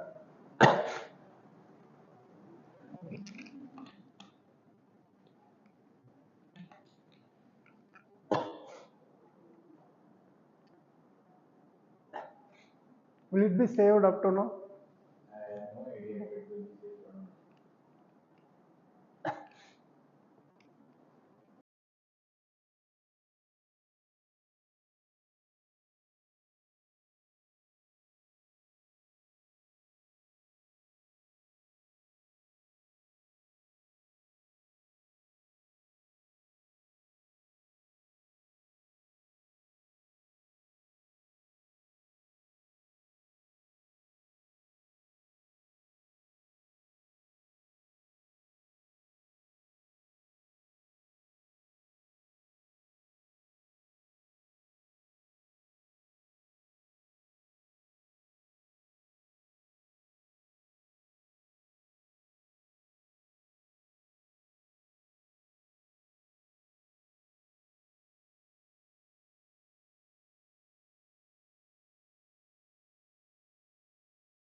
So ladder is leaning against the wall. Rate of change is 2 and we already know we have calculated the other values. Just substitute in this.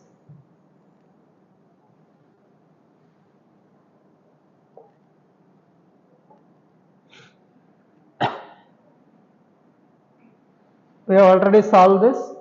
We just need to cancel out this term and substitute the values. We will get ds by dt. Here h is y.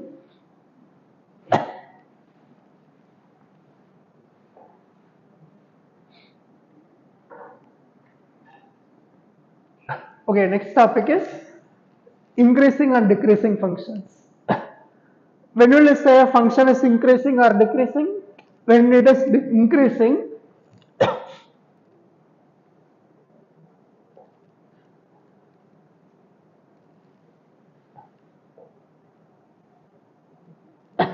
a function is increasing, take this as x1 and x2. Function is increasing when f of x1, this value should be less than f of x2 for x1 less than x2, or for x2 greater than x1, f of x2 is greater than f of x1. This is the condition for increasing function in the interval a to b. A and b can be any point. In the interval, whenever x value is less, function value should also be less. That is the condition for increasing function. Decreasing function, it is just the opposite.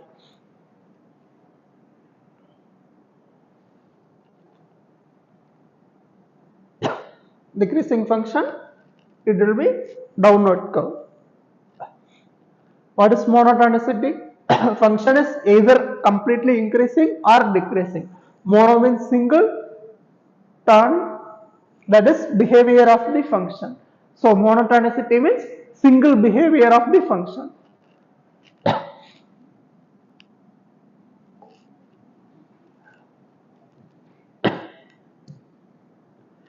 This function is called strictly increasing function. This type of function is strictly decreasing function.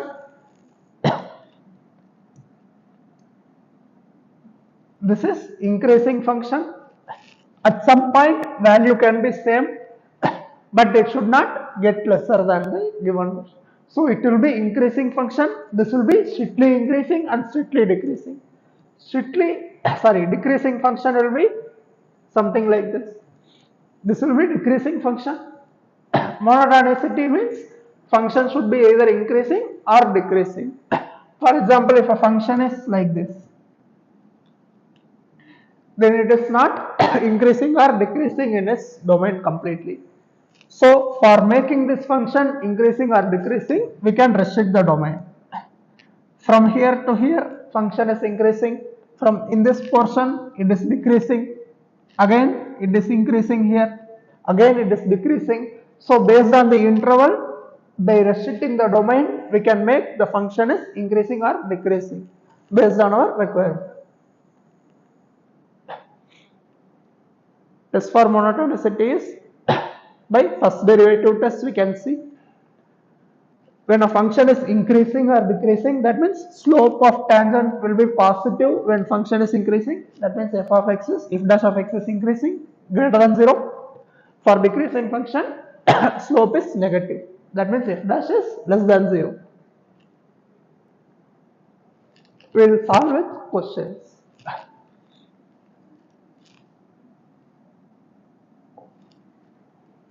Function is given by x minus sin x. Let f of x equal to x minus sin x. What will be f dash of x?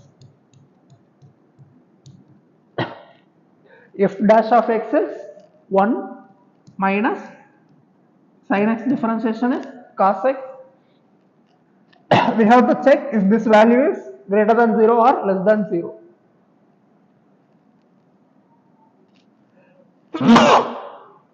What is range of cos x? It always lies between minus 1 to 1.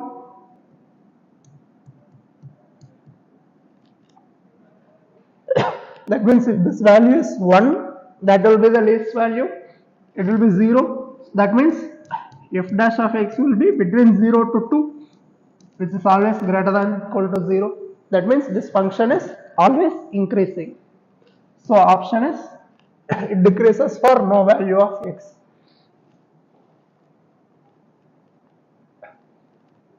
Find the intervals in which this function is increasing or decreasing.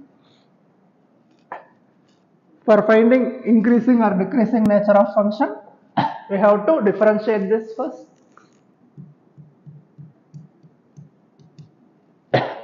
F dash of x equal to x power 4 differentiation is 4x cube minus 3x square minus 10x plus 24, 0. Now we have to find the factors for this.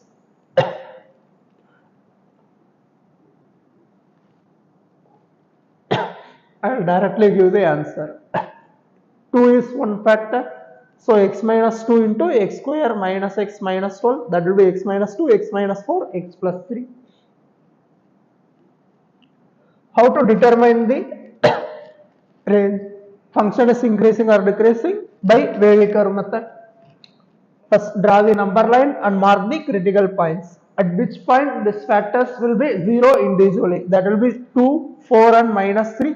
Mark those points in number line and take rightmost value as positive and change the sign alternatively. Plus sign means it is increasing, minus means decreasing nature. Value is less than 0, value is greater than 0. This is for f dash of x. This value is, we are marking the nature of f dash. This is f dash. Nature of f dash of x. So when f dash is positive, that means increasing. So in which region function is increasing? Minus 3 to 2 and 4 to infinity. At this region, function is increasing, and other region it is decreasing. For strictly decreasing, it is other region. I think it is given, yes, minus infinity to minus 3, value is less than 0, and 2 to 4 less than 0.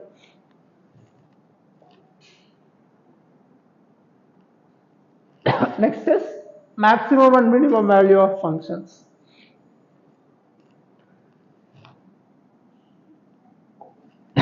A function is having maximum value when in the neighborhood it is maximum. This point is called maximum value of function. Suppose function is like this. Again, this will be maximum in its neighborhood. In its neighborhood, this point is the maximum point. So this will be the maximum, which is normally called as local maximum. This point will be minimum value in its neighborhood. That means it is local minimum. Similarly, this will be maximum and minimum. So what is the condition for a function to have maximum or minimum? This is when the curve is smooth. Suppose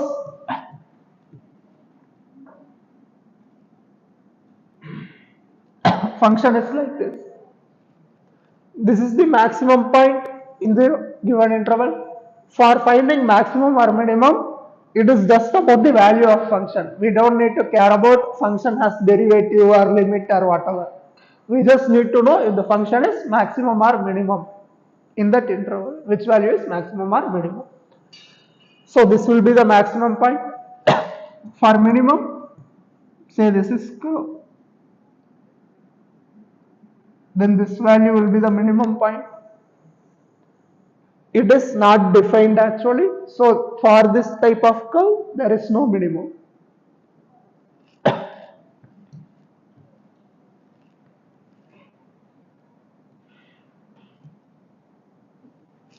This will be maximum. Suppose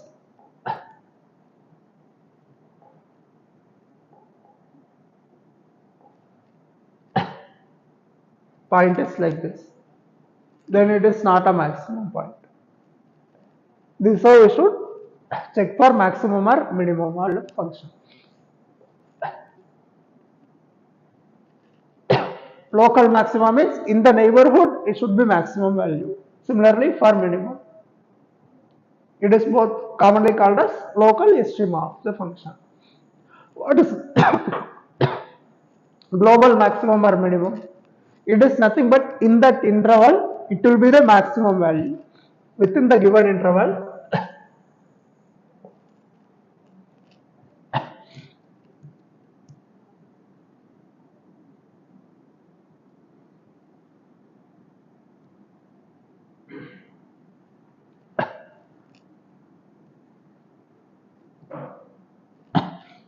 which is the maximum value. This point is the maximum minimum value in the given interval. Suppose we start from here, that means this will be the minimum value of the function. Global minimum is in the entire value, which is the minimum and which is the maximum value. This is a maximum point, which is local maximum, but for finding global maximum, it is the topmost value, whichever is the maximum among the maximums, that is the global maximum. Similarly for minimum.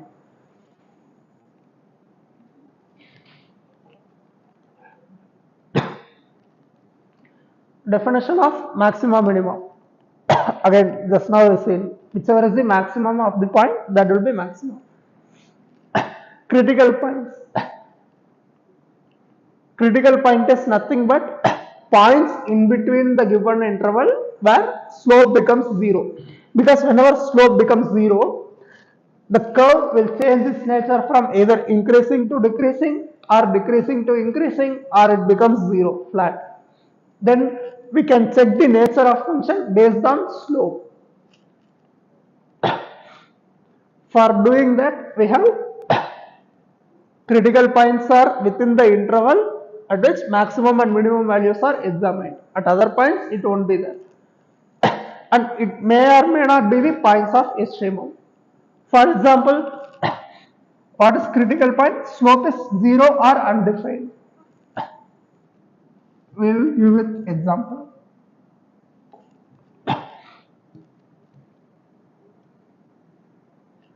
Slope is undefined. It is not maximum or minimum. Slope is zero at this point. Again, it is not maximum or minimum. Slope is zero, but it is maximum. So it only gives the test for maximum or minimum of function. It is not the definition for maximum or minimum. And whenever slope is zero, those points are called stationary points. Critical point always have stationary point, but other than that also critical points where slope is undefined, that is also included.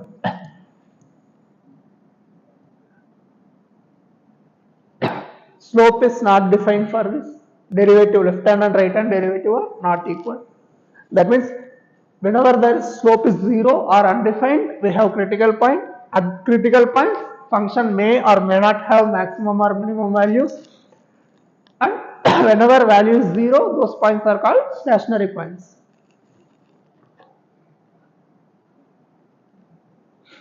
Find critical points.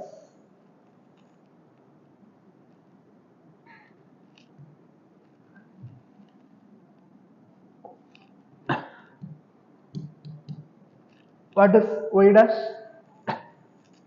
3x square, so it will be 3.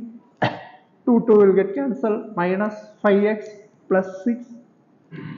What are the factors for this? 2 and 3. X minus 2 and x minus 3. Which means y dash equal to 0 means we have x equal to 2 or 3. What is the critical point of this function? We have two values. Should we take both or not? Interval is given us between 2 to 4. That means 2 is the end point of the interval and critical point should always lie within the interval. That means reject this value 2 and only take 3 because 3 lies in between 2 to 4. Critical point is 3.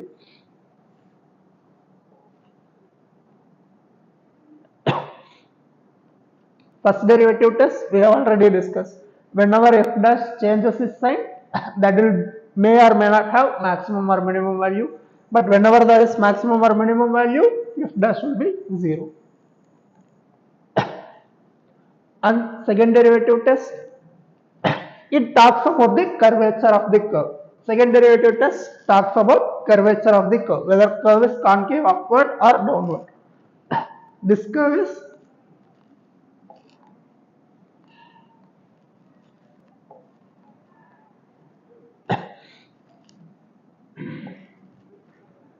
this shape is called concave upward and this is concave downward. When curve is increasing like this is concave upward and increasing, and this is concave upward but decreasing. This is concave downward increasing, concave downward decreasing. Curvature will be like this. Suppose curve behaves like this. Here this is not a critical point, but its curvature changes. Curve is increasing like this, that means this region is concave upward, slope is positive, so this point will be minimum point and the other will be, if it is decreasing like this at this point slope will be 0. This will be again concave downward this shape, and this will be upward. This region is concave upward and this region is concave downward. Depending on that we should see. So for concave downward slope is negative, here positive. From that we have, when f double dash greater than 0 means we will have minimum value, and it is less than 0 means maximum value. Remember these conditions.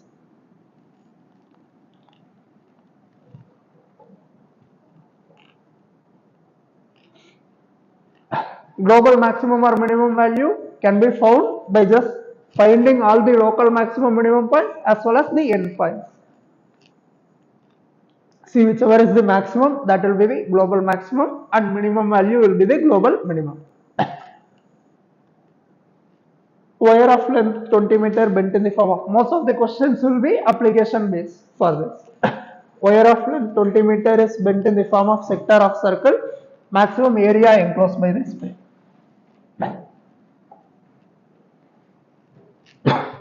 Total length is 20. What will be the length of this sector? This will be R, and this will be length of sector, that will be L is equal to R theta. So total length of this is 20. That means 2R plus R theta equal to 20. We should find maximum area of this enclosed by the wire. What will be the area of sector? Half R square theta.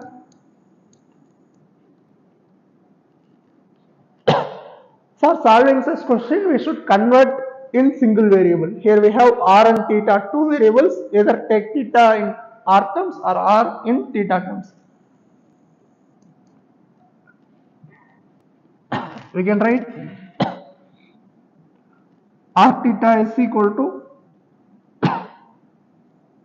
here which is common, theta is there, so we will write theta in terms of R, which means theta is equal to 20 minus 2R,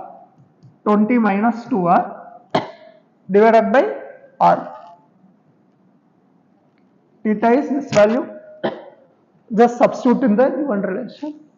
Then we will have half of R square of theta is 20 minus 2R by R. One R will get cancelled. We can cancel out 2, which means R into 10 minus R equal to 0.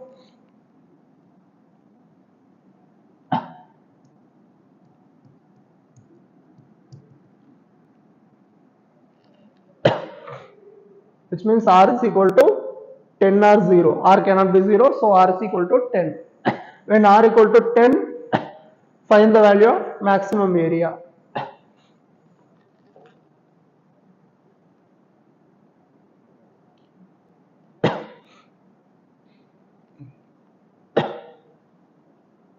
Sorry, R equal to 5.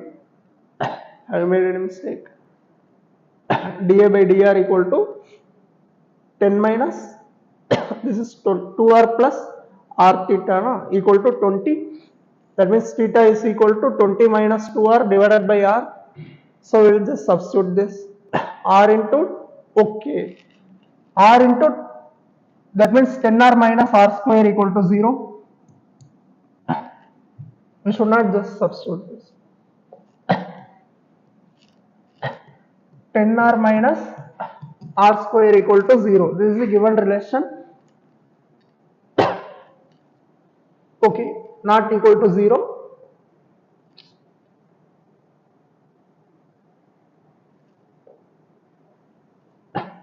This value is nothing but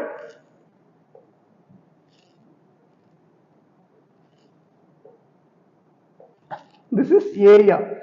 Area equal to r into 10 minus 2r. That means this value equal to area. For maximum or minimum area, a dash will be 0. That means dA by dr should be 0. dA by dr equal to 0. Which means we will have 10 minus 2r equal to 0. Which means r will be 5. When you substitute r equal to 5, what is the area? Just substitute r equal to 5. 5 into 5, 25. So option B. This will be the correct answer.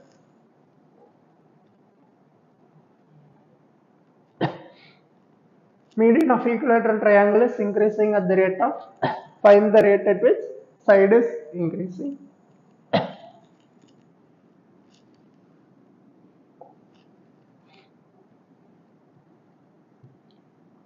We have an equilateral triangle.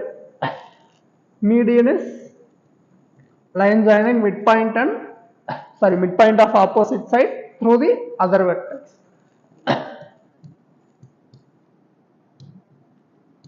AD is the median. This will be the midpoint of BC. So let's take the side of equilateral triangle as say 2x. That means BD will be x and DC will be x. And equilateral triangle have angle 60 degrees. So what is length AD? Sin theta is equal to sin 60 is equal to AD by opposite side by hypotenuse AB. That is equal to AB is 2x. So answer is AD is equal to 2x into sin 60 root 3 by 2, which means we will have root 3 times of x.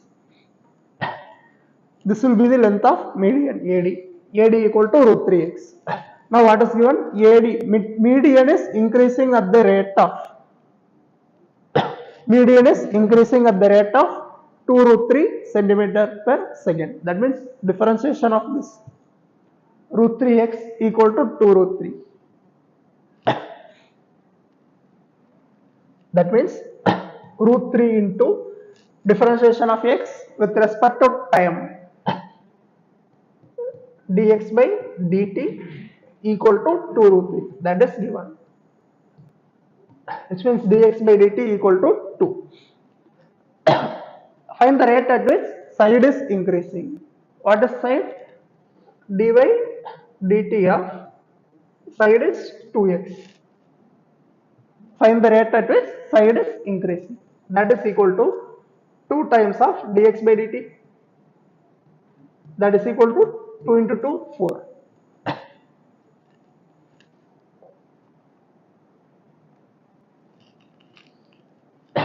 You can do this question by yourself.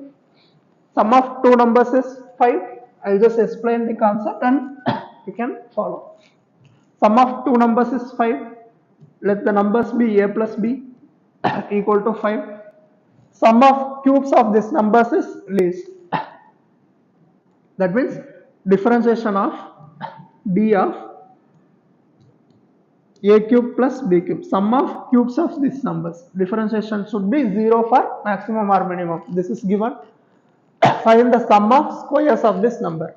Use this condition from this and find the square. For finding differentiation, we have two variables. So convert it into single variable by using this relation. We can write a equal to 5 minus b and substitute here. Then we will have differentiation in terms of b equal to 0. Find the value of b. I hope you can do this question by yourself. So replace it into other variable and just evaluate, differentiate equal to 0 for maximum or minimum. then we will have value. Next chapter, integration. Just now we have finished half. This is the biggest chapter.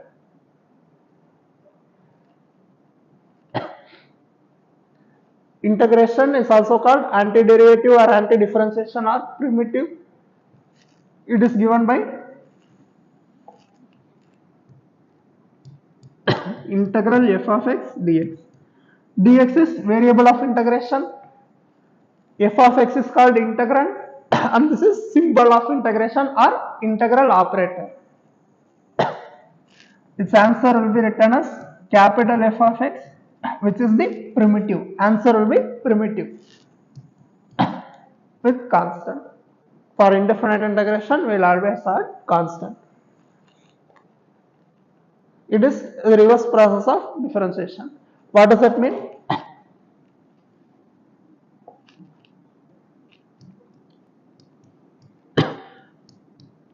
If we differentiate x square, we will get 2x. Then if we have to integrate 2x, answer will be x square. This is the meaning of second statement. These are the formulas for integration. I hope everyone knows this. We will proceed. Important formulas are, first one, this formula is important, and trigonometric formulas are all important. In inverse trigonometry, sine and tan are most important. This is derivative and this is integral. Okay, then e power log, that is it. It is important. I hope everyone knows the integration formulas. So we will proceed. First method of finding integration value is by inspection. That is nothing but what we did in previous slide. We already know the derivative of the function. That means its reverse process is the integration. That is called as inspection method for finding integration. Next one is substitution and partial fraction integration by parts. This unit is all about formulas. If you know integration formula and can solve basic quadratic equations and such, you are clear with this chapter, and it is most important chapter also. In definite integrals, you will learn more properties, but for indefinite integration, it is all about formula.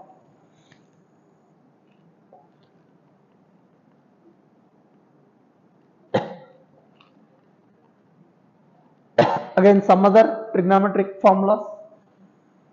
These are not standard formulas, but okay, this is also standard formula, but it is derived from substitution. We don't have it as inspection method for finding this. So how to find this? We will use substitution for proving these results. Just remember these results. Right now we don't need to discuss proofs. We will go with questions. Find the value of this integral this.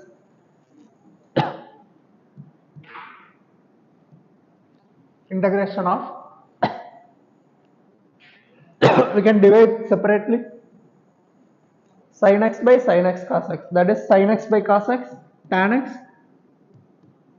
minus of cos x by sin x cot x, integral cot x. We already know the formula for integral tan and cot. Just substitute log secant minus log of sin.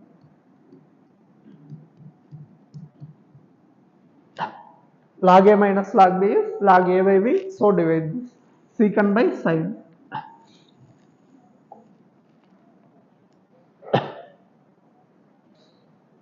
secant by sine, that is 1 by cos by sine, that is 1 by sine into cos, multiply and divide by 2, we will get log 2 cosecant 2x.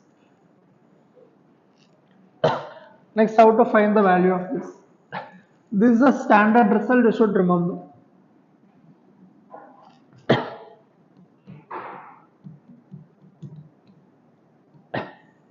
Root 1 plus sine 2x will be mod of sin x plus cos x,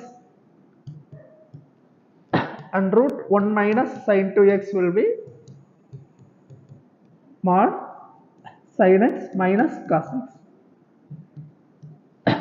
This formula is obtained by just substituting, replacing 1 with sin square x plus cos square x. Sin 2x is 2 sin x cos x. A square plus b square minus 2ab. Square root of a minus b whole square, then we will get this formula. Square root of x square is mod x. So answer is mod of sin x minus cos x. Now how to open modulus? See x value and see which is greater. Mod x should always be positive between 45 to 90 degrees. Sin x is greater or cos x is greater? Obviously sin is greater. That means answer will be sin x minus cos x. So answer is integral of this value I is equal to integral sin is minus cos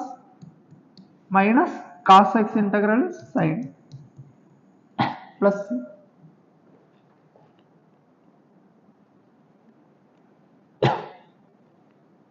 Again for this question we can substitute x cube equal to t square, sorry t, substitute x cube equal to t, then we will have 3x square dx equal to dt, or x square dx, this term will become dt by 3. That means we will have I is equal to x square dx will become dt by 3 integral of e power t. 1 by 3 is constant, we can take it outside. Integral e power t is e power t. So answer will be e power of t is x cube divided by 3 plus c. 1 by 3 x cube e power x cube plus c. Integrals of other formula, standard integrals. This is for quadratic and root quadratic. In simple terms, x square minus a square, a square minus x square. These two are important formulas.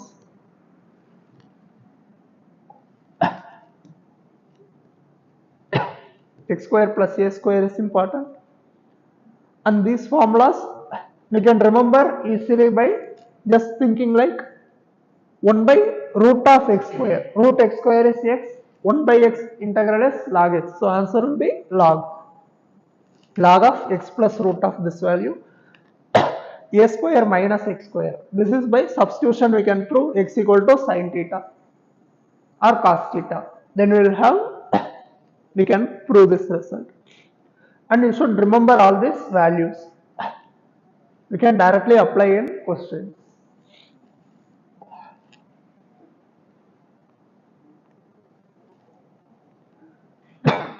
Now how to write quadratic in terms of perfect square? We will discuss with the example.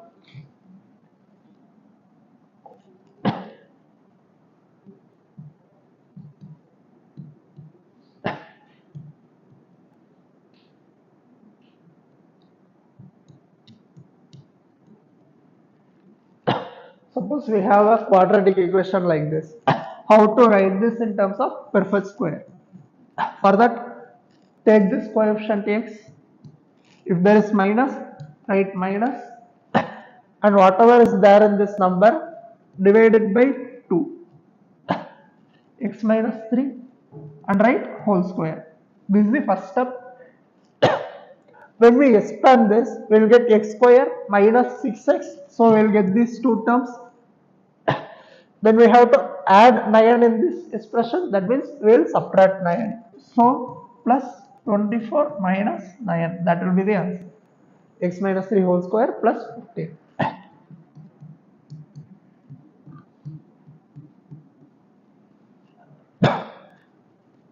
Suppose coefficient is negative.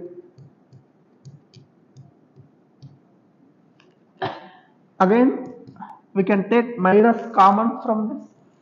Minus of x square minus 3x minus 5. This is the first step. And write this in perfect square terms. Minus should be outside of everything. You should be careful with this. So this will be x minus, divide the coefficient by half, x minus 3 by 2 whole square.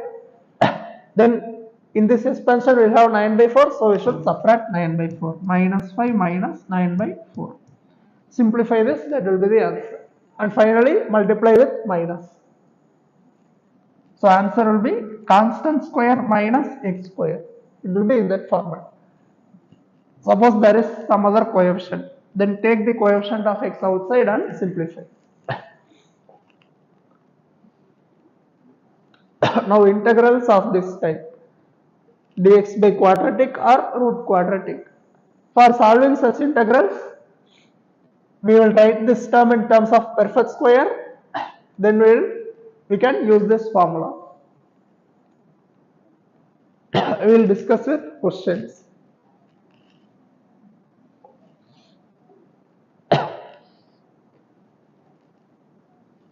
If you substitute tan x equal to t, substitute t equal to tan x, then dt will become secant square x dx. Numerator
complete as much.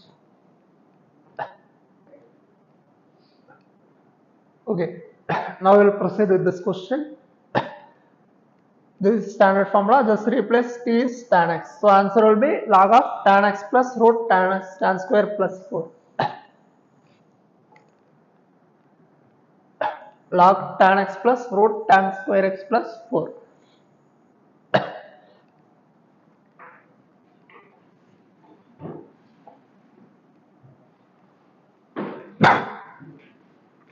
First step is to take out minus 2 common from this.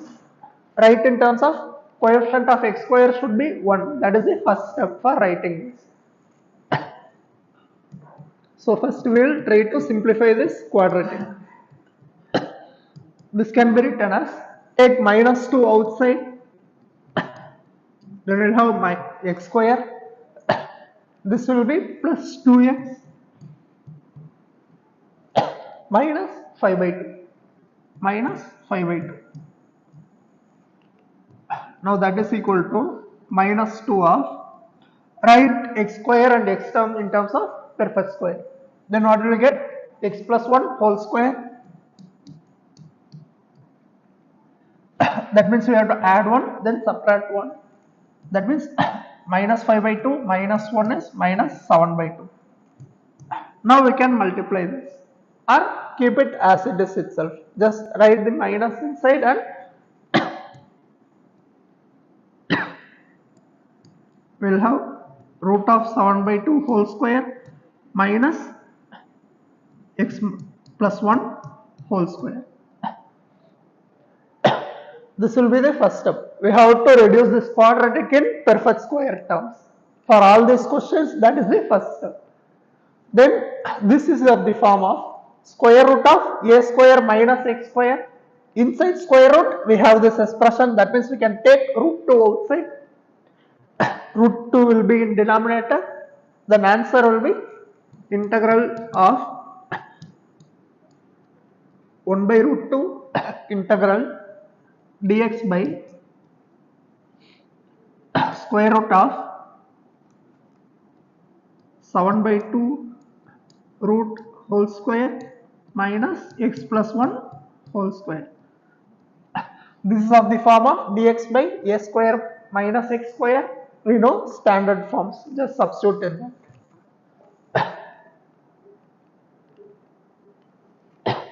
So this is the answer for it. Answer is sin inverse. Again, this question is same as previous. Try to write in perfect square and use standard form. Do it yourself, this question. I think it is clear. Just write this in terms of x plus 2 whole square. Then we will have 4 plus 4. This is like dx by x square plus a square. Answer is 1 by a tan inverse x by a. We have to remember all these standard formulas. Only then we can solve integration problems. Otherwise, it will be like a burden. You don't know where to start and it will be completely like you are in between on ocean. It is very difficult. Once you learn all the formulas and know how to apply and substitute, this chapter is done. That's it. You don't need to remember anything else. Just know the procedure for solving. And don't commit careless mistakes. That is it. This chapter is all about standard formulas and procedure. How to approach each type of problem. When question is like this, how to start. That is it. Again, this question is same as previous. Take minus outside and simplify. Take minus outside and simplify this expression. This is of the form of dx by a square minus x square. Answer is 1 by 2a log this value. Next, integrals of, in numerator we have linear factors and in denominator quadratic or root quadratic. For solving such questions, procedure is, we will write numerator as some a into denominator differentiation plus b. Denominator differentiation will be a linear term. Then we will have some constant into linear plus b. This is the way we read. We will discuss with questions. Evaluate x plus 2 divided by this value.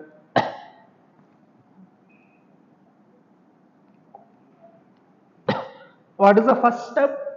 We have to write x plus 2 numerator in terms of a into differentiation of denominator is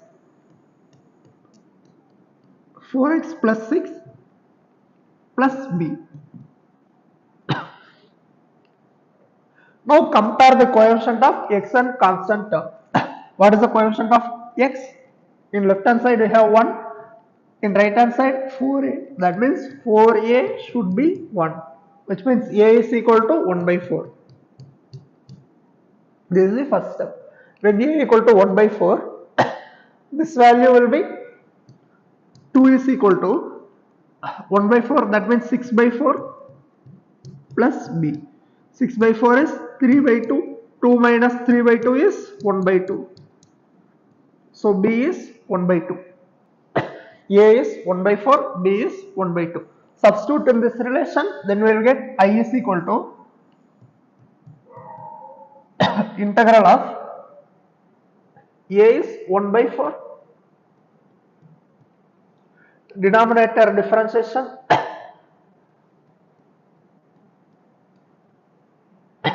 divided by denominator plus b is 1 by 2, integral of dx by denominator 2x square plus 6x plus 5. Now if denominator is t, numerator becomes dt, that means dt by t, integral is log of t. So first integration is 1 by 4 log of denominator, that is 2x square plus 6x plus 5. This is easier one. And the next integral is previous model, standard forms. We have discussed that. Take 2 outside and write in terms of perfect square and solve like previous question. So 1 by 4 log of denominator plus other value 1 by 2 dx by this value, it will be solved by previous way. So this value integral plus the next one. Same way we can proceed for all the questions. Whenever you have dx by quadratic or root quadratic, use this procedure. Again we will write numerator as some constant into differentiation of denominator, which is 2x plus 5 plus b. Find the value of a and b, substitute and simplify. Everything will be same as previous. So here we will get first term will be some constant into log of denominator plus some other term. That is how we will get the answer. It will be comprised of two different integrals. One will be easier to solve, another will be previous model. Next topic is integral by partial fraction. When we have two linear factors which are not repeated, then also remember numerator should be, degree should be lesser than degree of denominator. That should always be the case. In all these forms, numerator degree is always less than denominator degree. Otherwise, we have to divide using division algorithm and simplify first. So we will have this px square plus qx plus r. So for each term, how to form partial fraction. When you have two linear factors, it will be written as x, a by first term plus b by second. When we have repeated linear factor, which means it will be a and b by x square. This is how we will formulate partial fraction. We will use partial fraction for, based on how the question is there, we will use the suitable form for this. This is about writing the given question in those terms. Why is that? Then we will easily integrate from this. Okay, now linear factors are non-repeating means just write a, b, c and divide with each factor. Here repeated quadratic, sorry, linear, then we will have a by x minus a, b by x minus a whole square plus c. Similarly, this is non-repeating, we can't factorize this further, then we will use bx plus c or ax plus b. This factor will be non-repeating. That means when you divide this, we will have at least a linear term in the numerator. It may be linear or constant. We will take linear term here. So this is how we form partial fraction. We will discuss with question. What is the first step? We will write this given expression as x plus 2 into x plus 3 as terms are linear and non-repeating. That means we will write a by first factor plus b by second factor. Now just cross multiply. We will get x plus 1 is equal to a into x plus 3 plus b into x plus 2. Denominator will get cancelled out when we take LCM. Now for finding a and b, just substitute value so that we can eliminate. Try to simplify this expression. If you substitute x equal to minus 3 on both sides, then minus 3 plus 1 minus 2. This is minus 3 plus 3, so a term will become 0. This will be minus 3 plus 2, minus 1 minus b. That means b is equal to 2. Similarly, we will find value of a. For that, we can substitute x equal to minus 2. Minus 2 plus 1 is minus 1 equal to minus 2 plus 3 is 1. This will be 0. So, a equal to minus 1. Now, we got a and b values, substitute in this expression. So, required integral will be integral of a is minus 1 by x plus 2 plus b is 2 x plus 3 dx. Now this is easier integral dx by x. Answer is log. So answer is minus log x plus 2 plus 2 log x plus 3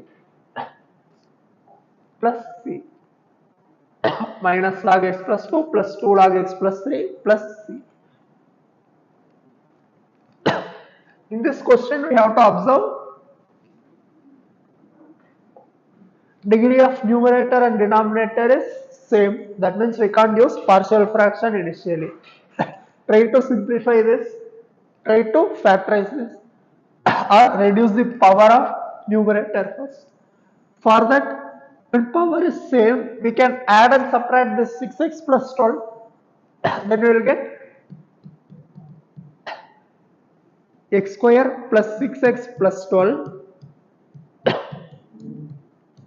minus 6x minus 12 divided by x square plus 6x plus 12. We can split this into two separate integrals. Integral of this term, when we divide, it will become 1 dx minus 6 times of integral x plus 2 divided by x square plus 6x plus 12 dx. This model we can use two ways. One is numerator we have linear, denominator is quadratic.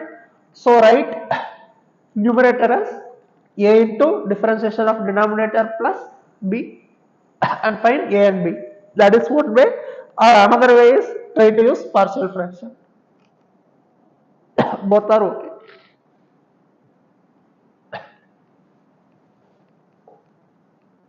Then we know how to integrate this value, and we also know integral 1 is x. That is it.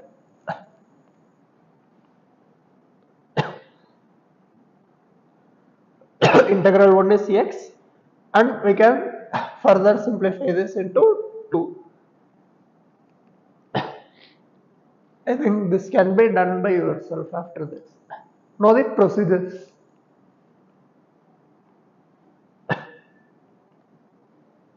This question is again similar.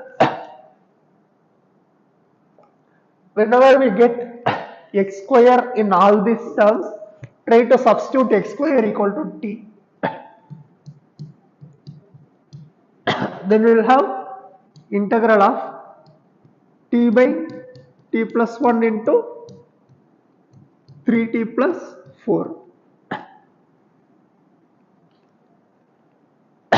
Try to use partial fraction for this term. That will be written as a by t plus 1 plus b by 3t plus 4. And again we can simplify. When all are of quadratic terms, we can write this as linear. Consider this as linear and solve.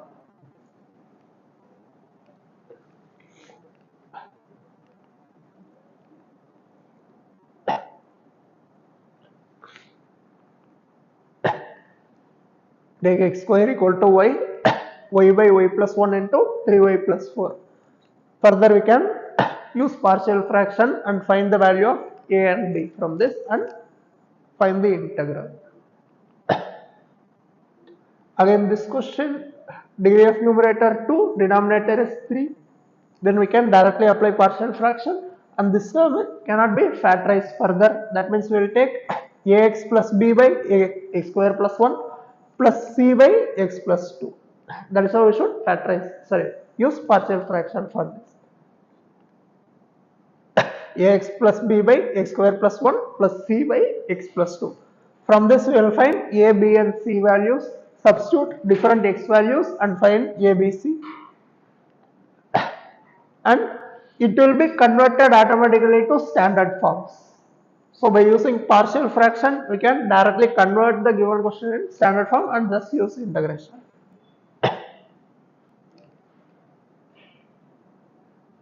Next method is integration by parts.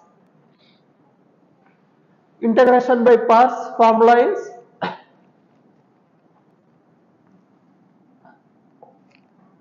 integral u dv equal to uv minus integral v du.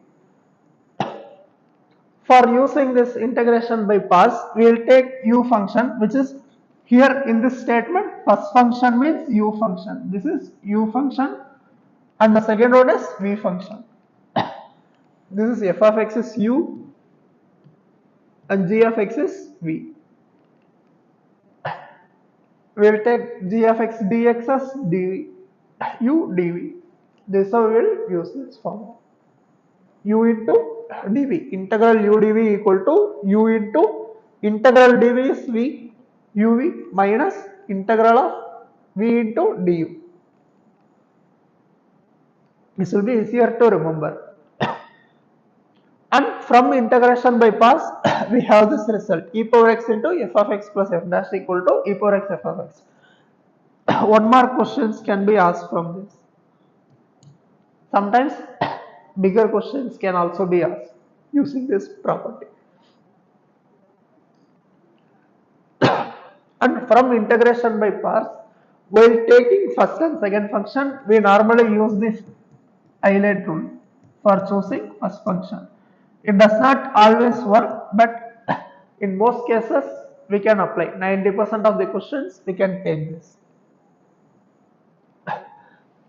By using this highlight rule, I means inverse trigonometry, L is logarithm, A algebra, trigonometry and exponential functions. We will take first function in this order. Suppose we have to find integral of x square sin x. Then from this order, which is coming first? This is algebraic function and this is trigonometric function. Algebra comes first, then we will take u as x square and dv as sin x.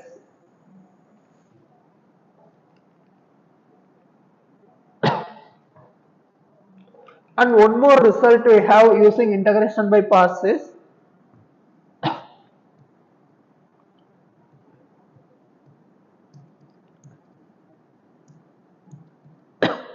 integral e power ax cos bx dx equal to power ax by a square plus b square a cos bx plus b sin bx. Sometimes objective questions can also be asked using this result. We can write directly, or bigger questions, 4 mark questions can also be asked from this. Another result is integral of e power ax sin bx equal to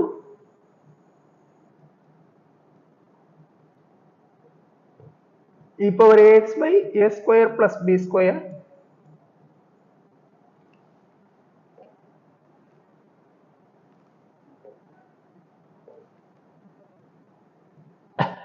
into a sin bx minus b cos bx. This is another result. We have 3 results by using integration by parts, which we should remember.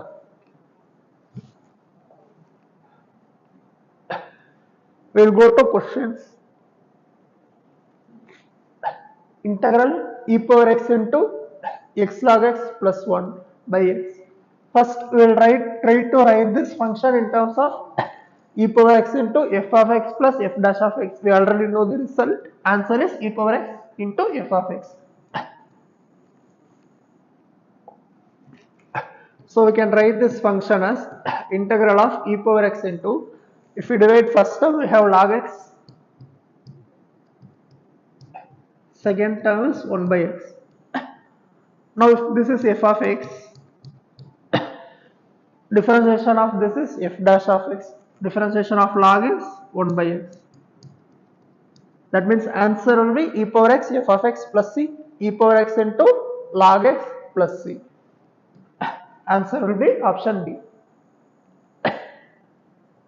These are all 1 more questions asked. If we know the result, we can directly write.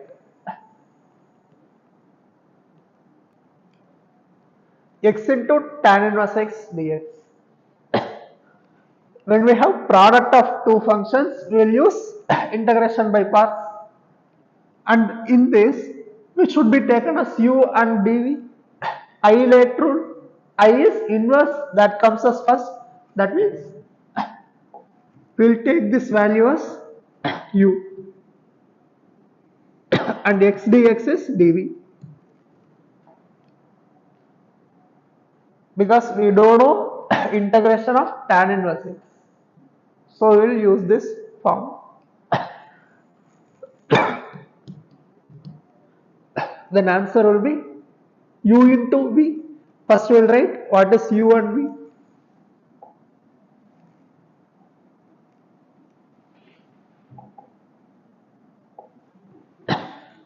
U equal to tan inverse x dv equal to x dx. Now what will be du? Du equal to differentiation of tan inverse. That will be 1 by 1 plus x square dx. Integral dv, that is equal to v, which will be x square by 2. So what will be the answer? Integral u dv equal to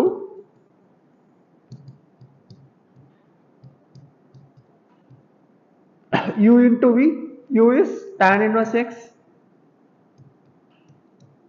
into v is x square by 2. So first term is x square by 2 tan inverse x minus integral of v x square by 2 into du.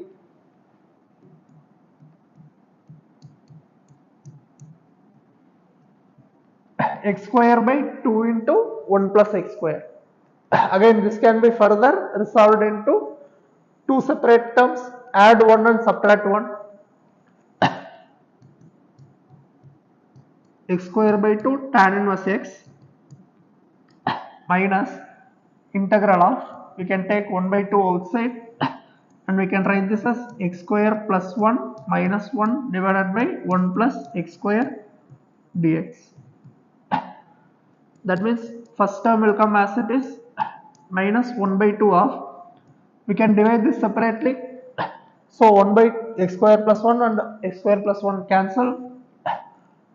Integral dx x minus 1 by 1 plus x square is integral that is tan inverse x plus c.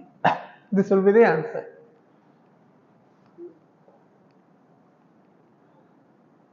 So this is the answer. Similar way we can use, again this is like e power ax sin bx. What is a? We can directly use the result. But if it is asked in 3 mark, 4 mark question, then try to find the value using integration by parts. For now, we will use the result directly. E power ax, that means a equal to 1, sin bx, b equal to 2. So, integral will be e power ax divided by a square plus b square into a sin bx, a sin bx minus b cos bx plus constant. We can directly write in one line if you know the result. For solving this question, we can differentiate easily both, and the integration will also be infinite times. That means these two functions are never ending functions. That means we can take any function as u or v for solving these questions. Even if it is not following highlight rule, then also it will be fine. So in these cases, we need not or may follow highlight rule. It does not always work. That is why I said. By procedure, we will take it like this. So u is e power x, v is this one. Solve this. And other standard integrals, integral x square minus a square, x square plus a square, and integral a square minus x square. These are the formulas which we should remember for solving. Definite integrals and its properties. We can change the variable of integration, it does not matter. If we change the upper and lower limit, value gets negated. We can split the integral into different forms, different regions, and different intervals and add separately. We can add upper and lower limit minus x. A to b is a plus b minus x. We can replace this. Answer will be same. Same formula for these two also. Everything is same. We will discuss with questions now. Between minus 1 to 1, integral of this value.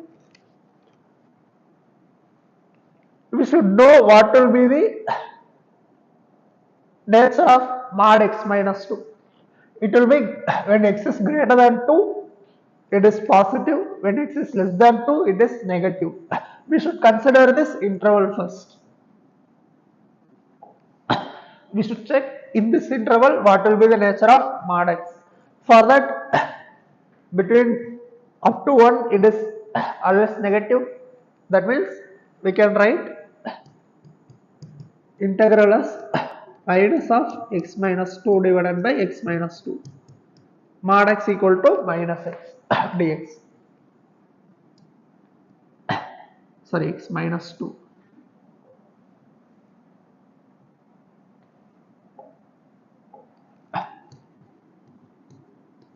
These two will get cancelled.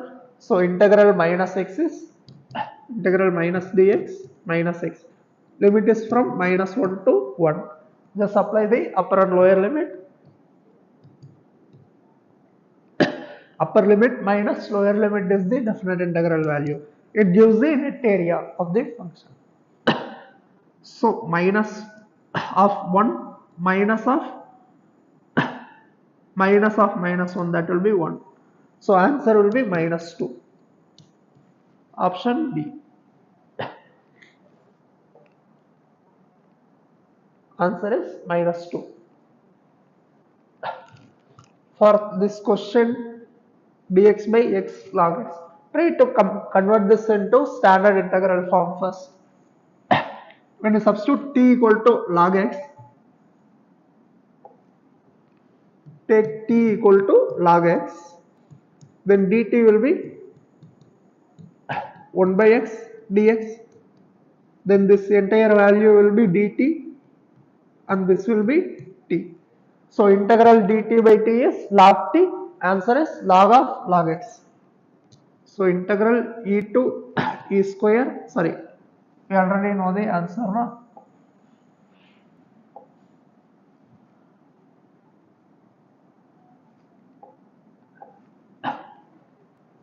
So answer integral will be log of log x.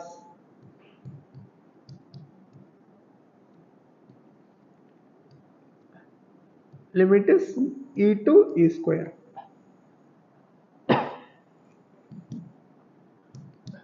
Log of log e square. Log e square is 2 log e, that is 2, minus log e is 1, that will be 0. Log of 1 is 0. So answer is log 2.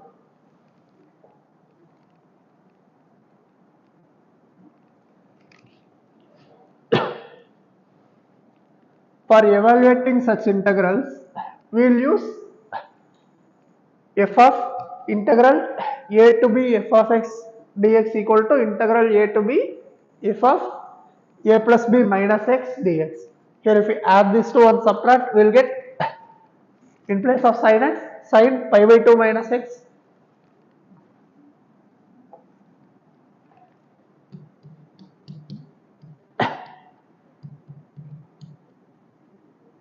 This is I. Also I can be written as integral log of 4 plus 3 times of sin 0 plus pi by 2 minus x. In place of x, we should replace this value a plus b minus x divided by 4 plus 3 cos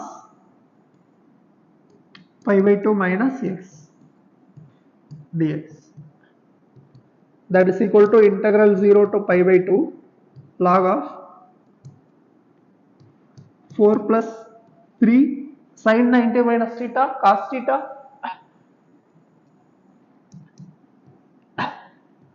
4 plus 3 sin theta.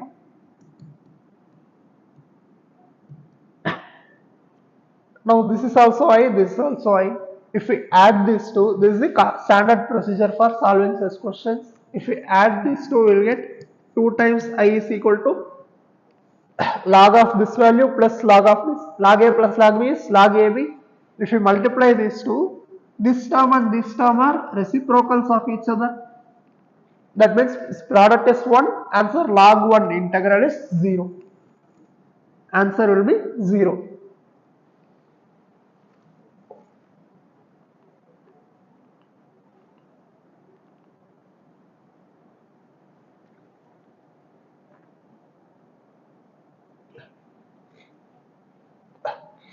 Again we will use the same property.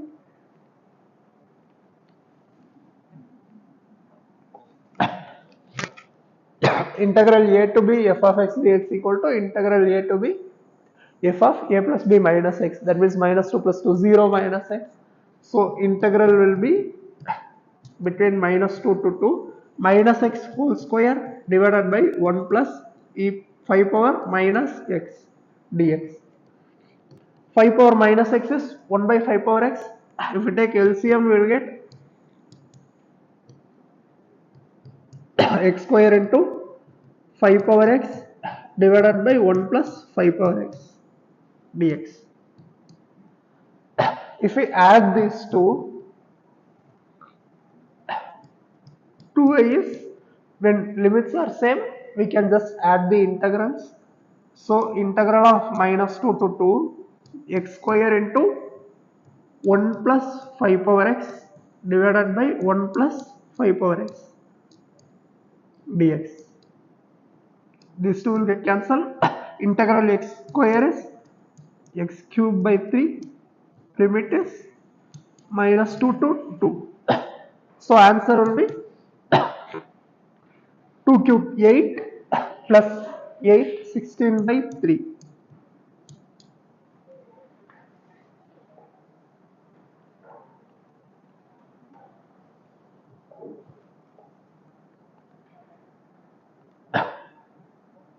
Okay, 2i is 16 by 3, so I is 8 by 3.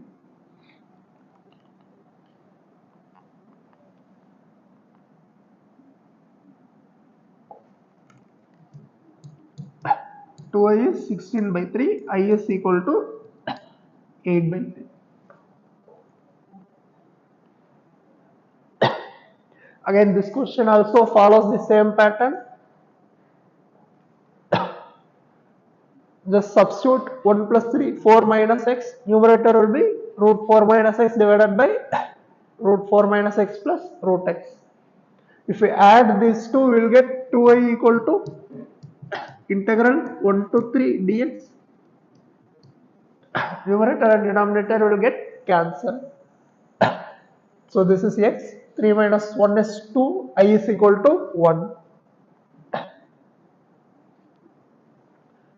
By solving more problems using these formulas, you will get more accustomed to this. Next question, we have to open the modulus, try to see the nature of this function x cube minus x. Whenever we have mod function, try to see at what value it will be positive or negative and try to open it. X cube minus x is x into x minus 1, x plus 1. Critical numbers are 0, 1 and minus 1. Between minus 1 to 2 we have to check. So draw the number line and see which is positive or negative and use the appropriate value, whether plus x or minus x. And just integrate. It is simple integration. Only thing is you have to be careful about how to open the modulus. That's Next we will go to other chapter, applications of integrals, which is nothing but area under curves.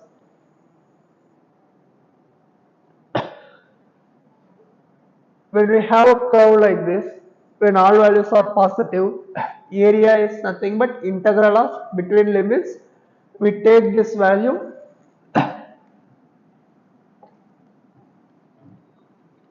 we take this strip and move the strip from A to B.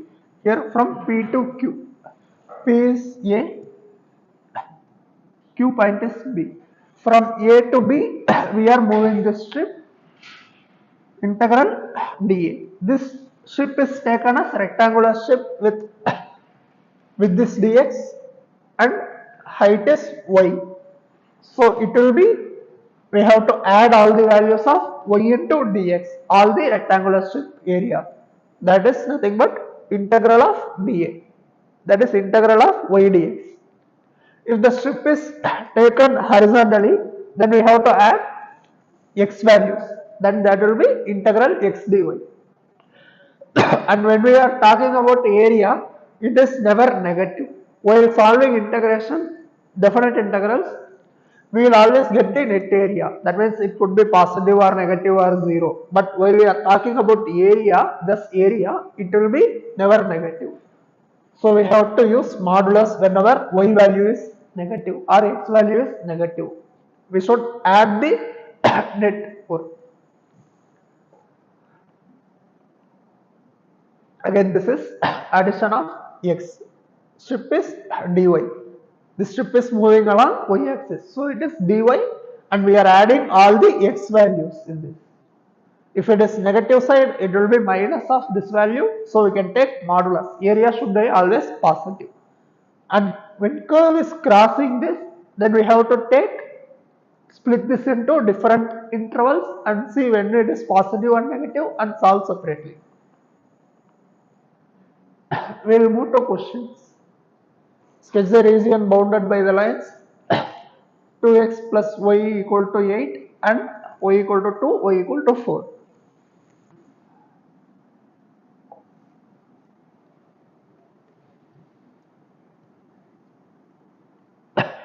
X plus y equal to 8. When x equal to 0, what is the value of y? 8. 0 comma 8. Y equal to 0, x equal to 4. 4, 8. So this point is 0 comma 8 and 4 comma 0. Line is like this. At x equal to, y equal to 2, 2x is 6, x equal to 3, y equal to 2, x equal to 3, and y equal to 4, x equal to 2.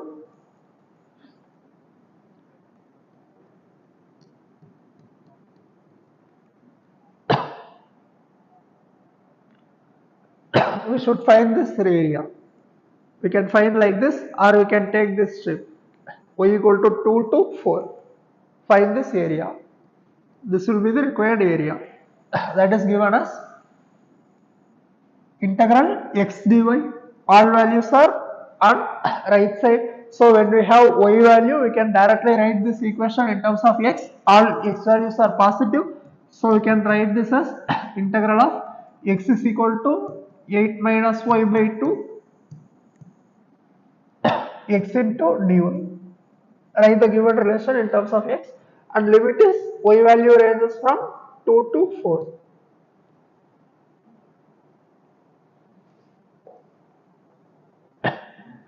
We can take strip like this, or we can take region like this. Both will give the same answer. 8 minus y by 2. Same. So after integration we get 5. Just integrate and substitute the limits. This question is again similar. Here we have x values. So strip will be dx. Question is same as previous question. Plot the curve, and between two x values we have to plot the required area is between two x values. We can also find y value and use that. Both will be same. I hope this is clear. You know how to solve this. Next integration, find the area of the region. For solving such question, when we have inequalities, try to equate separately. Y square equal to x and x equal to y. First equate separately. What is the graph of y square equal to x?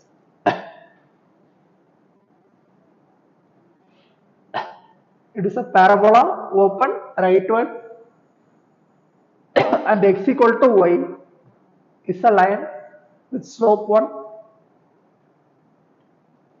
For finding a region y square equal to x, take some point, random point. We can take 0, 1, any point.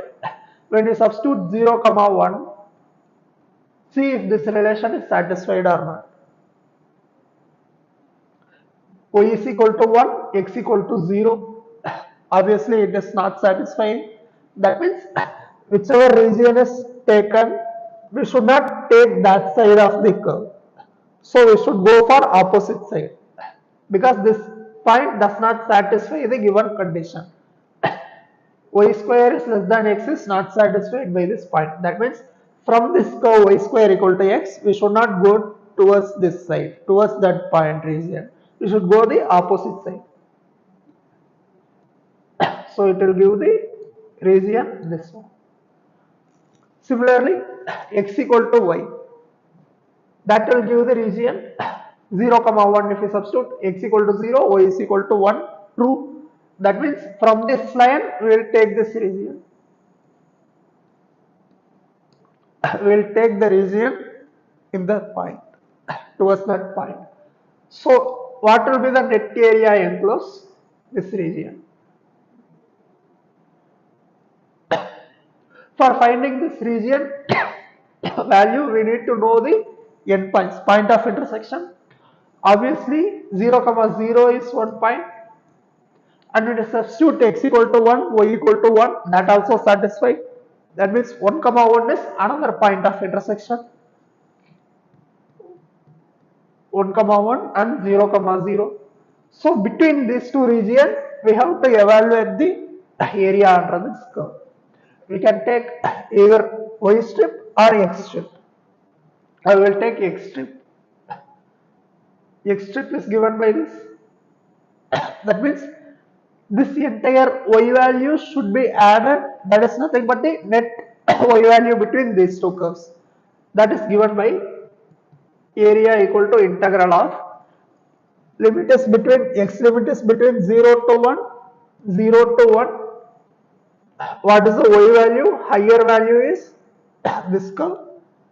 Y value is given by y equal to root x.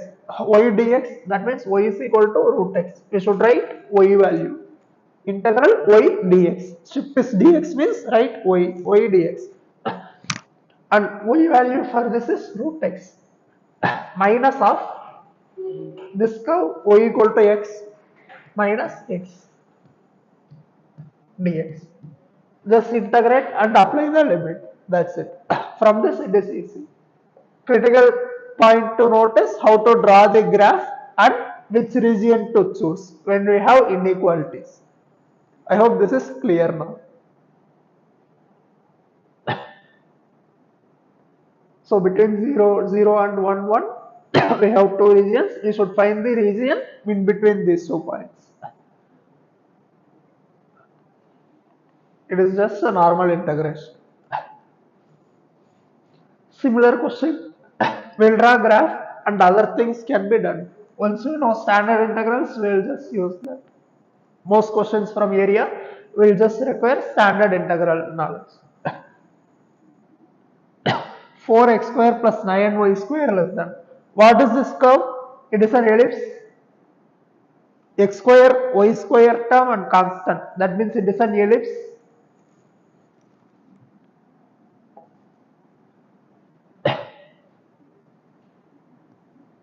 Center of ellipse is 0, 0.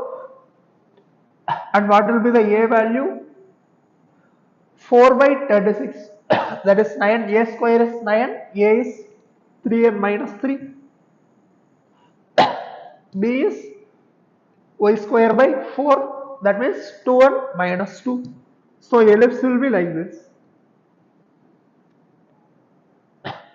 Point is minus 3, 0. 3, 0, 0, 2 and 0, minus 2. Now for substituting this, we will try which region to use. Less than or equal to 36 means it will come inside the ellipse, and 2x plus 3y greater than or equal to 6. We will try to draw this line. X equal to 0, y is equal to 2 and y equal to 0, x equal to 3. Then line will connect these 2 points. And which value should we take? We can take any point, say 4, 0. Substitute and see if it is satisfying or not. Y equal to 0, x equal to 4. 8 greater than or equal to 6. True. That means we should find this region. Whichever direction this point is located, we will take that region. So we should find the area enclosed between these 2 points. That's it. We can take either shift is dx and find the value y dx. Shift is dx. Area is integral of between 0 to 3. Y value is for ellipse 36 minus 4x square by 9. 36 minus 4x square by 9. This will be square root of this value, and y is positive, so we can take plus square root value minus of this line equation.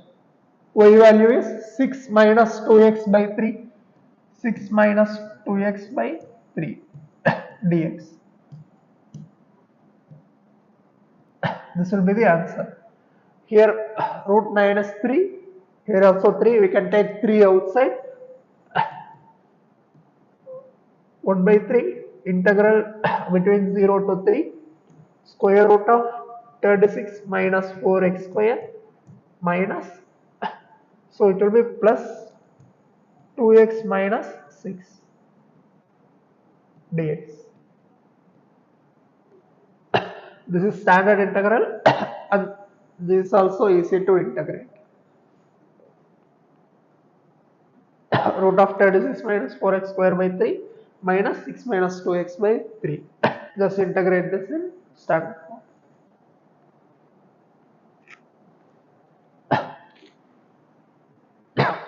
Next unit is differential equation.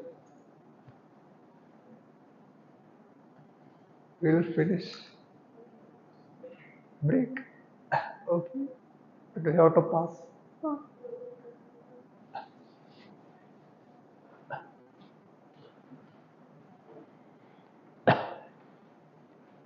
We'll take 5 minutes break and continue.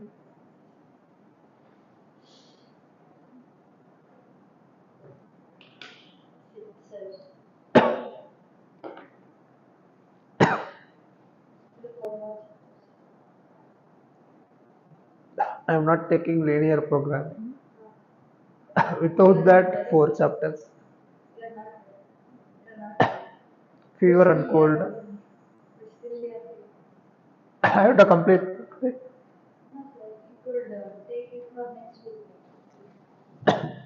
We will finish. I think we have to record videos also after this. There won't be time. This month will be full of tight schedule because mains exams also coming now. So we have to make a lot of videos and class will also be starting for 11th.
Okay,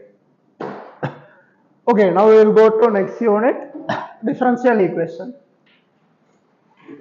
First, for solving differential equation, what is differential equation? Here we have two words, one is differential and other is equation. Equation involving differential coefficient is called differential equation. What is differential coefficient?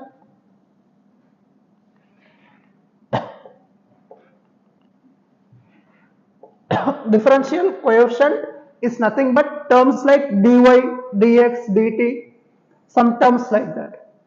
When you have differential of x, that means dx, which represents some small change in x, physical quantity of x. So when we have an equation involving differential, then we have the terms differential equation. And what is the order and degree of differential equation? We should know that first. Order is nothing but the order of highest order derivative in a differential equation. What does it mean? Order of highest order derivative. That means what is the highest differential coefficient? What is the highest degree of that? Not degree. What is the highest maximum times we have differentiated to form a differential equation? That gives the order of differential equation. So for this question, what will be the order? Here we have 2. Here we have 1 power 3. Which should we take? 2 or 3? Order is 2. How many times we have differentiated successively? That gives the order. So for this equation, order is 2. For the next equation, order, it is nothing but the highest order derivative. Here we have 3, 1, 3, 1, dy means 1, d square 2, which will be the order. Maximum number of times differentiated is 3. That means order will be 3. Is it clear? Order means what is the maximum number of times we have differentiated to form a differential equation. That is the order of differential equation. Next, what is degree? Degree is nothing but the power for the order. Whichever is the power of the highest order derivative, that will give us the degree. And while writing degree, for writing any degree, we should express the given relation or given equation without any fractional terms in powers. That means all values or power should be whole number. We should express the degree like that. What is the condition? This differential equation, after it has been expressed in polynomial in derivative terms. This is the keyword here. We should write the differential equation as a polynomial in derivatives. Powers are whole numbers. Power should be whole numbers. That means we can have power 0, 1, 2 like that. It should not be negative numbers or rational terms. And what is the polynomial in derivative mean? This we should write what is the polynomial equation. It is nothing but an x power n plus an minus 1 x power n minus 1 like that up to a naught constant equal to 0 with degree n. So here if you write this differential as a polynomial, that means dy by dx power 4 d square by dx power 3 term should be like that. I hope this is clear now. Whether this is a differential equation in polynomial in derivatives, first step is we should see if this is a polynomial in derivative or not. Here we have order is highest power is 3. This is already a polynomial in derivative. We have power 4, 2 and constant. So degree is nothing but power of order. Whichever is the power involved for the order, that will be the degree. So this expression power is 2, so degree will be 2. Even if we have higher power here, answer should be 2. Degree means just take the order and whichever is the power of that, that is the degree. What about second one? D square by dx square.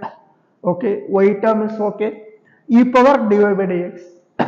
Here we have e power dy by dx. Whether this is a polynomial in derivative, this is not a polynomial. E power y dash, it is not a polynomial.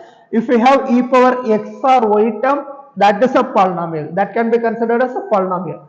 Polynomial in derivative means we should see derivative term is treated as x. So we can have derivative x as some e power some number or sine of dy by dx. Term should not be like that. I hope this is clear. These types of functions, e power, sine, log, all are called transcendental functions. We should not have these are not polynomial functions. So for writing this as a polynomial, it is not possible. That means its degree is not defined. Degree is not defined.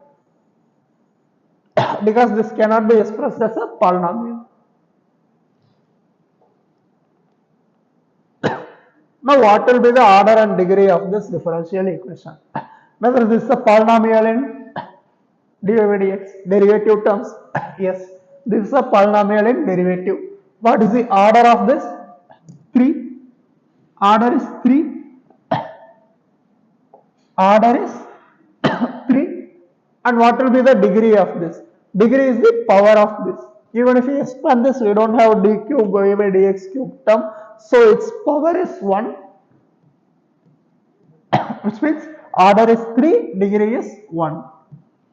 Option B.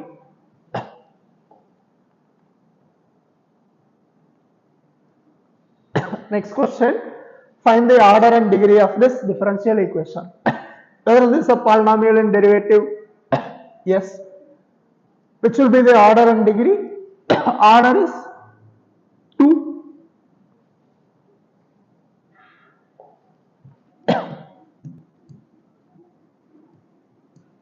Order is highest order derivative, which is 2. If we expand this also, we will have 1 power 4 by binomial expansion, we will have 4c1, 1 power 3 dx dy by dx square, like that. So all these terms will have dy by dx term alone. So its degree will be obviously 1. Degree will be 1. Order and degree is 2 and 1. Sometimes question can be asked in terms of find the sum of order and degree of differential equation. Then answer will be 3. This is common type of question asked for this order and degree questions. So answer is order is 2 and degree is 1. Formation of differential equation. We have two types of curves. One is equation involving differentials, another is solution. Formation of differential equation and solution of differential equation. What does it mean, formation of differential equation? When we differentiate, that means we are finding slope of tangent, which means that equation can have many curves with same slope. When we just add a constant, we can generate many curves. That means differential equation will have an equation which satisfy a family of curves. So formation of differential equation means for a family of curves, that equation will satisfy all the curves. For example, I will give one simple example.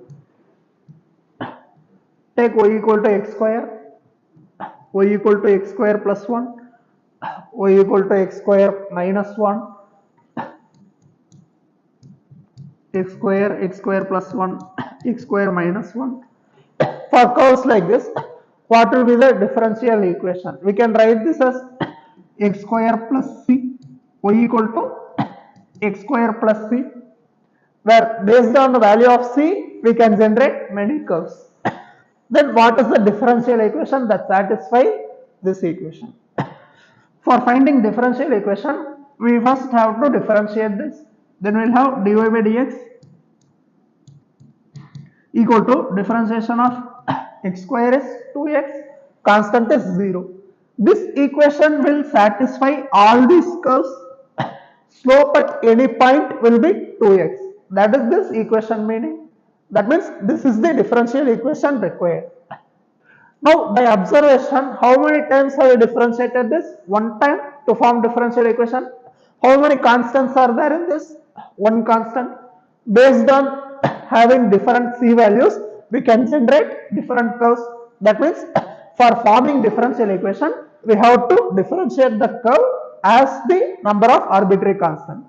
Here arbitrary means it can be independent. It can change its value. So c is an arbitrary constant in this question. That means we have to differentiate one time to form a differential equation. If we have two arbitrary constants, differentiate twice. Likewise. So this will give us the differential equation. We can also write this equation in terms of dy equal to 2x dx or dy minus 2x dx equal to 0. That is also differential equation. Forming differential equation is nothing but we have to differentiate successfully as the number of arbitrary constant. That will give us the differential equation. Solution of differential equation, we have two types of solution. One is general solution and another is particular solution. What is meant by solution? Solution is nothing but take this curve. From this differential equation, we are going to generate many family of curves. That will give us the differential equation this one. That means we have to integrate. Solution means integration. Formation of differential equation means differentiation. So from this,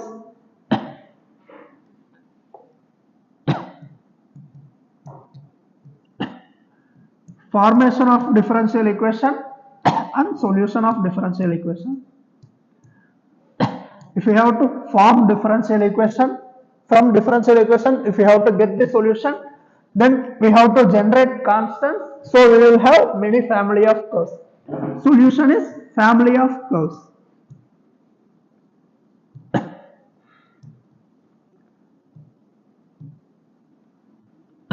For this, we have to integrate. And from solution, if we have to form differential equation, we have to differentiate. Going this route, we have to differentiate. When we differentiate, we form differential equation. When we integrate, we get the solution. That means this is nothing but family of curves.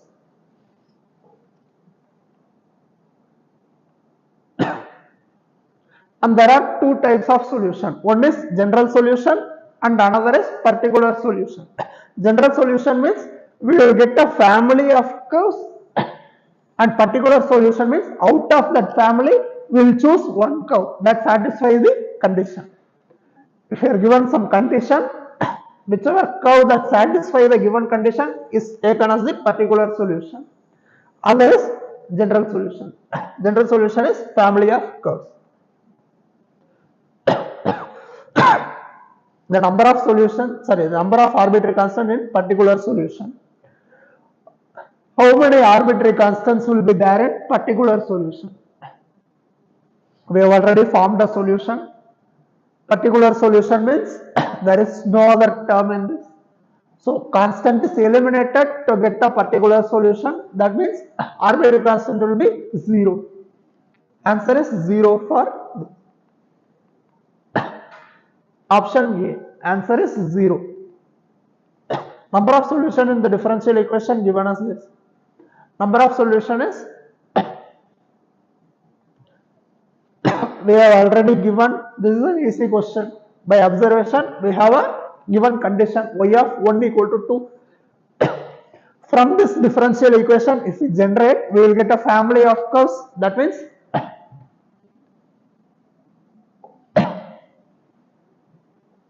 first I will do in two ways. One is we can write dy by y plus 1 equal to dx by x minus 1. For integration, we are taking variables in separate size and integrate. Then we will get the solution. Solution means integration. So what is dy by y? Log y. Log of y plus 1 equal to log of x minus 1 plus log c. That means answer is y plus 1 by x minus 1 equal to c. This is the given condition. Or c into x minus 1 minus 1 y is equal to. For finding particular solution, we have to substitute this value y of 1 equal to 2. From that, we will find the value of c. If we find the value of c, for example, y x equal to 1, y is equal to 2.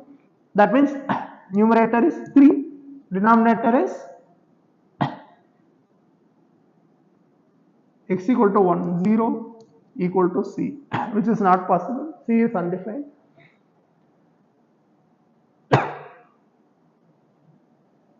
Have I made any mistake? Plus 1, y plus 1, log y plus 1, log x minus 1 plus log c, y plus 1 by x minus 1 equal to c. Correct only.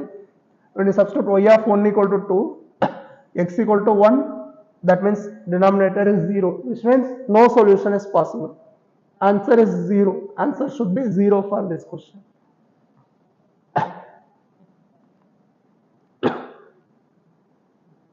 But here it is given wrongly. Okay.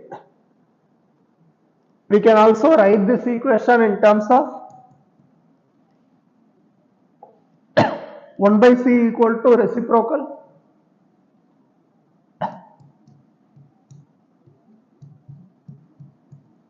x minus 1 by y plus 1. This is again some constant k. K is equal to, if you substitute the value, 0 by y plus 1. Y plus 1 means 0 by 3. So constant will be 0 then. Depending on which side we are taking, we will have constant. So what is the answer? X minus 1 equal to 0 is the solution then. X minus 1 equal to 0 is the solution of the differential equation. Because denominator is 0. When you take reciprocal, it should be 0. Then how many arbitrary constants are there in this? No constant. So number of solution will be only one. Option B.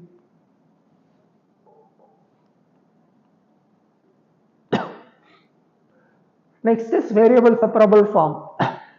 This is same as doing like this. Here we have separated y and x variable separately and solved for solution. This is variable separable method. We will directly go to questions. Variable separable form means we can express the given differential equation in terms of like this. X variable is separate and y variable is separate. Find the general solution of the differential equation, this one.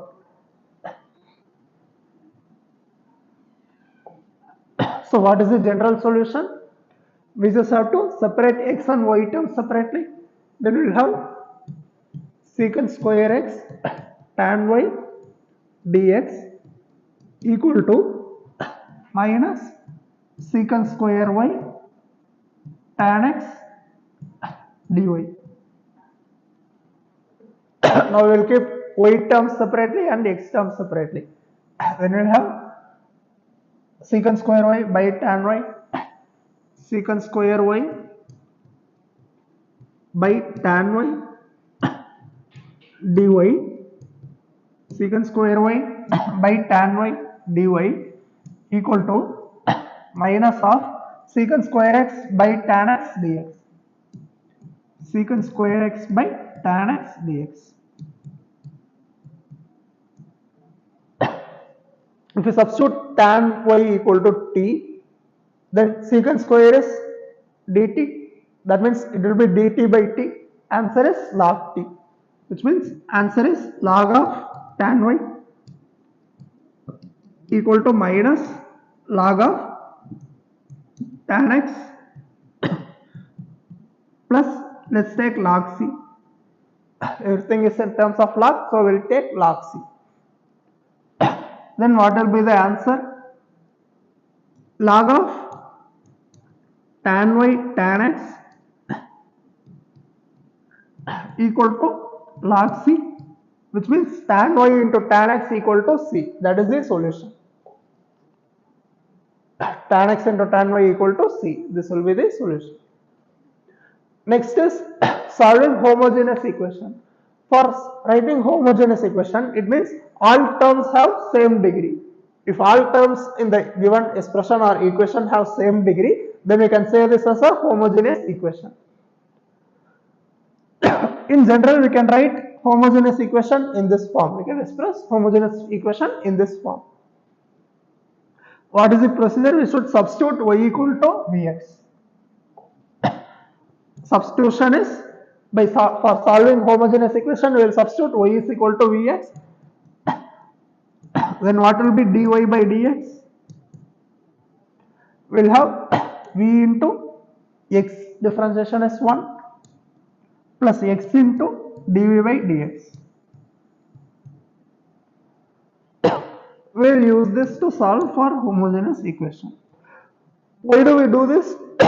When all terms are in terms of y and x with same degree, then we can convert it into variable separable form by using this substitution, y is equal to vx, or sometimes x equal to vy. It depends on the question how it is framed. Now we should remember this formula so we can directly use in the solutions. For solving this, we should find the particular solution given y of 1 equal to 0.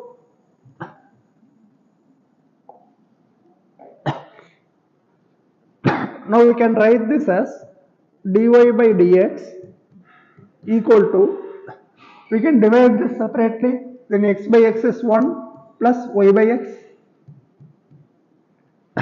Now we can substitute y equal to vx. This is a homogeneous equation with degree 0.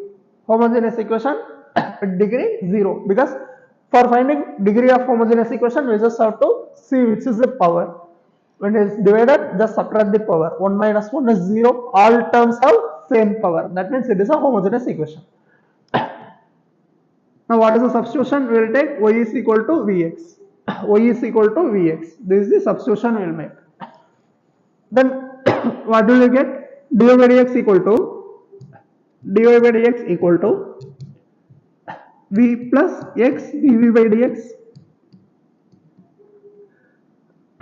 That means we will have v plus x dv by dx equal to 1 plus, what is y by x?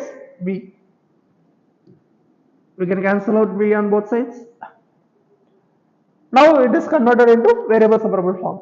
That means we will have dv is equal to 1 into dx by x.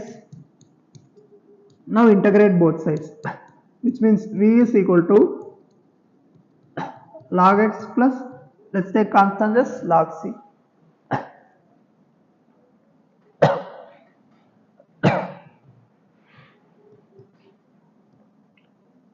Which means v is y by x, so y is equal to x into log of x plus log of c. Now for finding particular solution, we just have to substitute this. X equal to 1 and y equal to 0. When x equal to 1, this value is 1, log 1 becomes 0, log c. Y is equal to 0, which means log c equal to 0. From this we get c equal to 1. So just substitute the value of c in this. This term log c becomes 0. So answer is y equal to x log x. We will continue in 2 minutes.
this question. We can also solve the same question using, now we have solved using homogeneous method.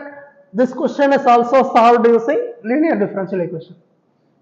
We can solve a single question in multiple ways. It does not matter as long as we get the solution. Whichever way is comfortable and easy to solve, we can use that.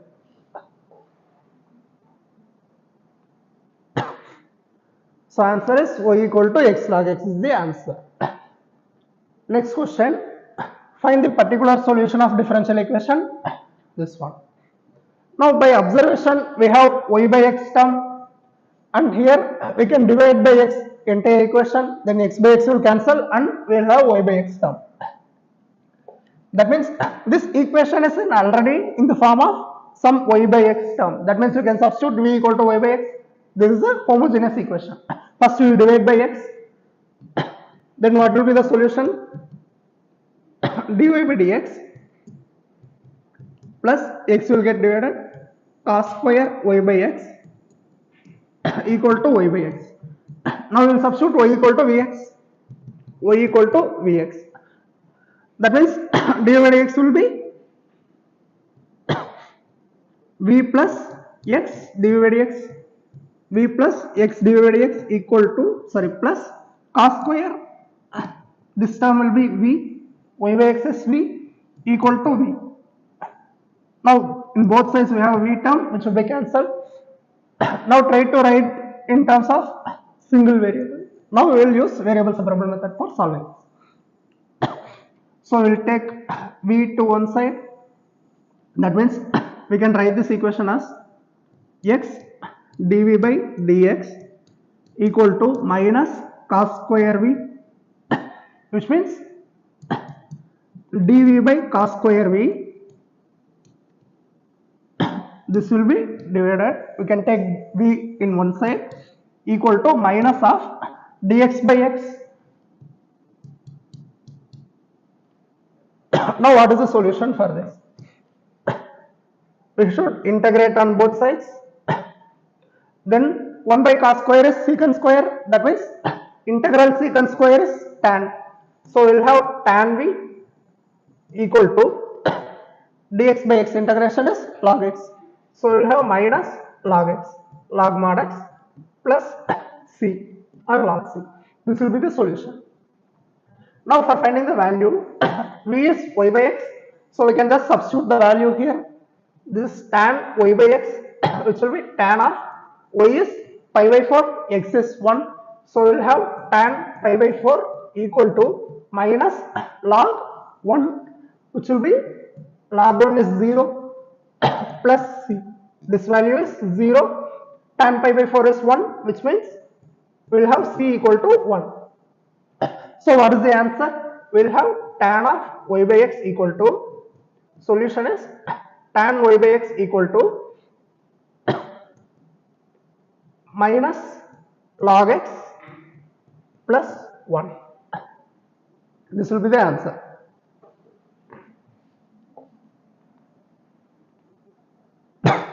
Tan y by x equal to minus log x plus 1. Next question is dy by dx equal to this expression. First thing we should observe is if it is homogeneous or not, or which method is useful for solving this question. Here the observation is all terms have same power. Power is 2. That means there is a homogeneous equation. And degree is, cumulative power is 2. Denominator is also 2. That means degree of this differential equation will be 2 minus 2, 0. So we will have solution is, now we can write directly what will be the solution for this. It is an easier observation we can make. If you substitute y is equal to vx, just write in whichever place y is there, replace it with v and x with 1. This will be applicable when x and degree of this equation is 0. Only then we should use this method. Then dy by dx will be v plus x dv by dx. dv by dx, this is equal to x is 1, y is v. That means we will have 2v minus y is replaced with v divided by 2. Now try to simplify this. We can subtract v, that means x dv by dx equal to 2v minus v square by 2 minus v minus 2v plus 2v will get cancelled. That means we'll have minus v square by 2. Now we'll take v to one side and x in another side, which means we'll have dv by v square equal to minus of 1 by 2 times of dx by x. Now integrate on both sides. dv by v square integration is minus 1 by v equal to minus 1 by 2 log x minus 1 by 2 log x plus constant. Now we should write this expression in terms of given relation. What is v? Y by x. That means we will have minus x by y equal to minus 1 by 2 log mod x plus c. C is there. Okay. Log x is there. What is the coefficient of it? Minus 1 by 2. This will be the value of b. B is minus 1 by 2. And what is the value of a? A into x by y. So a is minus 1. A is minus 1. A is minus 1. B equal to minus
Okay,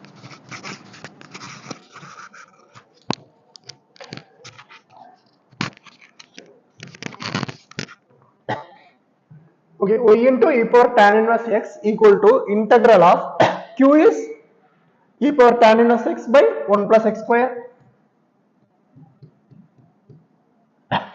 into e power integral p dx, that will be e power tan inverse x, that means this term will get square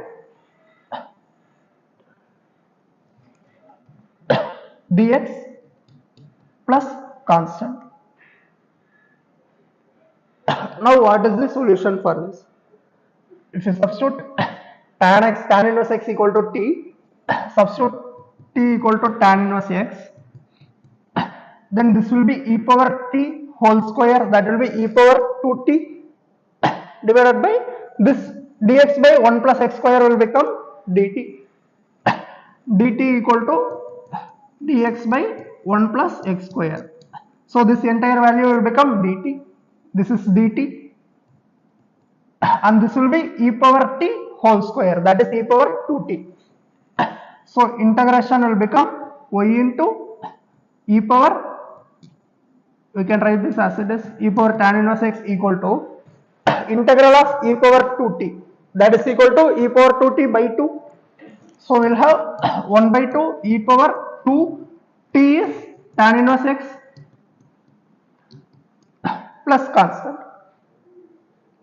I hope this is clear now. Just repeat this once more so you will get comfortable with this. Now we will go to next question. Answer is this one. Y into e power tan inverse x equal to e power 2 tan inverse x by 2 plus c. Next chapter is vectors and 3D geometry. We have clubbed 2 units. What is a vector? Vector and scalar difference is nothing but scalar has only magnitude, vector has both magnitude and direction. Example, we can take this time, mass, distance, speed, work done. For vector, current has direction, weight has gravity, while mass does not have gravity. So this will be vector because it has direction acting downward. Gravity, again displacement, it is a vector. Velocity, acceleration, torque, moment, these are all vectors because these involve direction. Next, magnitude of a vector. What will be magnitude? Magnitude is nothing but the distance from origin, that is called as the magnitude. Distance between, if you want to find magnitude between 2 points, that means magnitude of vector AB is nothing but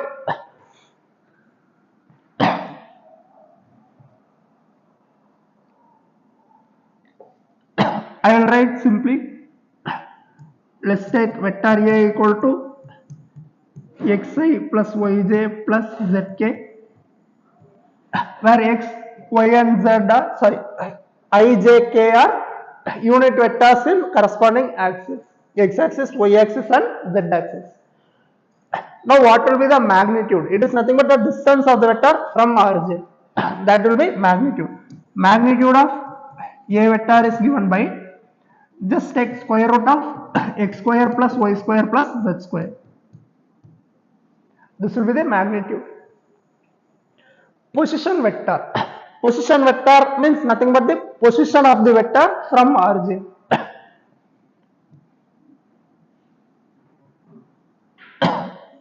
Take this point as A.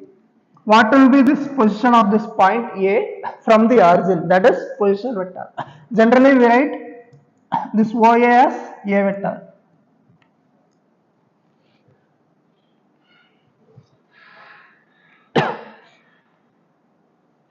For example, find the magnitude of this vector asked in 2023. What will be the magnitude of this vector? We just have to find, let this be A vector. So magnitude of A vector will be square root of, just square the corresponding components and add 6 square plus 2 square plus 3 square. Answer is root 49 equal to 7. So option C. Next, types of vectors. Zero vector. Zero vector means it is nothing but the point with no direction. Magnitude is 0 and its direction is arbitrary. We can't define a direction for zero vector because only when we know a point from origin we can say in which direction it is located from that axis. So here we can't say anything about direction for zero vector. Direction is indeterminate and length or magnitude is 0. Next is, okay, it is also called null or void vector. It is generally denoted as 0. 0 vector.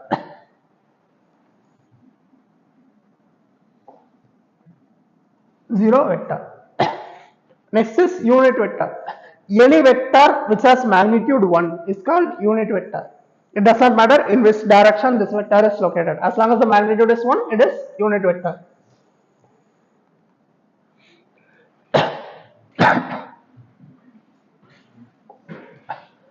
Find the unit vector along this vector.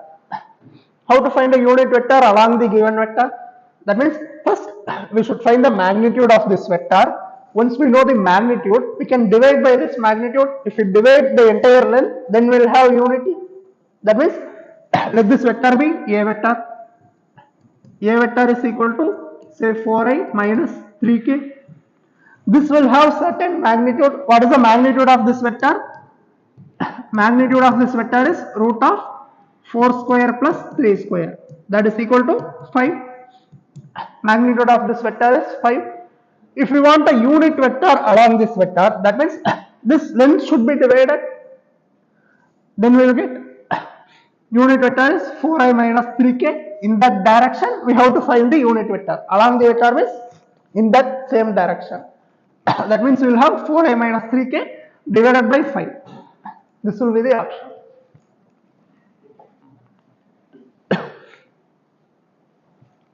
Next is find the vector in the direction of this vector which has magnitude 21 units. Instead of having unity, we have magnitude. That means this question is again same as previous question. First we will find the unit vector and multiply by magnitude. So what will we get? Vector in the direction of this vector. So let this vector be A vector equal to 2i cap minus 3j cap plus 6k cap. We should find a vector in the direction of this vector. That means this is the direction of the vector and magnitude of 21. Which means first this vector has some magnitude which can divide by this magnitude and then multiply. Generally unit vector is denoted by A cap. Cap means unit vector. So this will be given by, what is the magnitude of this vector? Square root of 36 plus 440 plus 9. Square root 49 is 7. So magnitude is 7. That means we can divide by this 7, which will give us the unit vector along this direction 2i minus 3j plus 6k. Now we should find a vector with magnitude 21 units. That means nothing but we should find 21 a cap. What is that? 21 by 7 is 3 times of this vector minus 3j plus 6k. So what will be the answer? 6i minus 9j plus 18k. This will be the required vector. And remember, whenever we have vector in the direction, that means we should take the same direction. Opposite means we should take minus. If we are given find a vector parallel to this vector, that means take plus or minus, because direction can be along that vector or opposite to that vector. So whenever we have parallel vector, take plus or minus this magnitude. Otherwise, take along the magnitude means same direction. So this will be the answer. Next is free and localized vector. What is a free vector? Its position is not restricted. Localized vector means we have to choose the initial and final coordinates. So when there is no resistance to choose the origin of the vector, it is free vector. Otherwise, it is a localized vector. For example,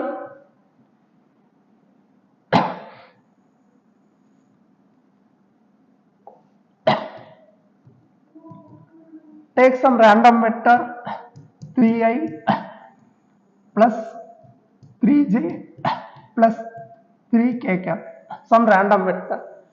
This is a vector, or just simply written 3i cap plus 3j cap plus 3k cap, which means this gives the direction and magnitude. It does not matter in which position this vector starts or ends. It only gives the direction and magnitude. We don't know the position of this vector. That means its position is unrestrained. So it is a free vector. When we talk about localized vector, that means its position is fixed. For example, if you want to find AB vector equal to this vector, which means it starts from A, that is OA is the position vector of A and OB is the position vector of B. So we have positions fixed and magnitude and direction is given by this. That means we know the points. That means this will be the localized vector. This is the localized form of vector. Localized vector, and this will be the free vector. We will generally learn about free vectors. Now what is co-initial vector and co-terminal vector? Co-initial vector means vectors with same initial point. For example, AB vector, AC vector, AD vector, these are all co-initial vector. Vector having same starting point. From that point, B, C and D can be in any direction. Co-terminal means it has same end point or terminal points. That means, for example, this is co-initial. Co-terminal will be, we have say BA vector, CA vector, DA vector. These are all co-terminal points. End point of this vector is same. When we mark a vector like this represents, it starts from A and goes to B, then the direction of B from A. That is the meaning of this. Next, collinear or parallel vectors. What is parallel? It means either the vector can have the same direction or in the opposite direction of the given vector.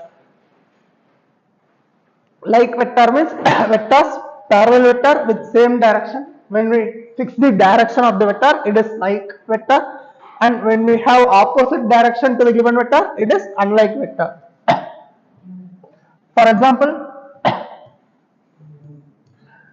we have this vector. Sorry. This is the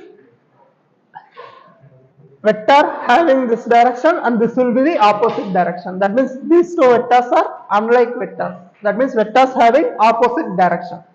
When we have same direction, let's take this as A, B and C, which means vectors having same direction A and C are like vector, B and C or B and A are unlike vectors, A, B, C are parallel vectors. That is the meaning of it.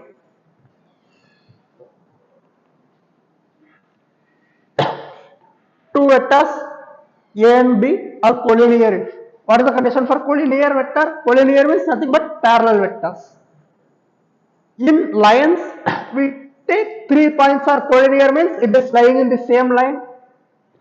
For vectors, its position is not fixed. That means we can freely move the vector in any point. So as long as the magnitude and direction is same, we call that as collinear vector, not even magnitude. Just if the direction is same, we call that as collinear vector or parallel vectors.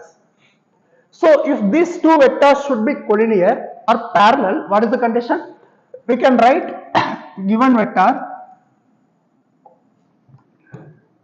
A vector as some magnitude of B vector. When two vectors are parallel, that means we can write this vector as, take unit magnitude and write multiply with this magnitude. That means we can write a given vector, say this is A vector and B vector. We can write B vector as A cap into some magnitude. A cap is again unit vector with some magnitude which will be divided, and we have to multiply by some other magnitude, which means only constants will be multiplied. That means two vectors are parallel means we can use this condition. A equal to lambda B. Now A equal to lambda B means A1, A2, A3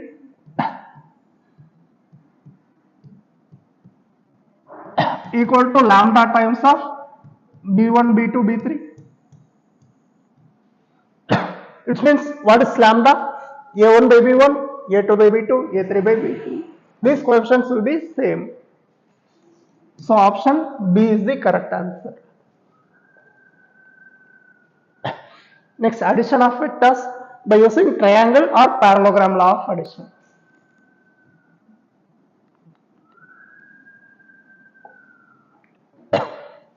What is triangular law of addition? Let's take these points as A, B and C.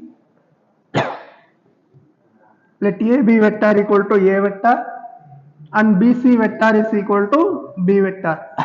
Then AC vector can be written as AC vector equal to, we can write this as AB vector plus BC vector. This is triangle law of addition.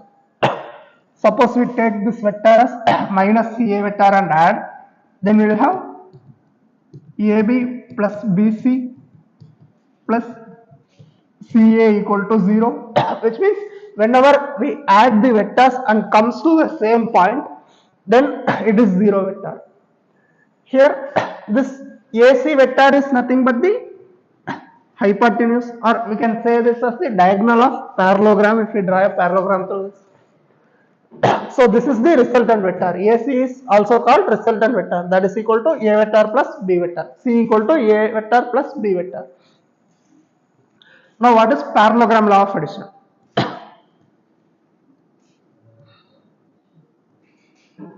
Again it is same as triangular law of addition. Let's take these points as A, B, C and D. Let this vector be A vector, B vector. Then what is AC vector? By triangle law of addition we can write this vector is equal to A plus B. So AC vector can be written as A vector plus B vector. And what is other diagonal? BD vector. BD vector can be written as, again we have to write the resultant is BD. That means from B how to get to D? We can add BA plus AD, BA plus AD, BA vector plus AD vector. What is BA vector?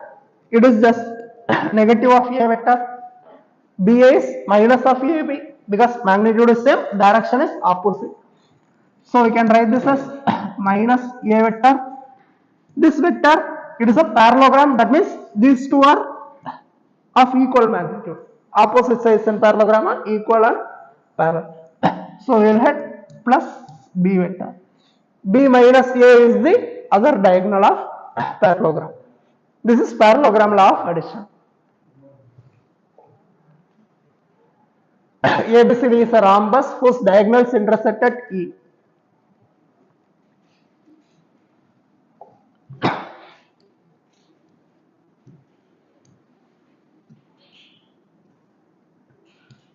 ABCD is a rhombus whose diagonals intersect at E.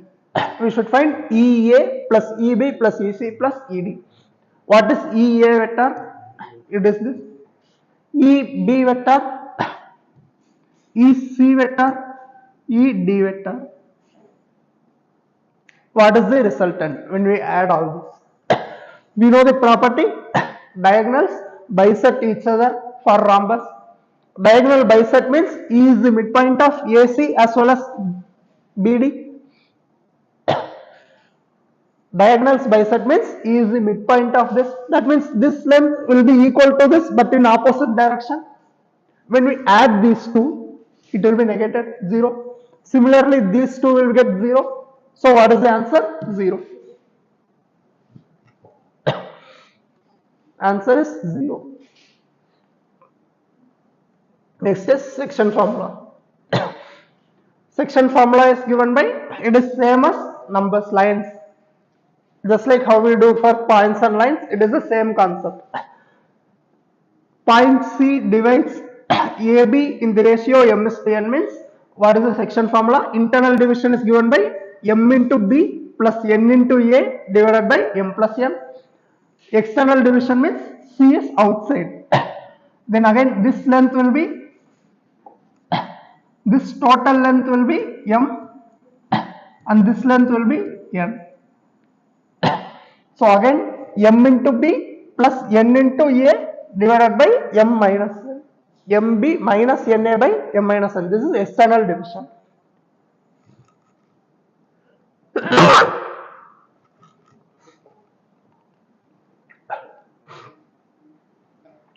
Again, whenever you use section formula, here we start from origin and a and b are position vectors. Instead of having position vector, we can also have vectors starting with some other point. Then also formula everything will be same. So for writing this, it is again C equal to m into b plus n into a, m into b plus n into a divided by m plus n. It starts with P instead of O. So write P. Same for this. AD is equal to AB plus AC by 2 median. So what is the position vector of 2 points A and B given? OA vector and OB vector respectively. Position vector of point P divides the line segment in the ratio 2:1.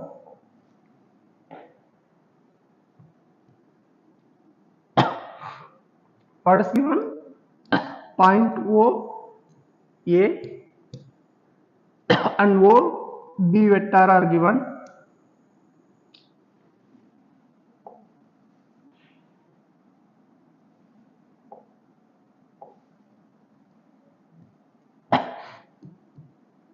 OA and OB is given. Position vector of point P which divides the line segment joining AB in the ratio 2:1. So from A it is 2 parts and from B it is 1 part.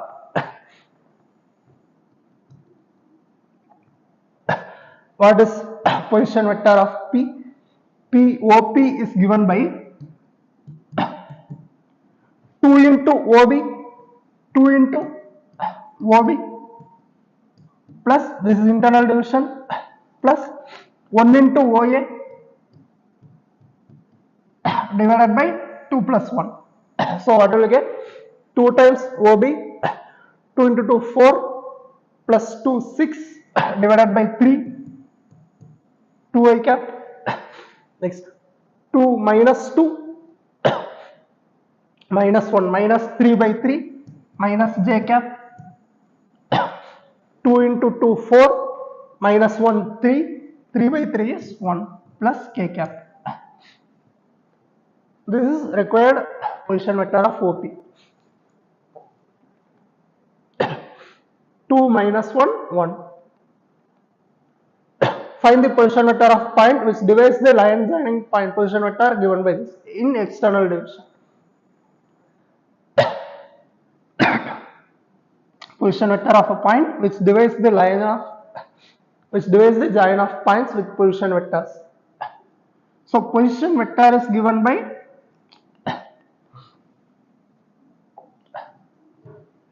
one point is A minus 2B, another is 2A plus B.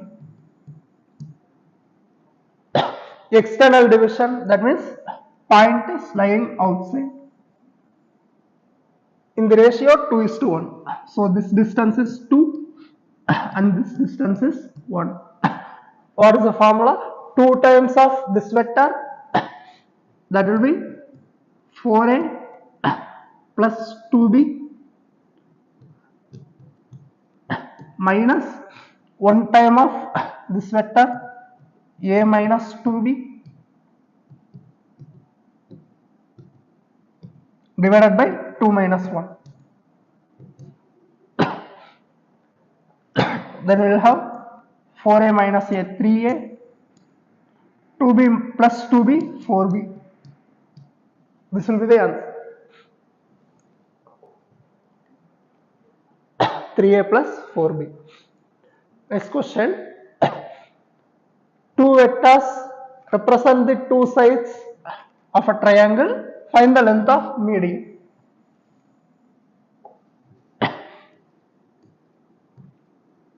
First, let's draw the triangle.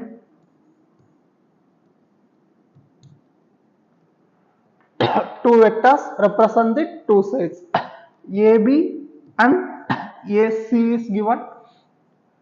Length of median. What is median? AD vector. What is D? D is nothing but B plus C by 2. And from A we can start, which means AD vector equal to AB vector plus AC vector by 2. What is AB and AC? It is given here. So just add 1 by 2 of 3A minus J plus J 0 plus 5K. This is the AD vector. Now what is length of median? Length means nothing but magnitude. Magnitude of AD is 1 by 2 root of 3 square plus 5 square. Root 34 by 2.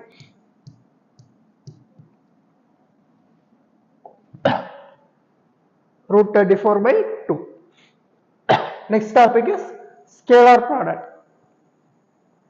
Scalar product A is represented by A dot B, or it is also called dot product. This dot product is given by mod A mod B cos theta, which is one form. Another is A1 B1 plus A2 B2 plus A3 B3, which is, if you know the components, resolution of vectors, then you can use this form. Just multiply the corresponding components. Otherwise, use this if you know the angle. Now, if you know the angle between two vectors, or if you want to find the angle, then we can use this formula A dot B equal to mod A mod B cos theta. From this is A dot B, so A dot B by mod A mod B will be cos theta. From this we can find the angle. And whenever we need to find the angle, prefer using dot product, because cos theta is positive in the first quadrant and negative in the second quadrant, which means we can clearly distinguish the angle between quadrants. So always prefer dot product for finding angles.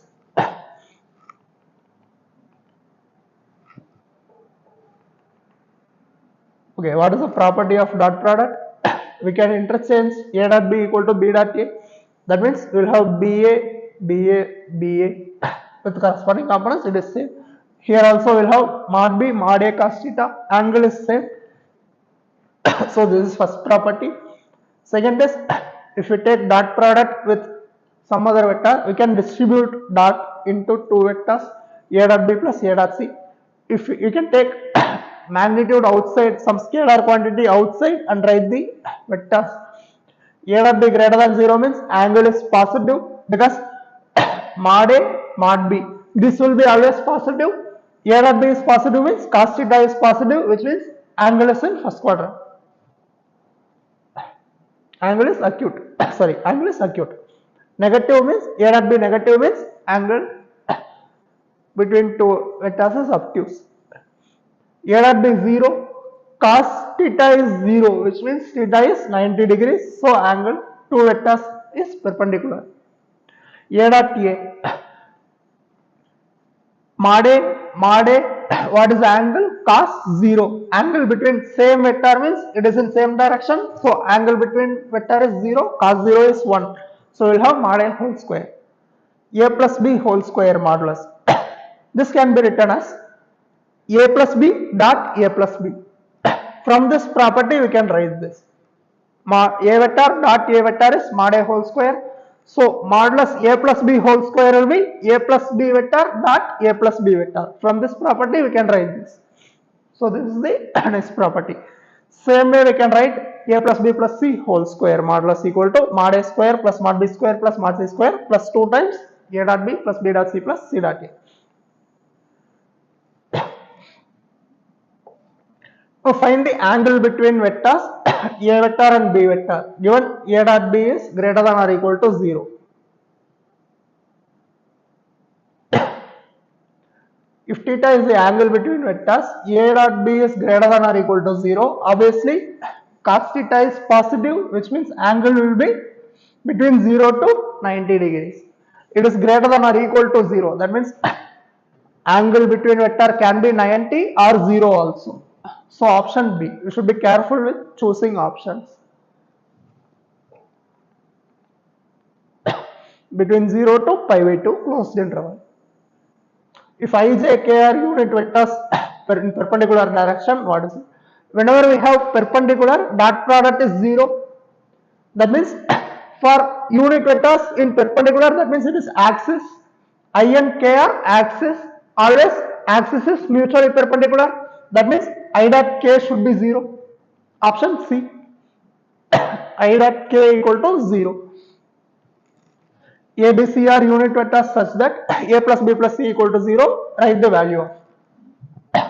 Now for such questions, we should remember what is the value of this. When we will get this term, a plus b plus c whole square. Here we have a plus b plus c. When we take mod a plus b plus c whole square, we know the property mod a plus b plus c whole square equal to mod a square plus mod b square plus modulus c square plus 2 times of a dot b plus b dot c plus a dot c. Now a, b, c are unit vectors. That means magnitude is 1 and a plus b plus c is 0. That means its magnitude is 0. So we'll have 0 is equal to 3 plus 2 times of, let's take this value as say m, then we'll have 2m, then what is m? Minus 3 by 2. Answer should be minus 3 by 2. A dot b plus b dot c plus c dot a equal to minus 3 by 2. Again, for solving, whenever we need to find angle between vectors, given addition or subtraction and modulus, try to square this and write in terms of dot product. That is the approach for solving such questions. So we can write this as 2a plus 3b whole square is equal to 3a minus 2b whole square. This is the first step, and we can break into a dot a is mod a whole square, that means 2a vector plus 3b vector dot 2a vector plus 3b vector equal to, same way we can write this 3a minus 2b vector dot 3a minus 2b. Now for distributing dot over addition, we can take 2 into 2 4. Take magnitude outside. A dot a is mod a whole square. A and b are 2 unit vectors. That means mod a is 1, mod b is 1. This is given. Mod a and mod b values are 1, which means 4 into a square plus 9 into b square plus 2 into 3 6 plus 6 plus 12 a dot b equal to, here we will have 9 a square plus 4 b square minus 3 into 3 9 plus 4. Sorry.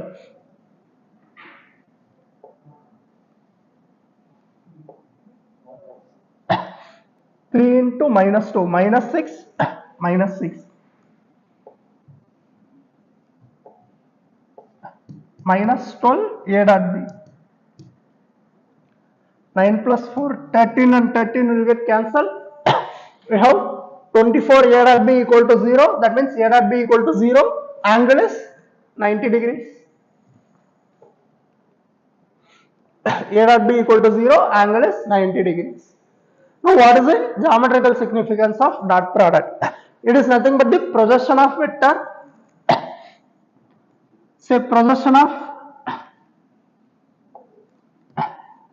vector B on A vector. If you want to find projection of some vector on another vector,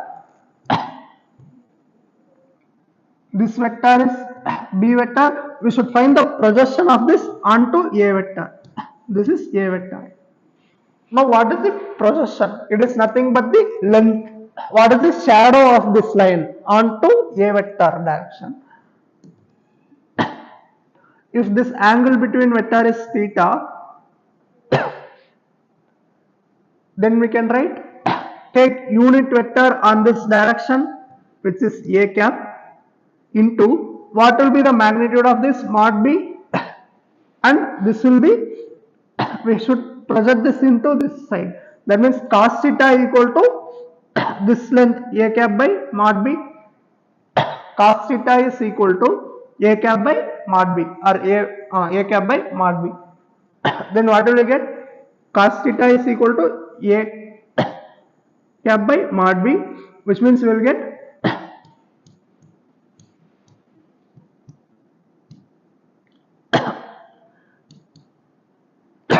this can be written as A dot B by mod A mod B. So we will get projection is given by A dot B by mod A.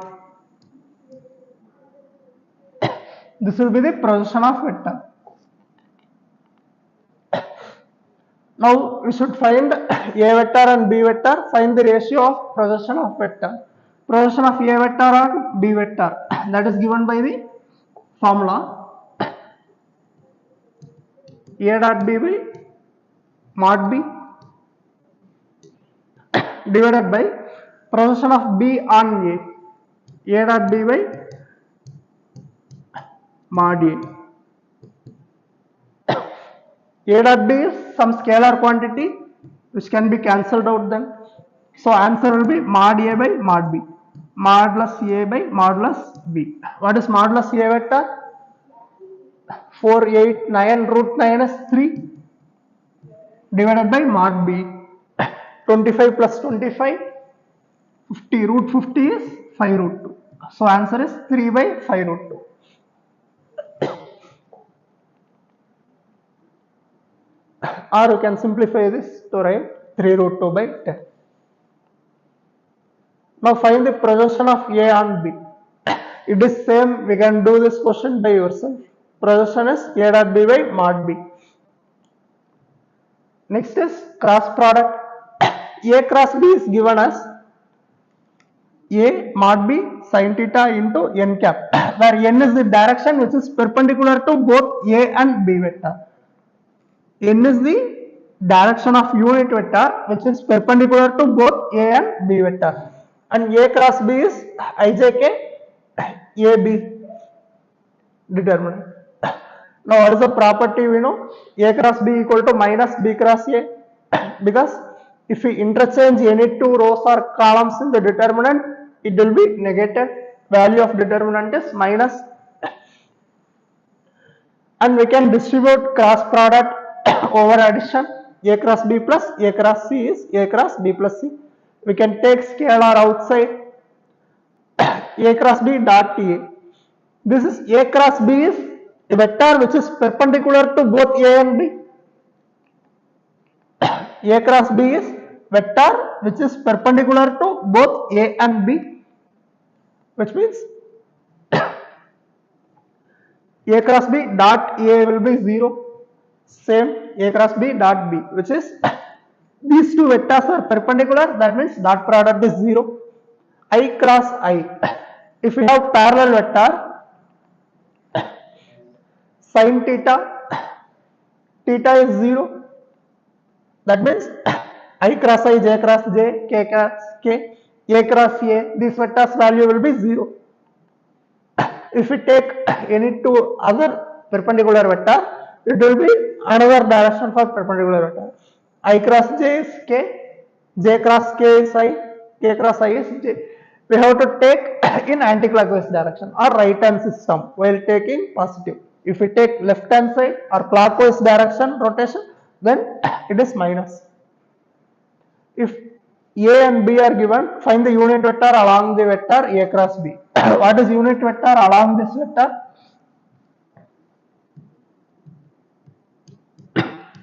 A cross B will give a direction and some magnitude. We have to divide by this magnitude. This will be the answer. And how to write A cross B? We know two vector means A cross B is given by determinant of ijk 4 minus 1 1, 4 minus 1 1, and B is 2 minus 2 1. Now this value is equal to minus 1 plus 2 1 I cap minus of 4 minus 2 2 j cap plus 1 into minus 8 plus 2 minus 6 k cap. And what is the magnitude of this vector? So answer is equal to just this vector divided by its magnitude. Magnitude is 36, 40, 41 root 41. 1 by root 41 of I cap minus 2 j cap plus minus 6 k cap.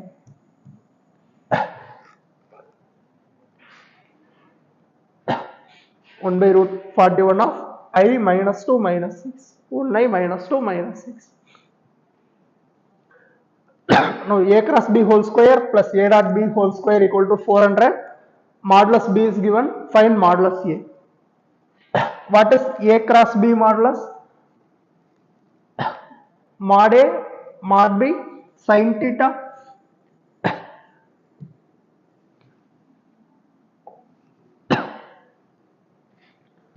So we will have A square, B square, sin square theta plus this will be mod A mod B cos theta. So A square B square cos square theta, A square B square cos square theta equal to 400.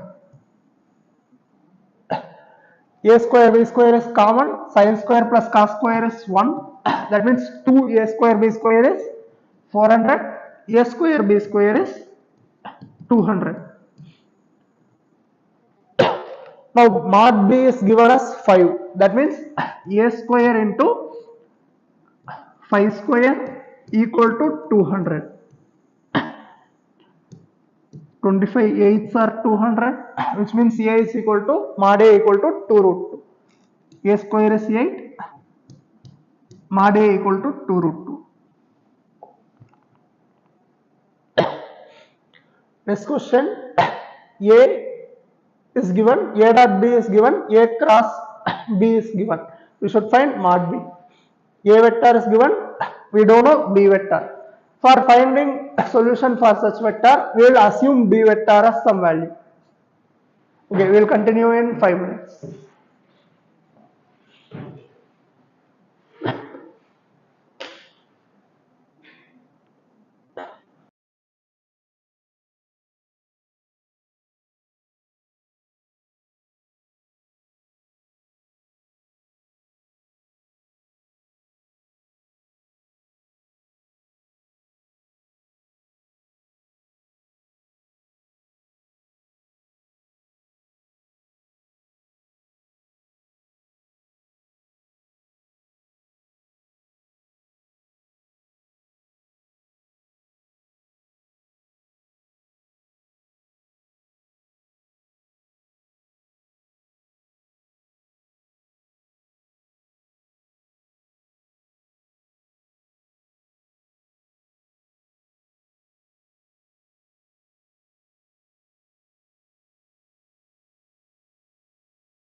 Shall we start? Yes. So we'll go to next question. A vector is given, A dot B and A cross B is given. We don't know B vector, we should find modulus B vector. So as we don't know B vector, we will assume B is some xi plus yj plus zk. Take B vector is equal to xi cap plus yj cap plus zk cap. Now we know A vector, what is A dot B? A dot B is just take dot product, then we will multiply corresponding components and add. That means 1 into x plus 1 into y plus z. A dot B is 1. So x plus y plus z is 1. This is one value. And another is A cross B is equal to this vector. What is A cross B? A cross B is given by determinant of I, j, k, and B vector is, sorry, A vector is 1, 1, 1. B is, we don't know, so we will take x, y, z. And what is this value? I into z minus y, z minus y into I cap, j, z minus x, that means we will write plus x minus z j cap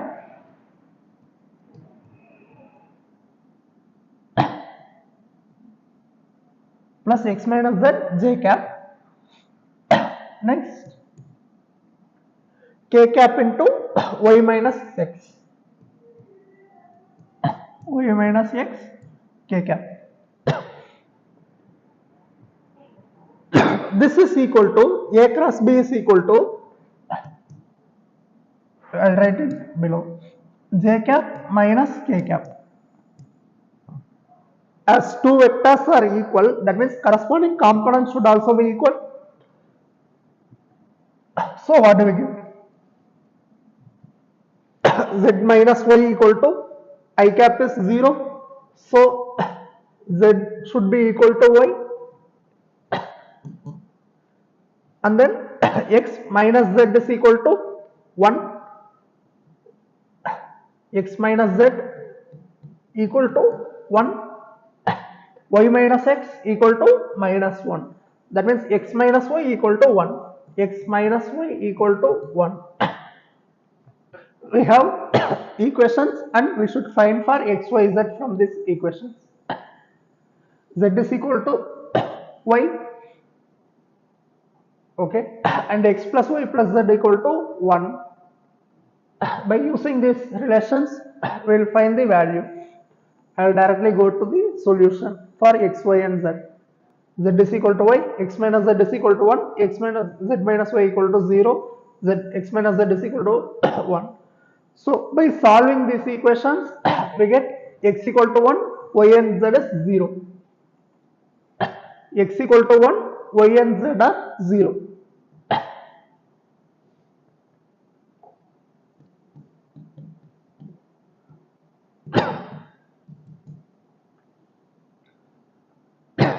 Which means what is the B vector actually? B vector is x1 into I cap plus 0j plus 0k, which means modulus B will be 1. This is the solution.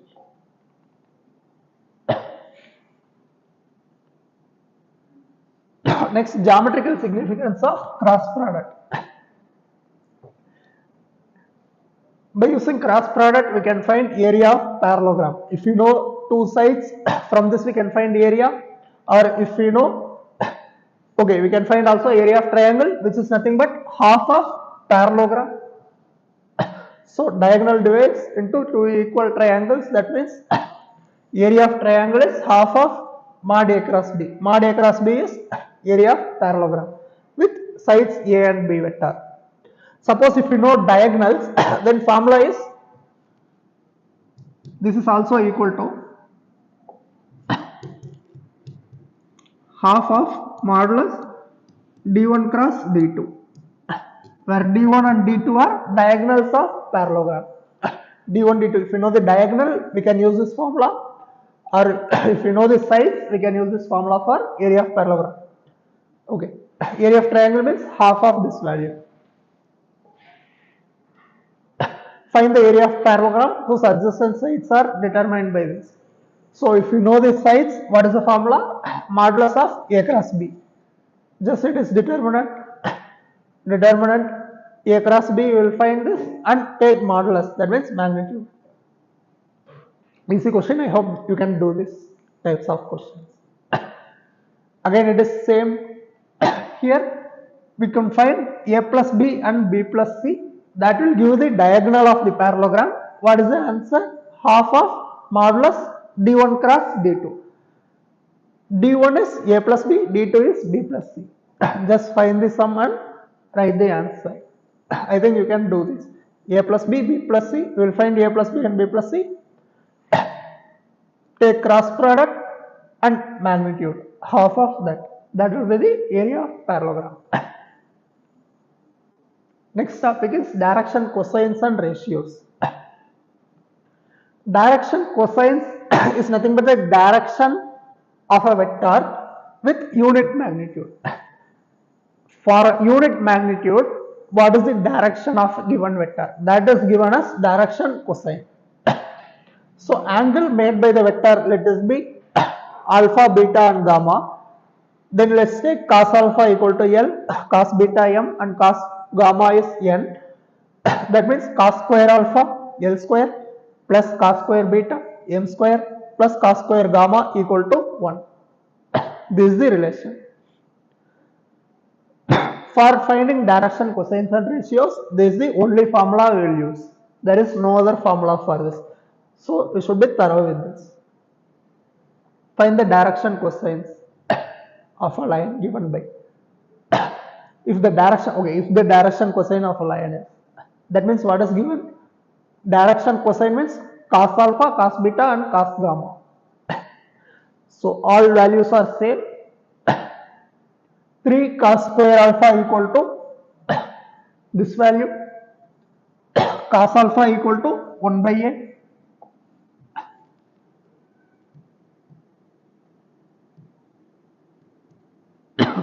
No. Cos beta equal to cos gamma equal to 1 by A.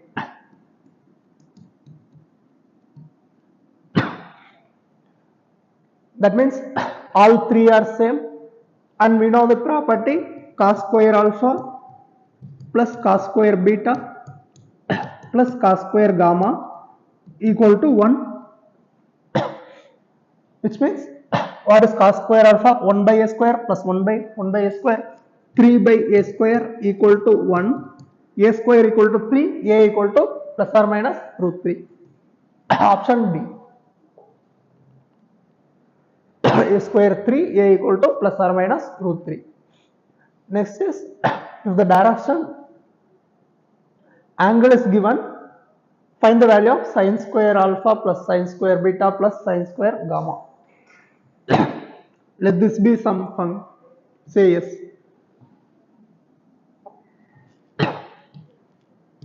Yes is this relation. This is yes. What is sin square alpha? 1 minus cos square alpha. Sin square beta is 1 minus cos square beta.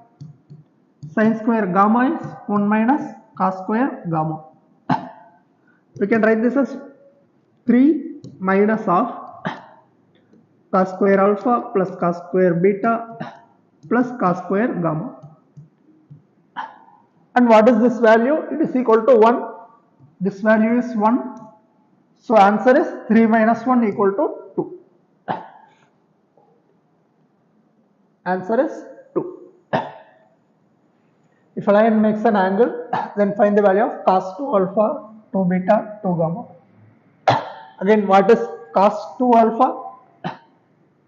Let's take this as yes, value equal to cos 2 alpha is 2 cos square alpha minus 1 plus 2 cos square beta minus 1 plus 2 cos square gamma minus 1.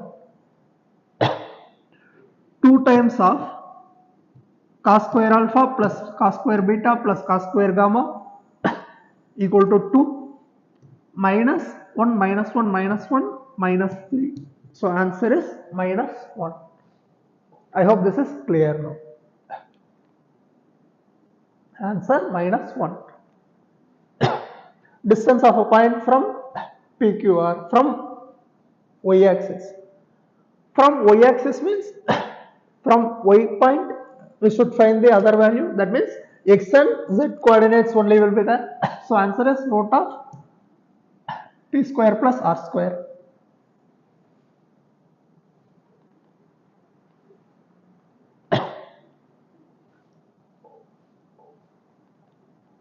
Answer is root of p square plus r square. Find a vector equally inclined to the axis and magnitude is equally inclined to the axis. That means angles are all equal. We can write cos square alpha plus cos square alpha plus cos square alpha. 3 cos square alpha equal to 1, or cos square alpha is 1 by 3. Cos alpha is plus or minus 1 by root 3.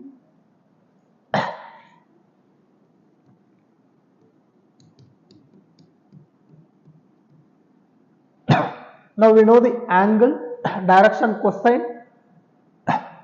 We need to find magnitude of this. Sorry, we should find a vector with this magnitude. And cos alpha, cos beta, cos gamma are direction cosines. That means we will have 1 by root 3, 1 by root 3, 1 by root 3 as direction cosine. Sum of this, square of this will be 1, magnitude is 1 by 3 plus 1 by 3 plus 1 by 3, 3 by 3 is 1. Direction cosine is a unit vector in the direction. We should find a vector with this magnitude. So answer will be, just multiply, this is already a unit vector, so multiply 3 root 3 into this value, plus or minus 1 by root 3, 1 by root 3, 1 by root 3. Root 3 will get cancelled, we will have plus or minus 3, 3, 3, plus or minus 3 I cap plus j cap plus k cap. Next is equation of line. For writing equation of line, if we know one vector, if we know a point and a direction, we can write the vector. We know the direction as well as the point, that means we can generate a line through that. For that, let's take O as some margin and A is position vector point A and B vector is direction of this vector which is parallel to the required line. So if you know a vector and the direction which is given by parallel vector, what is the relation? Let's take some arbitrary point R and A. R minus A is parallel to B. R minus A is OR minus OA which is parallel to B vector.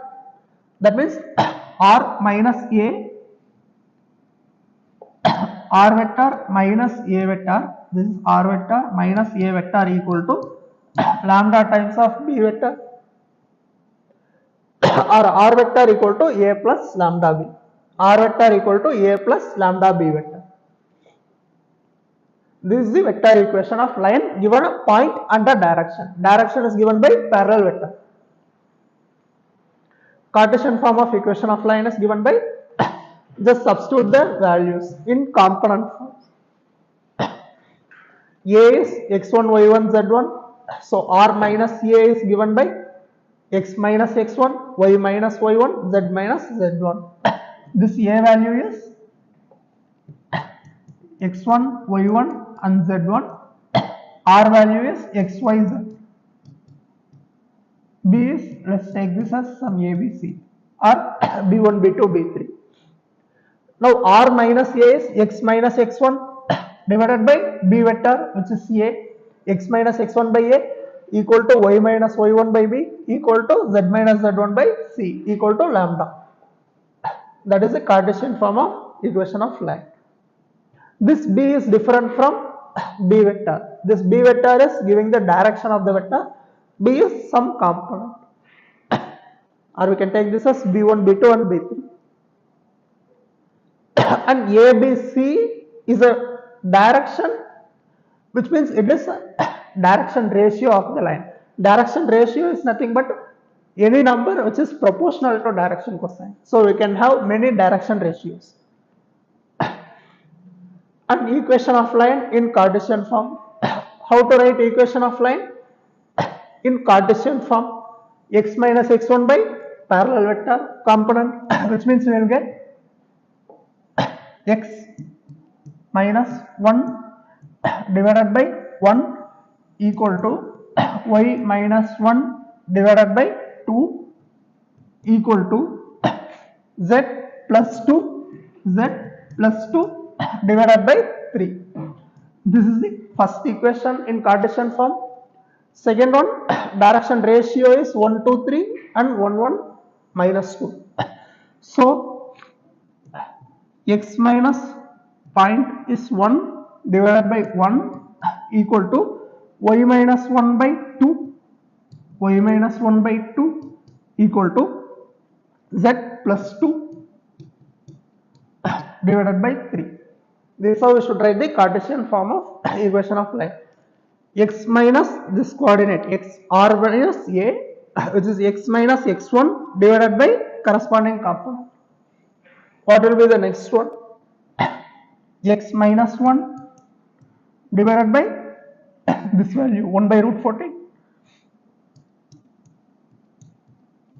equal to y minus 1 divided by 2 by root 14 equal to z plus 2 divided by 3 by root 14.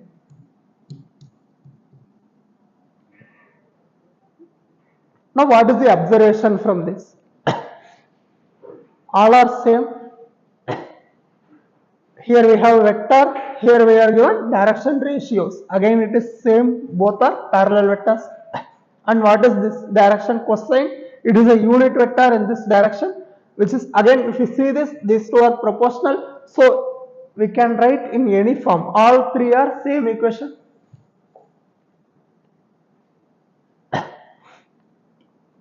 An equation of line in 2-point form, that is given by r minus a equal to lambda times b minus a, x1 and x2. This is r vector. R minus a is AP vector and B minus a is AB vector. We can write AP vector is equal to some lambda times of AB vector, because these two are parallel vectors. That means AP is OP minus OA, x minus x1 or R minus a equal to lambda times of B minus a. R minus a equal to lambda times B minus a. That is vector equation of line. Cartesian form is given by, again you can write x minus x1 by x2 minus x1, x minus x1, that is this vector, x2 minus x1 is AB vector. This is a Cartesian equation of line. If the Cartesian equation of line is given by this, write the vector equation. Again easy. First we will write this in standard form. We can write this equation as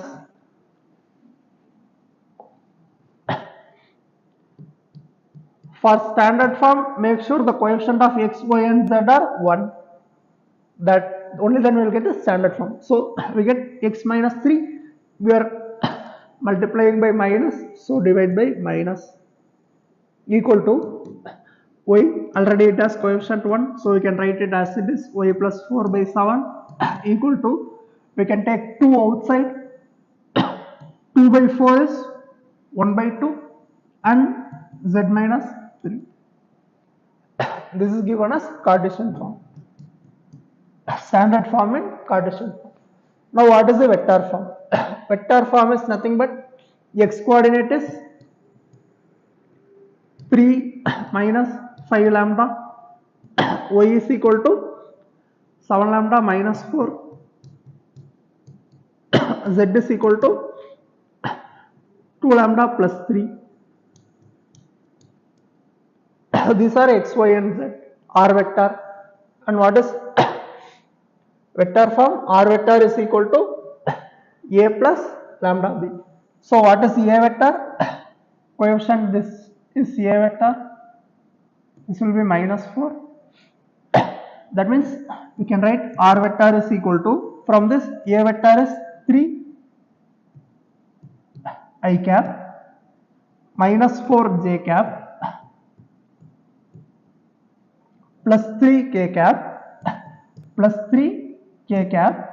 This is R vector equal to A vector plus lambda times of B vector is given by this coefficients, minus 5 plus 7 plus 2, minus 5 I cap plus 7 j cap plus 2 k cap. We can write the equation directly from this form also. Write in standard form, x minus x1, this will be the A vector first component, and y minus minus 4, this is B and C, x1, x2, x3, and this will be A, B, C. Denominator is parallel vector. So we can write directly also. I think this question is easy. Answer is given by this vector. Next, vector equation of the line passing through the point and perpendicular to two lines. What is the requirement? We need to know if you want to find the vector equation of a line or equation of line in general, we need a point and a direction. That means parallel vector. Here we don't know parallel vector, but it is given that this vector required is perpendicular to two lines. So what will be the parallel vector? A cross B will give the direction which is perpendicular to two lines.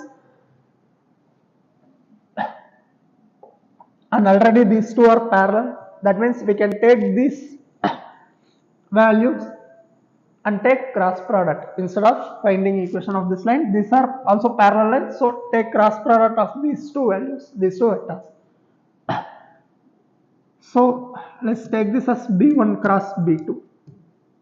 Let this be B1 vector and B2 vector. This will give the required parallel direction. That is given by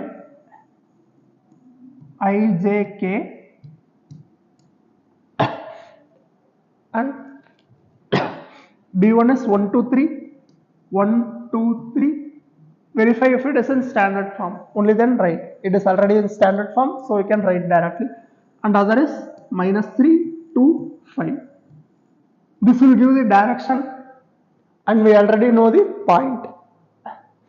We should find the vector equation.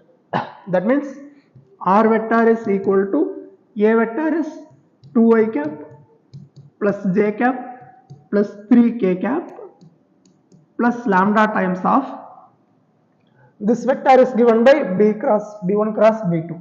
That is equal to 10 minus 6, 4i cap. Next, minus j into 5 plus 9, 14.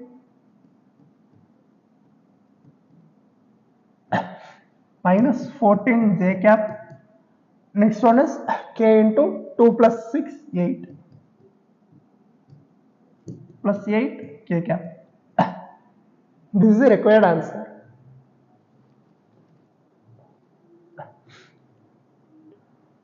Direction, parallel direction is given by parallel vectors. Just take cross product, then this vector will be perpendicular to both these lines. And then we know a point and a direction. Then we can form the equation of line. Answer will be this. Next, assuming a point on the line.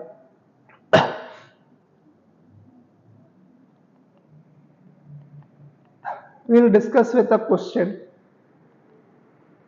With the coordinates where the line through the points crosses zx plane. Find the coordinate of point through the points. Line crosses through the points. Okay, first we will write the equation of line. I will directly discuss with the solutions from here. We have points, 2 points, then we can write the equation of line, and then if the equation crosses xz plane, then y should be 0. So substitute y equal to 0, then we will get x and z values. Show that the lines intersect. That means we can directly find the point of intersection of two lines. For finding point of intersection of two lines, if you want to find point of intersection of two lines, then let's assume a point on first line and that will satisfy the second line equation, or take a point on second line that will satisfy line 1.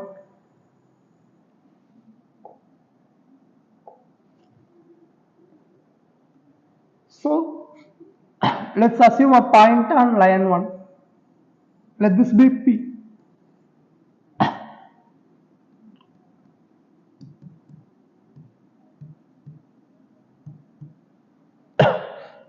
Then P will be of the form, this value is equated to lambda, that means we will get 3 lambda minus 1,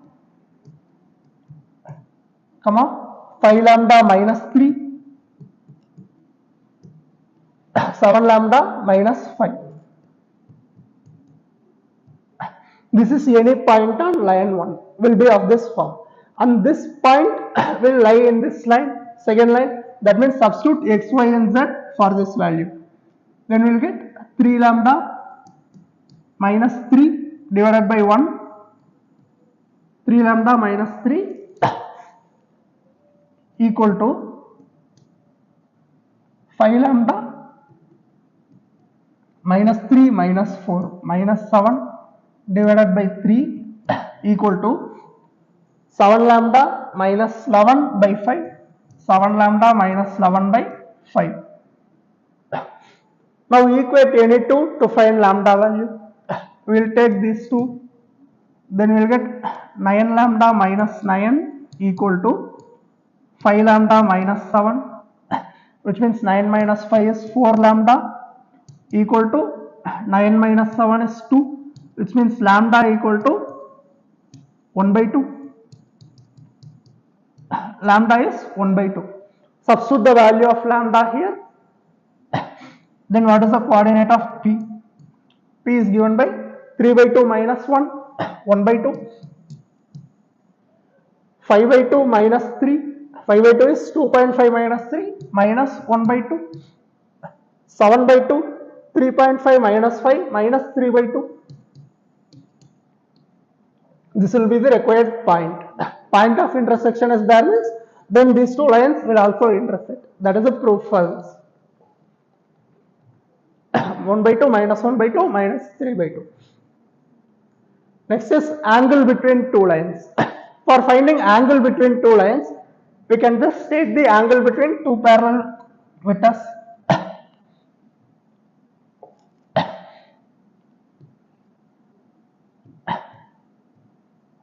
Let theta be the angle between two lines, say L1 and L2. Vector B1 is given by this direction and vector B2 is a parallel vector for B2. Angle between L1 and L2 is nothing but angle between the parallel vectors. We already know the parallel vector equation, so just substitute here. We know dot product B1 dot B2 equal to mod B1 mod B2 cos theta. From that we can find the angle between vectors. Angle between two lines.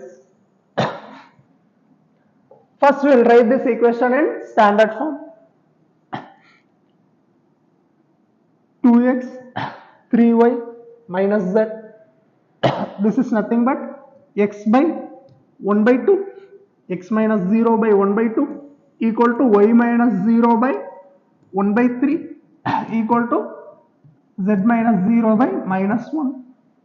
Second line is given by x minus 0 by 1 by 6, y minus 0 by minus 1, z minus 0 by minus 1 by 4. Write the equation in standard form. Angle between two lines is angle between two parallel vectors. Now for finding angle between two vectors, just take this is B1 vector and this is B2 vector, which is given by this. So just take the dot product divided by modulus. What is the dot product B1 dot B2 is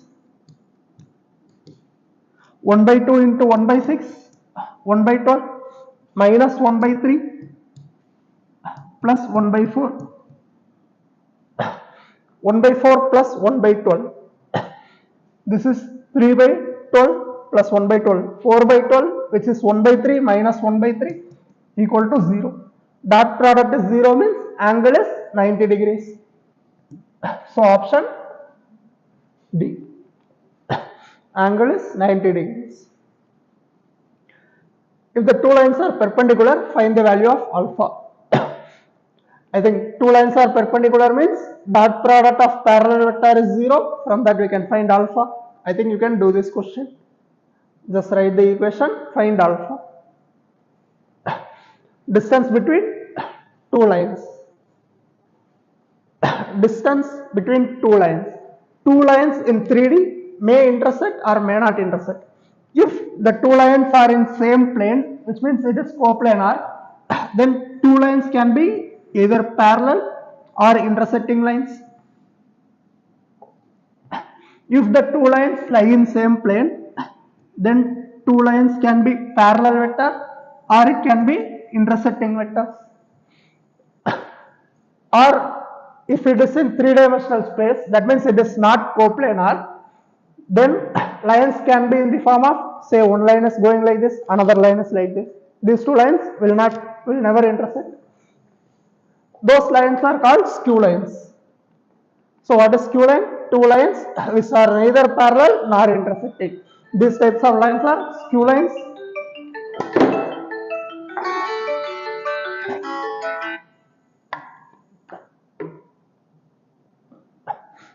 These two lines are called skew lines when lines are neither parallel nor intersecting, or for coplanar lines it may be parallel or intersecting.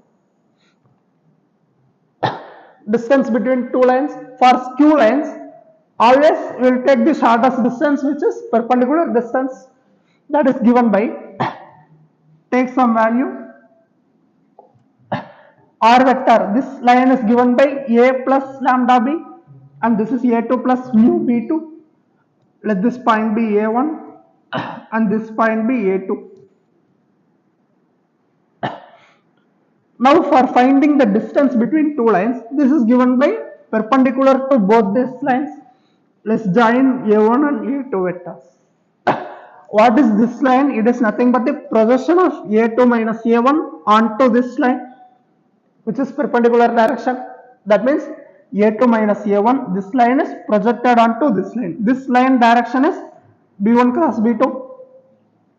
So a2 minus a1 dot b1 cross b2 divided by modulus b1 cross b2 is the required line equation. Sorry, distance of two lines, skew lines.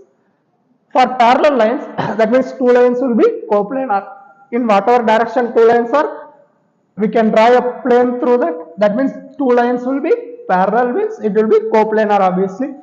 Then for finding distance between two parallel lines, take any point, this be a1 and this point be a2. Now this vector a2 minus a1 is projected onto this line. This line direction is given by b. So if we take cross product with that, we will get the perpendicular direction to this line. So a2 minus a1 cross b will give the perpendicular direction divided by modulus. This will give the projection of this vector. That will be the distance formula. Now find the distance between the lines. What is distance between two lines? We should know if these lines are parallel or not. By looking at this question, we can see this is x by 1, x plus 1 by 1. 1, 2, 3, 1, 2, 3. Direction is same. That means two lines are parallel. What is the distance between parallel lines? a2 minus a1. So we will write first a1, a2 and b vector. a1 vector is, this is x minus 0. So 0i plus 1j plus 2k. a2 vector is minus I minus 2j plus k. A2 minus A1 is given by A2 minus A1 vector is given by A2 minus A1. I is not there, so minus I minus 2 minus 1 minus 3 minus 1, sorry, 1 minus 2 minus 1. This is A2 minus A1. This vector B vector is 1 2 3. 19 plus 2j plus 3k. What is distance formula? Distance is modulus of A2 minus A1 cross B by modulus B vector. So find A2 minus A1. We have found that cross B, we know how to take vector product divided by mod B. So we can find the distance between two parallel lines.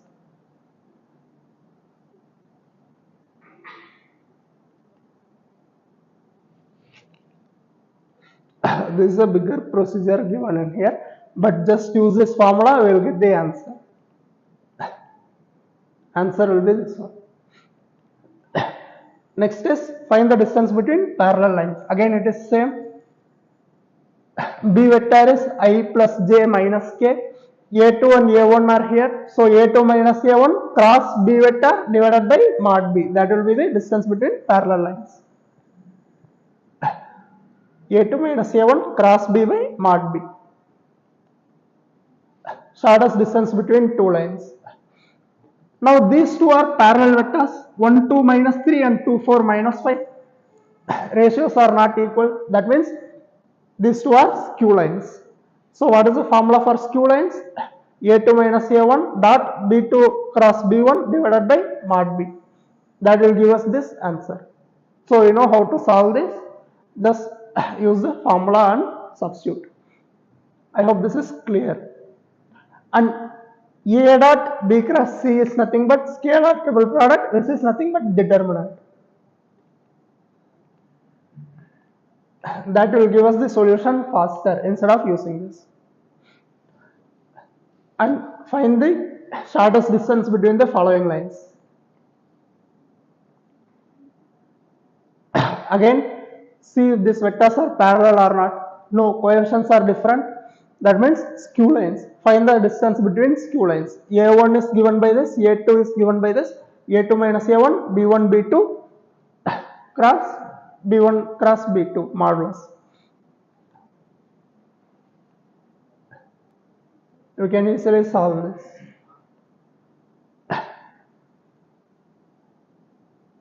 Finish.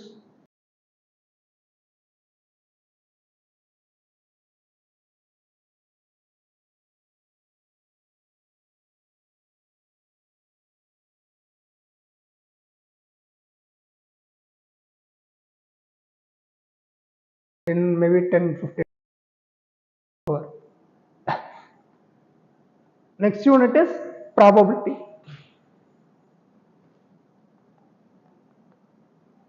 What is the definition of probability? P of A. Probability of A is equal to number of elements in A by total sample space. 5 fair coins are tossed simultaneously. Find the probability of the event such that at least one head comes up. What is the condition? At least one head means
So answer is 31 by 32. A bag contains 3 black, 4 red and 2 green balls. If 3 balls are drawn simultaneously at random, find the probability that balls are of different colors. Balls are different colors. We have totally 3 balls to be selected and all are of different colors. So in how many ways we can select? Required probability is given by out of 3 black balls we should select 1, and out of 4 red balls select 1, out of 2 green balls select 1. Each ball of different colors divided by what is the total way of selection? We should select 3 balls and we have totally 3 plus 4 plus 2 9 balls. Out of 9 select 3 balls, that is equal to 3 into 4 into 2 divided by 9 into 8 into 7 divided by 3 into 2 into 1, 6. So this 6 will go numerator. Now simplify. 8, 4 into 2 are 8, 3 3s are 9, so we will get 2. Answer is 2 by 7.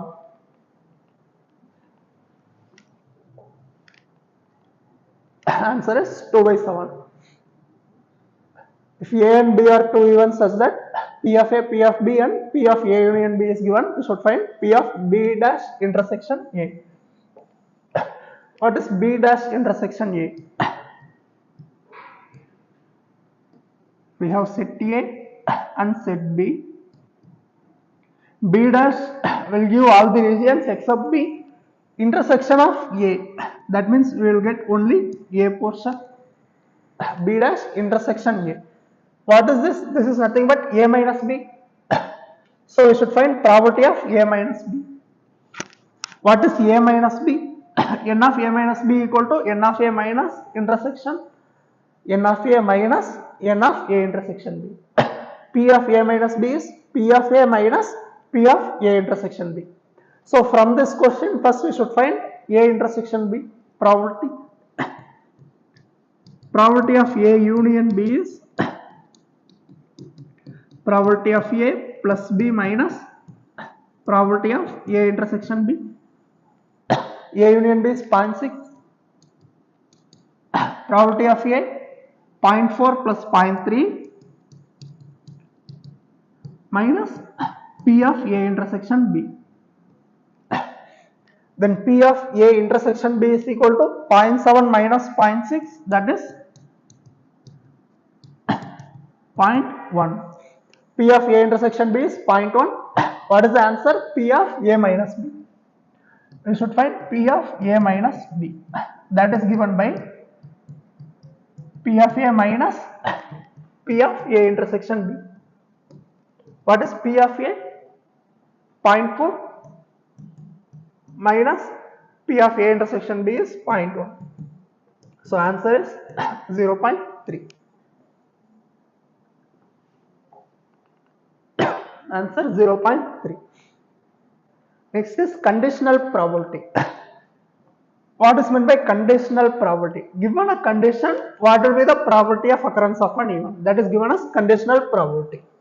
So probability of occurrence of event A, given that B has already occurred. That means we should take this set B, consider this as a sample space. Out of this set B, what is the probability of occurrence of set A? That means this is given by set A probability intersection of set B probability, that will give us the region of set A intersection B given set B, that is divided by P of B. For solving these questions, I will take this event B that has already occurred, which means given a condition that B is already occurred. Treat this as sample space. Out of that element, what will be the event A? That should be the answer. So answer is N of A intersection B by N of B or P of A intersection B by P of B. So in this P of A given B, that means B is given in this C plus B, we should see what is probability of occurrence of A? That is given by this region. Out of this, we should select the region of A. That means this region is A intersection B divided by P of B. That is B plus C. Next is multiplication theorem.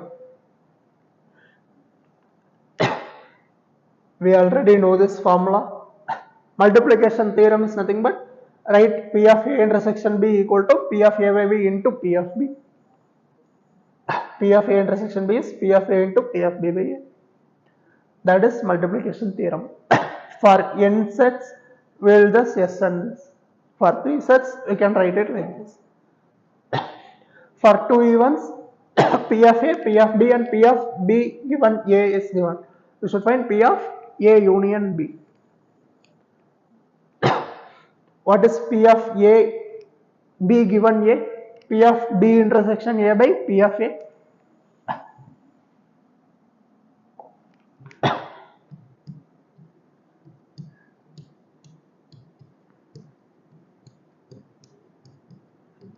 This is equal to 0.6.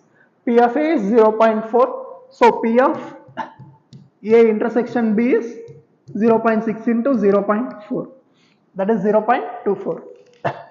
Now we should find P of A union B. P of A union B is P of A, that is 0.4 plus P of B minus P of A intersection B. 1.2 minus 0.24. Then we will get 0.96. So option D will be the correct answer.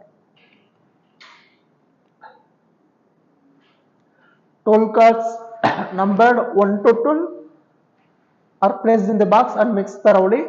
Then a card is drawn at random from the box. If it is known that the number drawn is greater than 5, that means we are given P of B is greater than 5. Find the probability that card B is an odd number.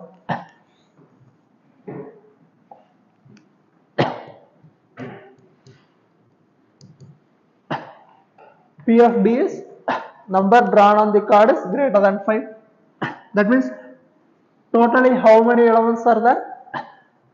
From after 5, 6, 7, 8, 9, 10, 11, 12, 7 out of 12. That is P of B. And what is P of A intersection B? Card B is odd number. That means out of B, B is from 6 to 12. Out of that, how many odd numbers are there? 7, 9, 11, 3 numbers out of total. Here total is 7. So what will be the answer? 3 by 7. Answer is 3 by 7.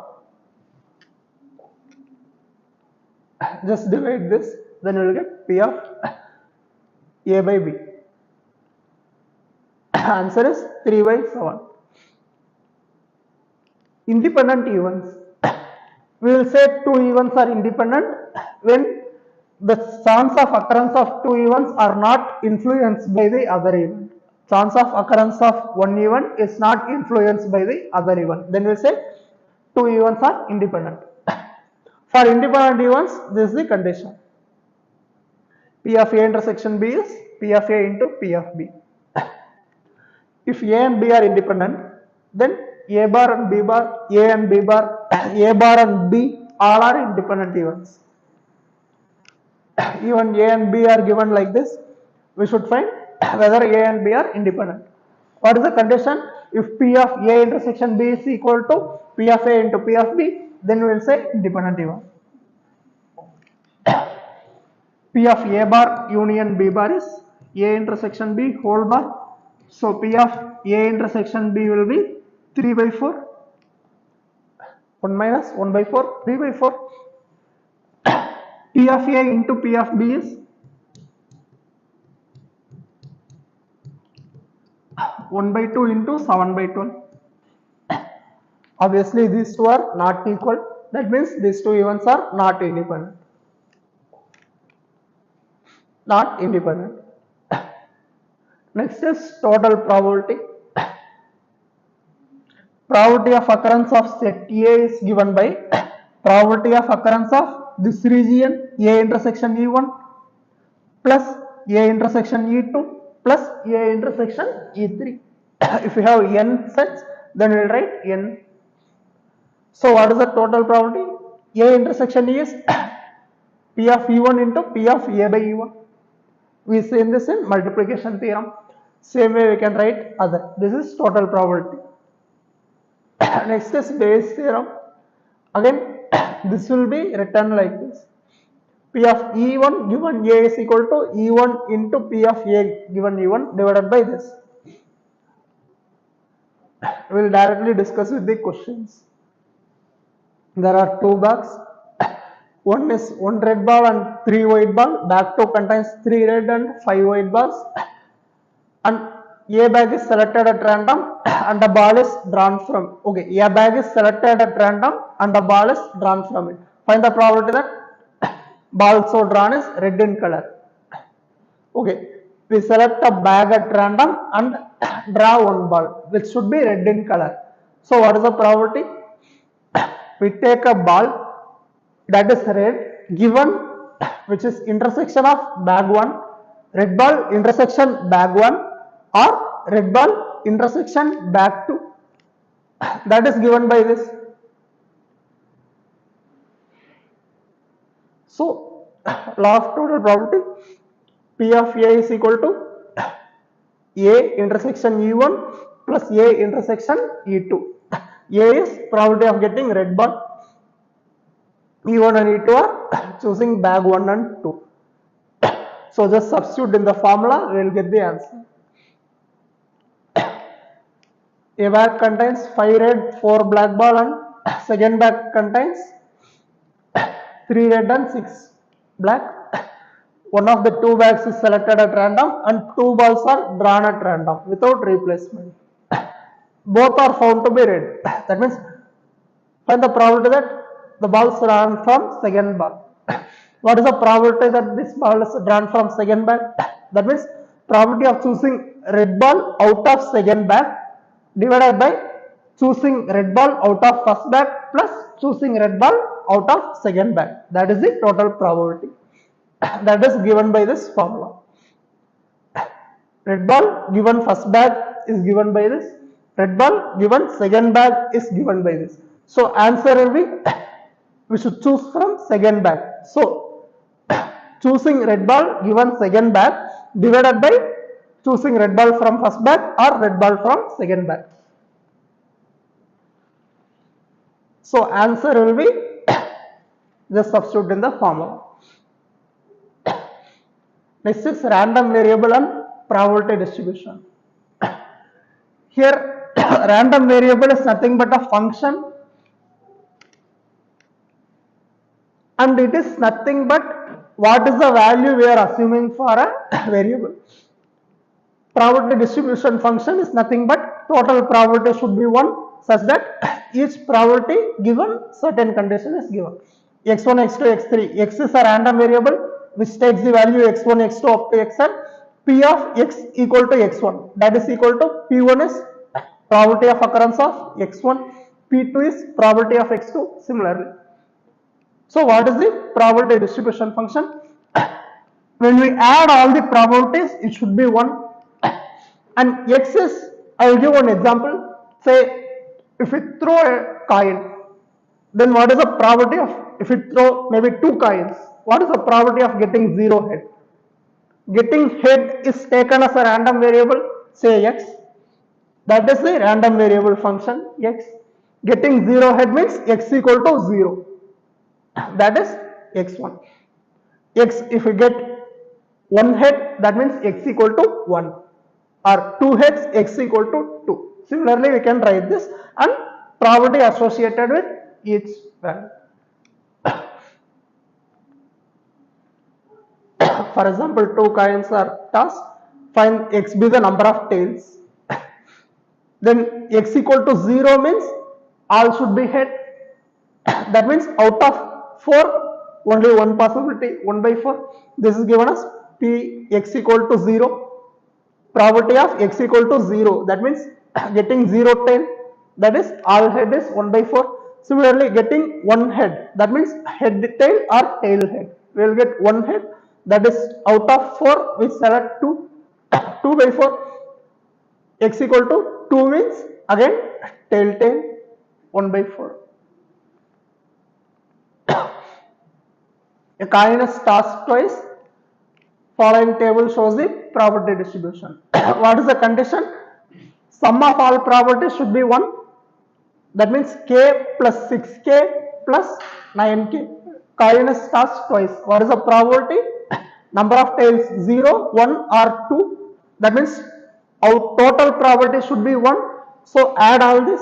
7 plus 9, 16k equal to 1. K equal to 1 by 16. That is the first condition. K equal to 1 by 16. K value is 1 by 16. Sum of probability equal to 1. Second one, if the coin is biased or unbiased, what is the difference? Unbiased coin means the probability expected will happen. Biased coin means this probability given is different from the expected probability. For example, if we toss 2 coins and we get 1 tail, here number of tails x equal to 1 means we will get 1 tail. That is given as 6k. What is the actual probability of expected for getting 1 tail? We can get tail head or head tail. That will be 2 out of 4, 1 by 2. If this value equals to 1 by 2, similarly all other values, that means coin is unbiased. Otherwise it is a biased coin. That is the difference. K is 1 by 16. Probability of getting 0 tail, that means it should be 1 by 4, all should be head. This is 1 by 60. That means this is a biased coin.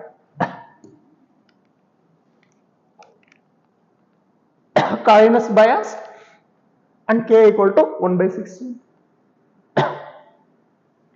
Random variable and probability distribution. Mean, expected value, both are same. Expectation of x or expected value of x, mean, everything is same. That is given by summation xi pi. In this, we are multiplying this xi with pi. That is, when you multiply and add, that will give us the mean value. And variance is given by this relation. E of x square minus E of x whole square. X bar is mean. The probability distribution of random variable where k is constant. P of x equal to 0, 1, 2 or 3 otherwise. What is the total probability? It should be 1. From that we can find the value of k. X equal to 1, that means this value will be k. 1k, this value is equal to k because x is 1. X is 0, probability is 0.1. X is 2 or 3, that means for 2 we will get 2k, 3, 3k, 5k plus k, 6k plus 0.1 equal to 1. That means 6k equal to 0.9, 0.9 by 6. K equal to 0.9 by 6. That is 0.15. Then what is asked? P of x less than or equal to 2. That means x equal to 0, 0.1, x equal to 1 and x equal to 2. Add all the values. X equal to 1 means k value is 0.15. So 0.1 plus 0.15 plus x equal to 2, that is 2k, 0.3. Answer 0.55. What is the next one? Find mean of the variable. That means 0 into 0.1 plus 1 into k plus 2 into this value plus 3 into other. Xi pa, summation of xi pa, that is given by 0.15 into 1. First one is 0, so 0 into 0.1 is 0. Next one is 0.15 into 1 plus 2k is given by 2 into 0.3 plus 3 into this value. So total probability mean is 2.1. Okay, there are no questions for this actually asked in previous lesson. We will just discuss the concept. Bernoulli's trial or binomial distribution, which will give the, when we have only two options, either success or failure, we will use Bernoulli's distribution or binomial distribution. This is used when these conditions are met. Finite number of trials, we will assume this trials as n number of trials for an experiment. Trials are independent and each trial has exactly two outcomes. Probability of success remains same in each trial. That means trial experiment should be unbiased. Yes, not 50-50, it can be 1/4, 3/4 or anything. But its value should be same for all trials. For example, again getting 0 head is 1/4 out of 2 coins. If we do any number of trials, even if we take 5 trials, expected value is same. That is, probability of success is same. For example, if we throw a dice, getting 2, 1/6. No matter how many times we throw, it is 1/6.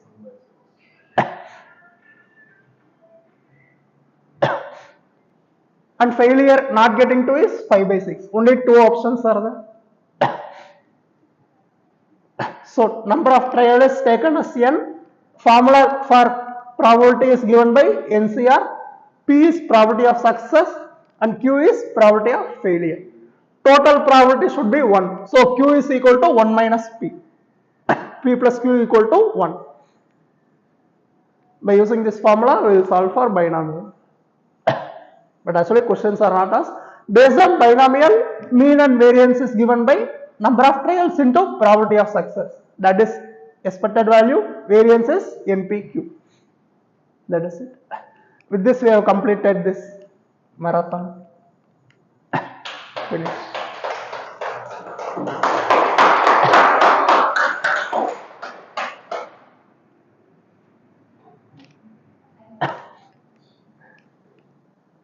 Good.